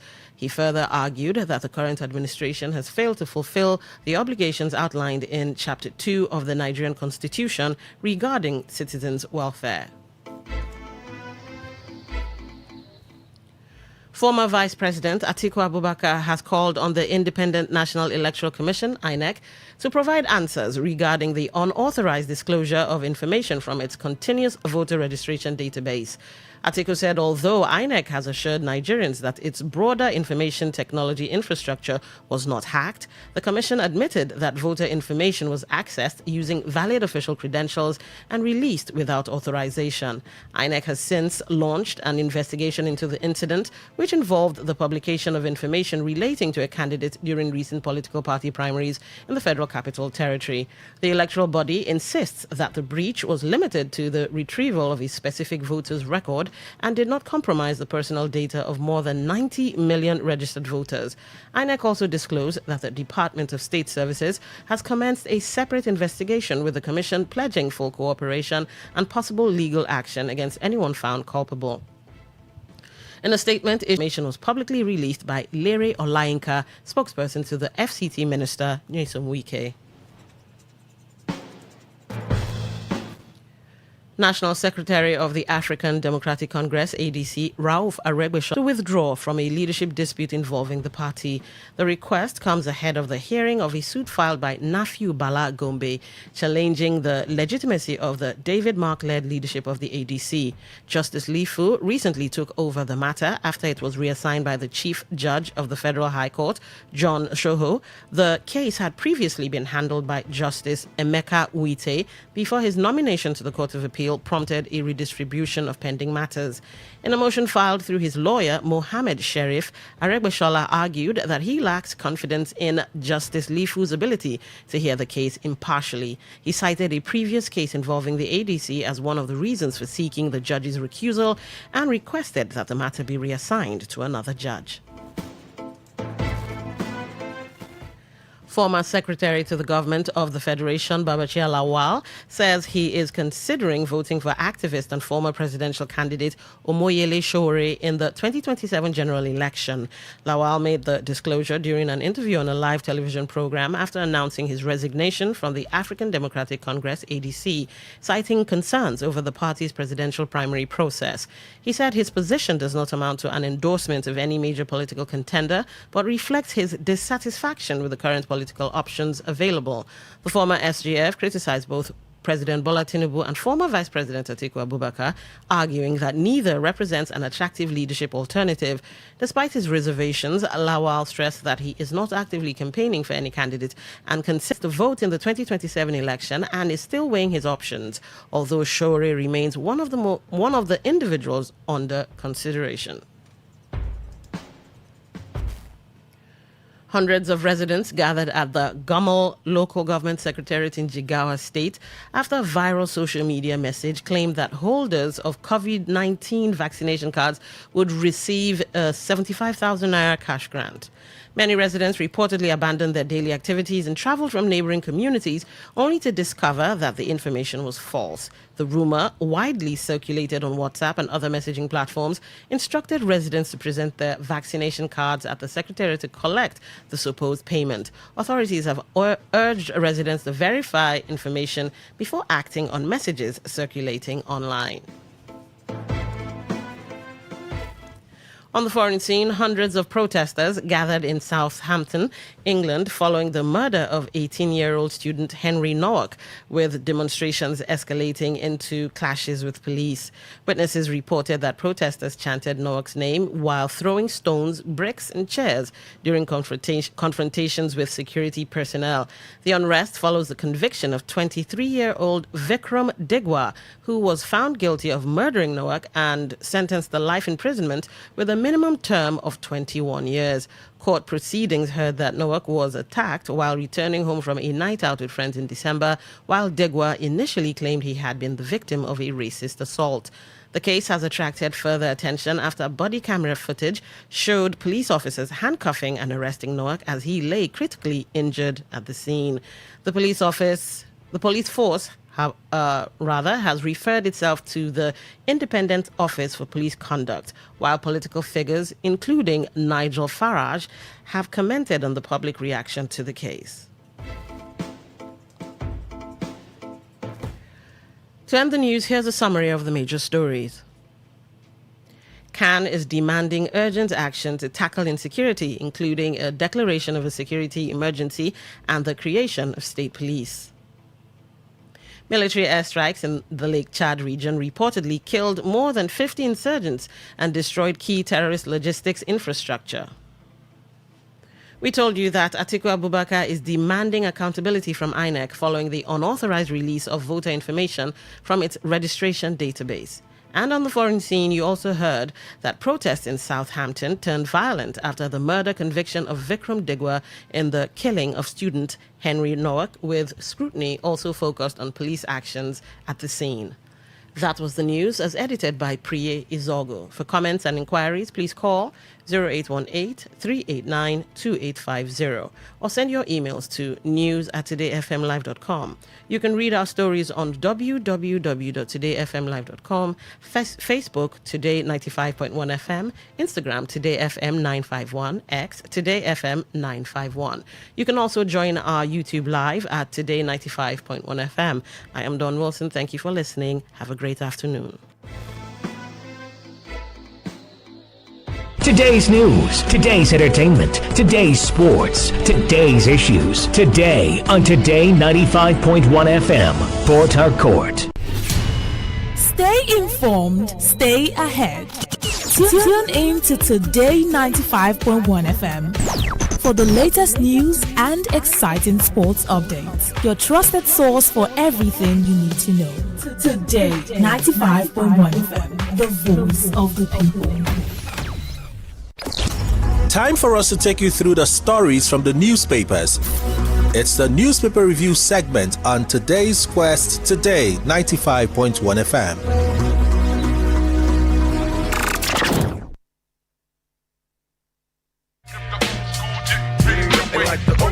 Nothing like the good old classic music and reminding the new school of where it all started from. Get the best of classic old school music back to back. Nostalgia Drive from 10:30 p.m. to 11 p.m. every Saturday on Today 95.1 FM. Hear the bomb. 95.1 FM. It all begins with breaking news. Now make no mistake, this is a difficult mission, and it will remain difficult for some time. Then it keeps trending. Events, issues, personalities, all struggling to gain attention. But in the race for deadlines, the intrigues, power play, undercurrents are often missed or underreported. Insecurity here is basically a product of poverty. But not anymore. As the platform on radio steps in to fill the missing links on events, issues, and personalities in the news. I'm not afraid of anybody. Yeah! The platform on radio serves only the hottest topics and trending issues. Only on Today 95.1 FM. 95.1 FM. Port Harcourt. Weekdays, 4 p.m. Get on the platform on radio and be served.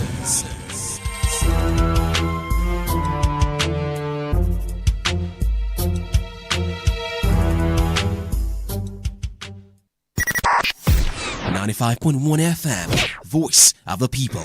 And we're back.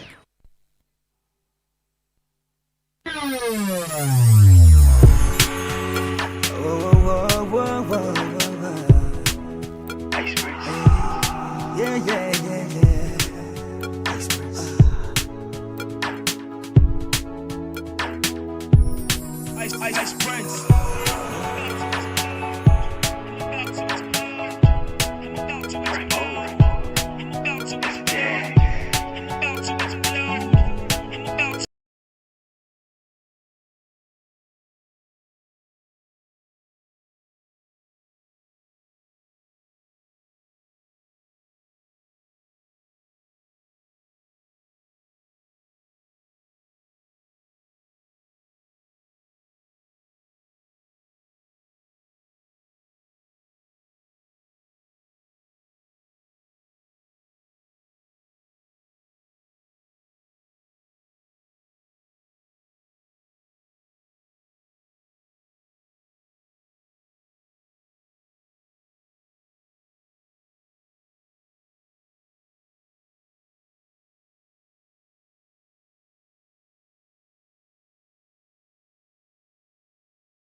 Friendship and love are all about.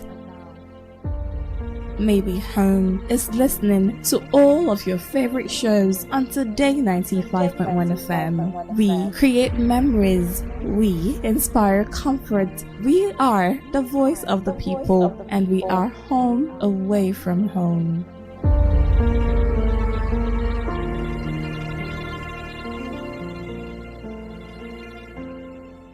Get ready to feel the rhythm, the groove, and the true vibes of Africa. This is not just music. This is high life. From the legends to the latest, we're bringing you the best of palm wine grooves, jazzy horns, and soul-stirring melodies.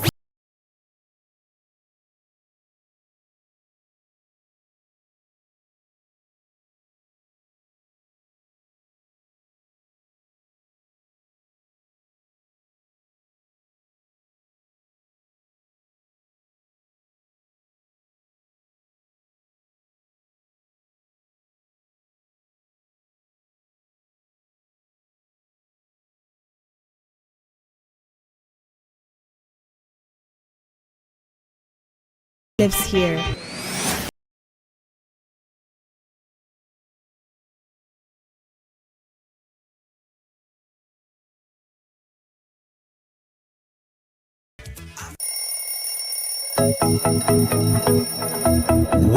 Wake up to today's quest, where breakfast on the radio is full course. We start with some motivation to ignite the spark in you for a great day. Then a full interactive sports show on Sport Attack 6:30 a.m. Unbeatable and concise news report on the world news at 7 a.m. And our newspaper review segment now 7:30 a.m. Oh yes, 7:30 a.m. The scoops and the commentaries with my esteemed panelists. Today's quest 6 a.m. to 11 a.m. on Today 95.1 FM Port Harcourt. Miss it, you miss out.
95.1 FM. Donald Trump has been working to get psychedelics fast-tracked into American health policy. Today I'm pleased to announce historic reforms to dramatically accelerate access to new medical research and treatments based on psychedelic drugs. There is one drug in particular that stands out. It's called ibogaine, and it's mostly used ceremonially in Central Africa. Ibogaine, because it's so important, and experienced an 80 to 90% reduction in symptoms of depression and anxiety within 1 month. Can I have some, please? I'll take some.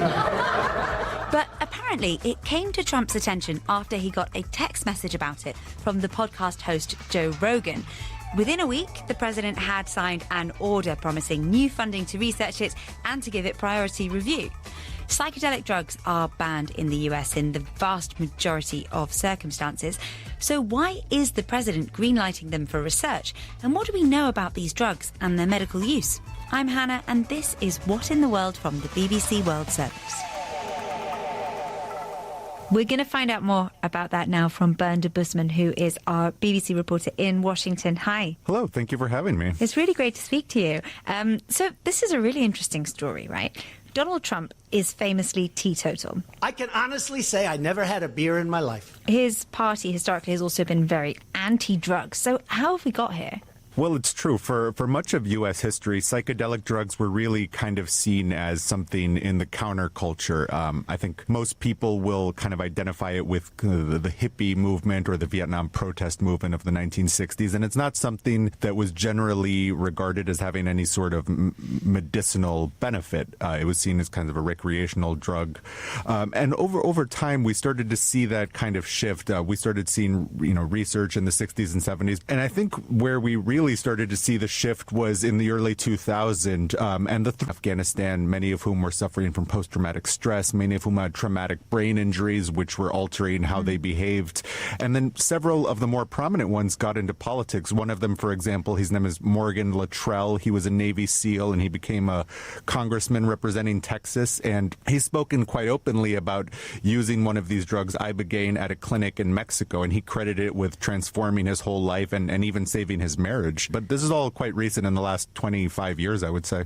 So these executive orders aim to speed up research and psychedelic-based treatments just for a limited group of people who are suffering from things like PTSD, depression, addiction. And the government has committed $50 million for research into ibogaine, which has got the potential to treat opioid addictions, for example. So Bernd, tell us a bit about where that comes from.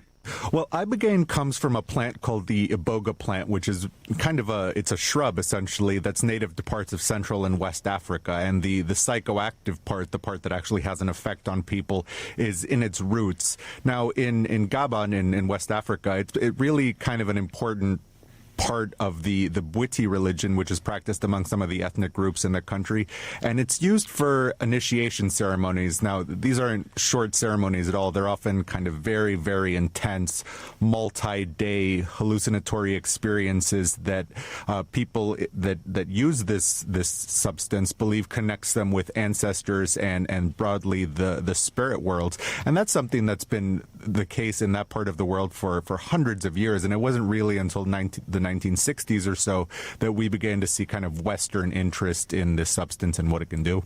And I want to bring in Yann Guignon now, who is a researcher into the iboga plant in Gabon, and he works for a charity that tries to protect cultural heritage there. And he told us a bit more about how people in Gabon are reacting to this executive order. So let's hear what he has to say. For many Gabonese people, it was a real psychological shock. A few months earlier, the United States was still restricting travel access for Gabonese citizens. And suddenly, this same global power was showing strategic interest in what many Gabonese consider to be the country's most sacred spiritual and cultural heritage. The reaction in Gabon are therefore being a mixture of pride and deep concern. Pride because many people feel the world is finally recognizing the value of the plant, but there also fear of seeing this heritage appropriate for generations.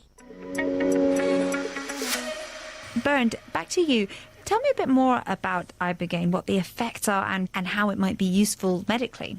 Well, it's very intense. The experience of taking Ibogaine itself often lasts up to 36 hours over several different kind of phases. People who have done it report, for example, watching scenes from their childhood in the third person, but with a kind of emotional clarity that lets them process things and kind of very, very intense periods of introspection.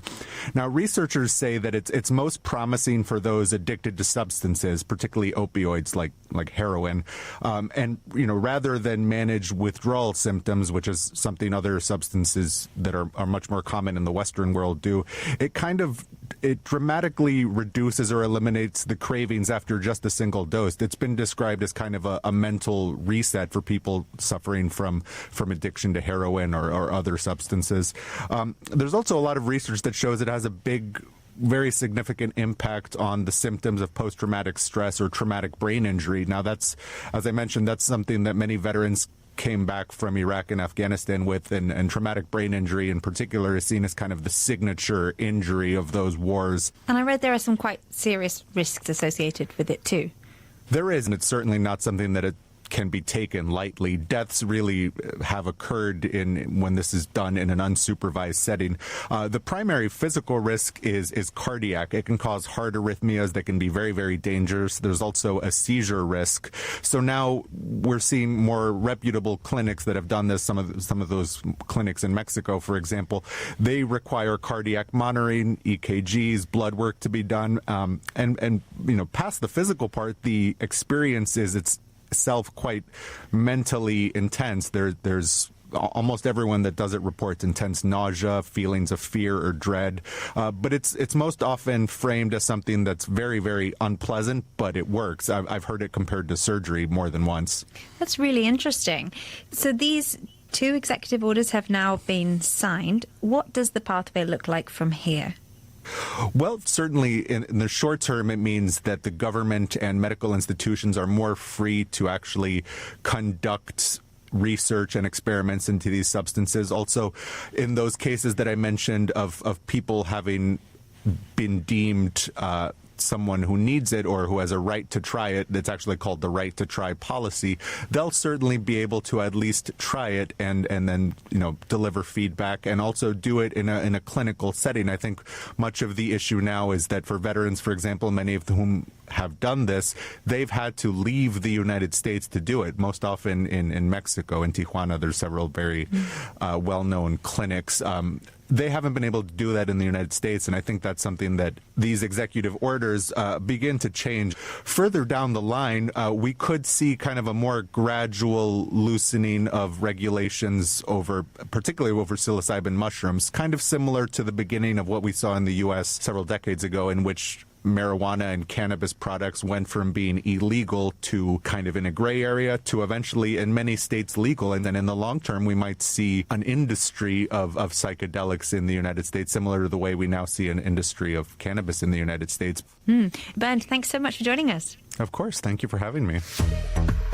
There's so much research emerging on this, and it's a really fascinating topic. So if you have got any thoughts on it, you can share them with us on YouTube, on the BBC World Service YouTube channel. We're on Instagram at BBC What in the World. And if you want to send us a voice note or a message on WhatsApp, we are on +44 330 1233 226. And if you didn't get that, it's in our show notes. For now, I'm Hannah. This is What in the World from the BBC World Service, and we'll see you soon.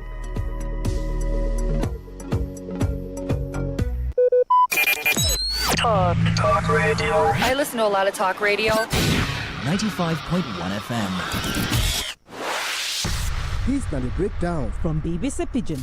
Nigerian federal government don't tighten health screening and surveillance for land borders, airports and seaports across the country following fresh Ebola outbreak for Central Africa. For statement with Federal Ministry of Health and Social Welfare released on Tuesday, government reassure Nigerians say no confirmed Ebola case in Nigeria for now.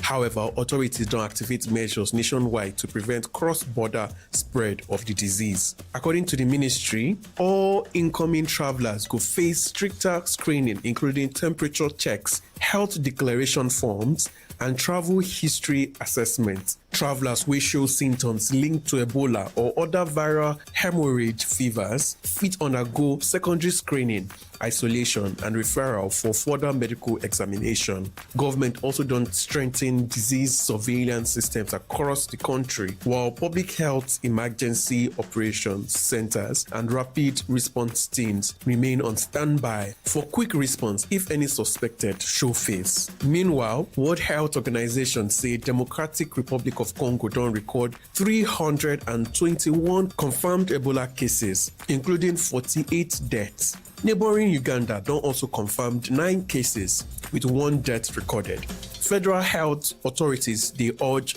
Nigerians to remain calm, wash hands regularly, avoid contact with bodily fluids of sick persons, and report any unusual sickness to health officials immediately. Enter bbcpidgin.com for more tori and follow us for all our social media platforms, including our TikTok and WhatsApp channel.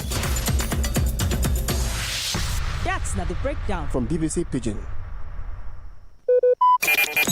Talk radio. I listen to a lot of talk radio. 95.1 FM. Hey, it's Hannah here, and this is What in the World from the BBC World Service. Last year, it felt impossible to escape the feud between Drake and Kendrick Lamar. There were diss tracks, viral lyrics, millions of people dissecting every line online. And while you might have wondered if Drake's career took a hit from all of that, he's responded in a pretty dramatic way by dropping not 1, not 2, but 3 new albums. Iceman, Habibti, and Maid of Honor all came out on Friday. And whatever he's been through, Drake became Spotify's most streamed artist of 2026 in a day. He even got a nod from the White House. Their official account posted a pic of his album artwork with the MAGA logo. He hasn't responded. So Donald Trump is clearly a fan, but let's find out more about this now from Peter Gillibrand, a BBC reporter. Hey, welcome back. Hey, what's going on? I was not expecting 3 albums, 43 tracks. That is a lot of music. Do you think that's too much for fans? What's the tactic here? Not for everyone. I think there'll be a lot of Drake fans out there who are very keen to listen to everything in depth. You know, it's his 9th, 10th and 11th studio albums. Each of them are a bit different. Iceman is rap, Habibti is R&B, and Maid of Honor is more dance, I would say. So it is a lot. A lot of fans will be happy. Some fans we spoke to would prefer quality over the quantity. I'm not going to lie. There has been a lot of people, if you look online, saying it's not all great. But I guess that's the game, I suppose. Something will stick, and we know Drake is good for getting in the charts, right? So I think his tactic is release a lot, there'll be fans who are happy, he'll get in the charts, and there's also this new trend called stream trolling, or stream maxing is what I prefer to call it. It's where you do a lot of songs, and obviously more songs you have, the more streams you have, and what does that mean? He's a businessman. It's more money. Talk to me about the run-up to this album and some of the mad stunts that he was putting on. Yeah, it's big promo, and I think a lot of people listening will probably have seen the ice sculpture in Toronto. Yeah. He got loads of ice piled up, and the date, so the 15th of May, was placed underneath the ice. And a lot of people in Toronto were quite buzzing about that, to be honest. But the fire department weren't as buzzing. They had to thaw it because of safety concerns. But yeah, under that, it had 15th of May. Before that, remember, we didn't know when it was coming out. It was just sort of rumoured.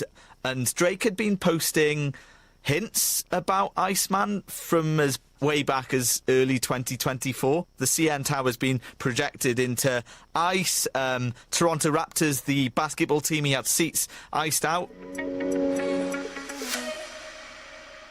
So there was a lot of hype before these albums dropped, but what do Drake's fans make of the music now that it's out?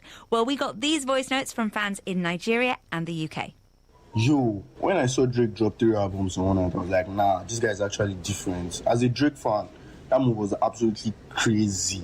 Drake is back in solo mode. You can hear the young guy again. It's like, he's giving Take Care, he's giving So Far Gone. Dropping this much music at once feels like he has something to prove. And honestly, it reminds everyone why he has stayed at the top for so much. Okay, so as a Drake fan, I think it's very comfortable, and I kind of was expecting more. I don't know. He's more comfortable in his craft now, like he has nothing to prove, that he doesn't really do much. And here's music critic Mary Manderfield.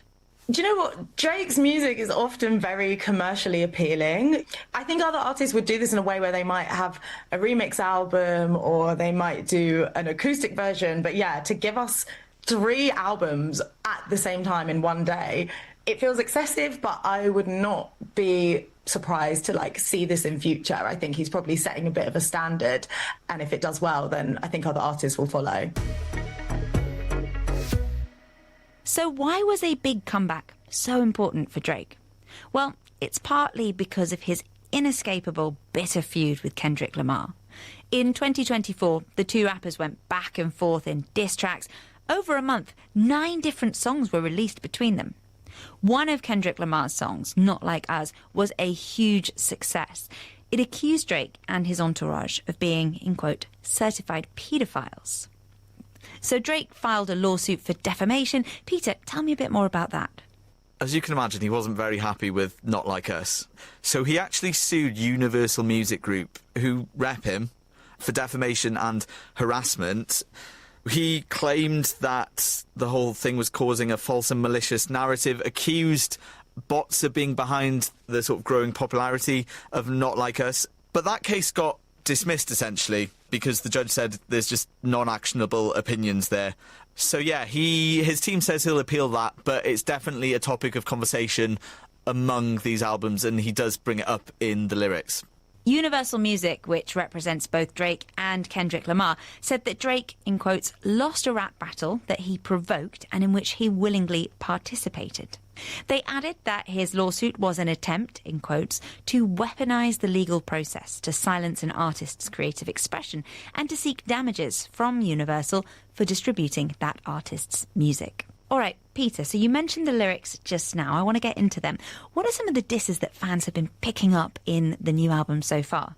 So he does mention how he felt during the whole Kendrick-Drake beef. Talks about his mental health and how that took a bit of a hit. He needed to be sort of on his own. But he also hits out at Kendrick Lamar. He accuses Kendrick of using his background in Compton, where he's from, to sort of do, I guess, charity work, and then he just goes back to living his rich lifestyle. So to use his sort of background as a way to, I guess, publicise him a bit.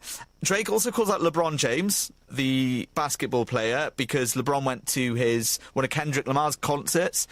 So he saw that as a bit of a, oh, okay, you're a bit against me. He also calls out DJ Khaled. Drake and DJ Khaled have collaborated on a few songs like Staying Alive and Popstar.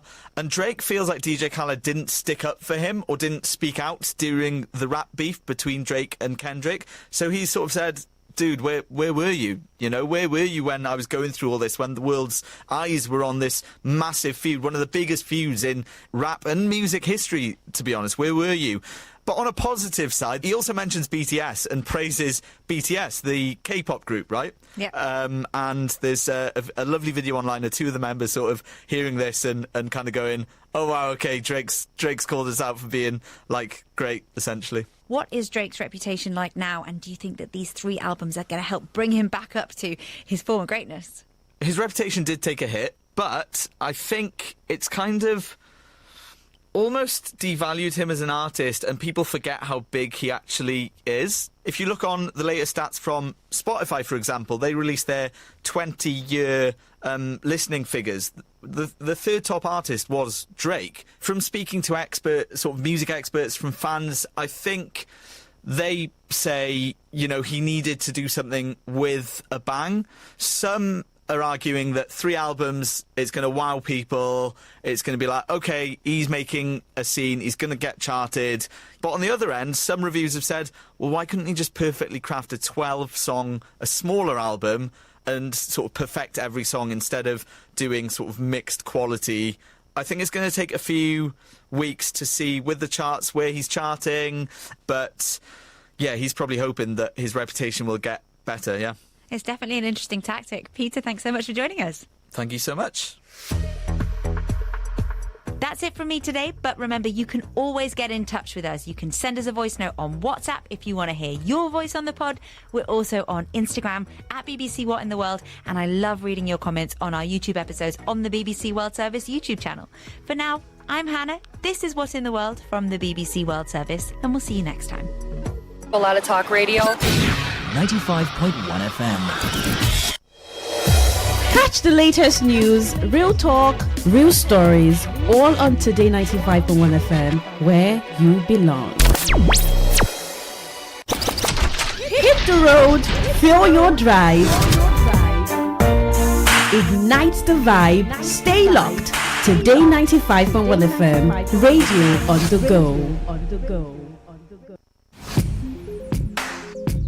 Looking to grow your business? Ready to elevate your brand and reach the right audience? This is your moment to take your brand to the next level with Today 95.1 FM. Your trusted voice, reaching thousands of listeners every single day. From startups to established brands, we create powerful advertising solutions that boost your visibility and drive real growth. Our affordable advertising packages are designed to give your business maximum visibility and real results. Don't just advertise where people are listening. Call us today on 0818-389-2850 or visit our station to book your slot now at Today FM Drive off East West Road, Obiapo. Today FM 95.1. Your voice, your market, your success.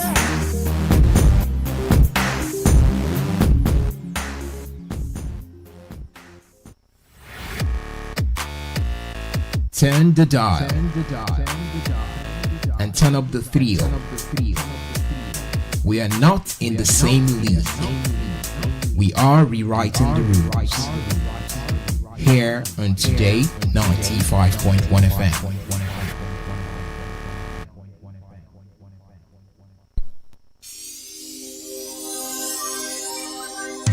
Everybody move your body now. Forget about the blue jay. Everybody move your body now.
Unleash the power of the airwaves with the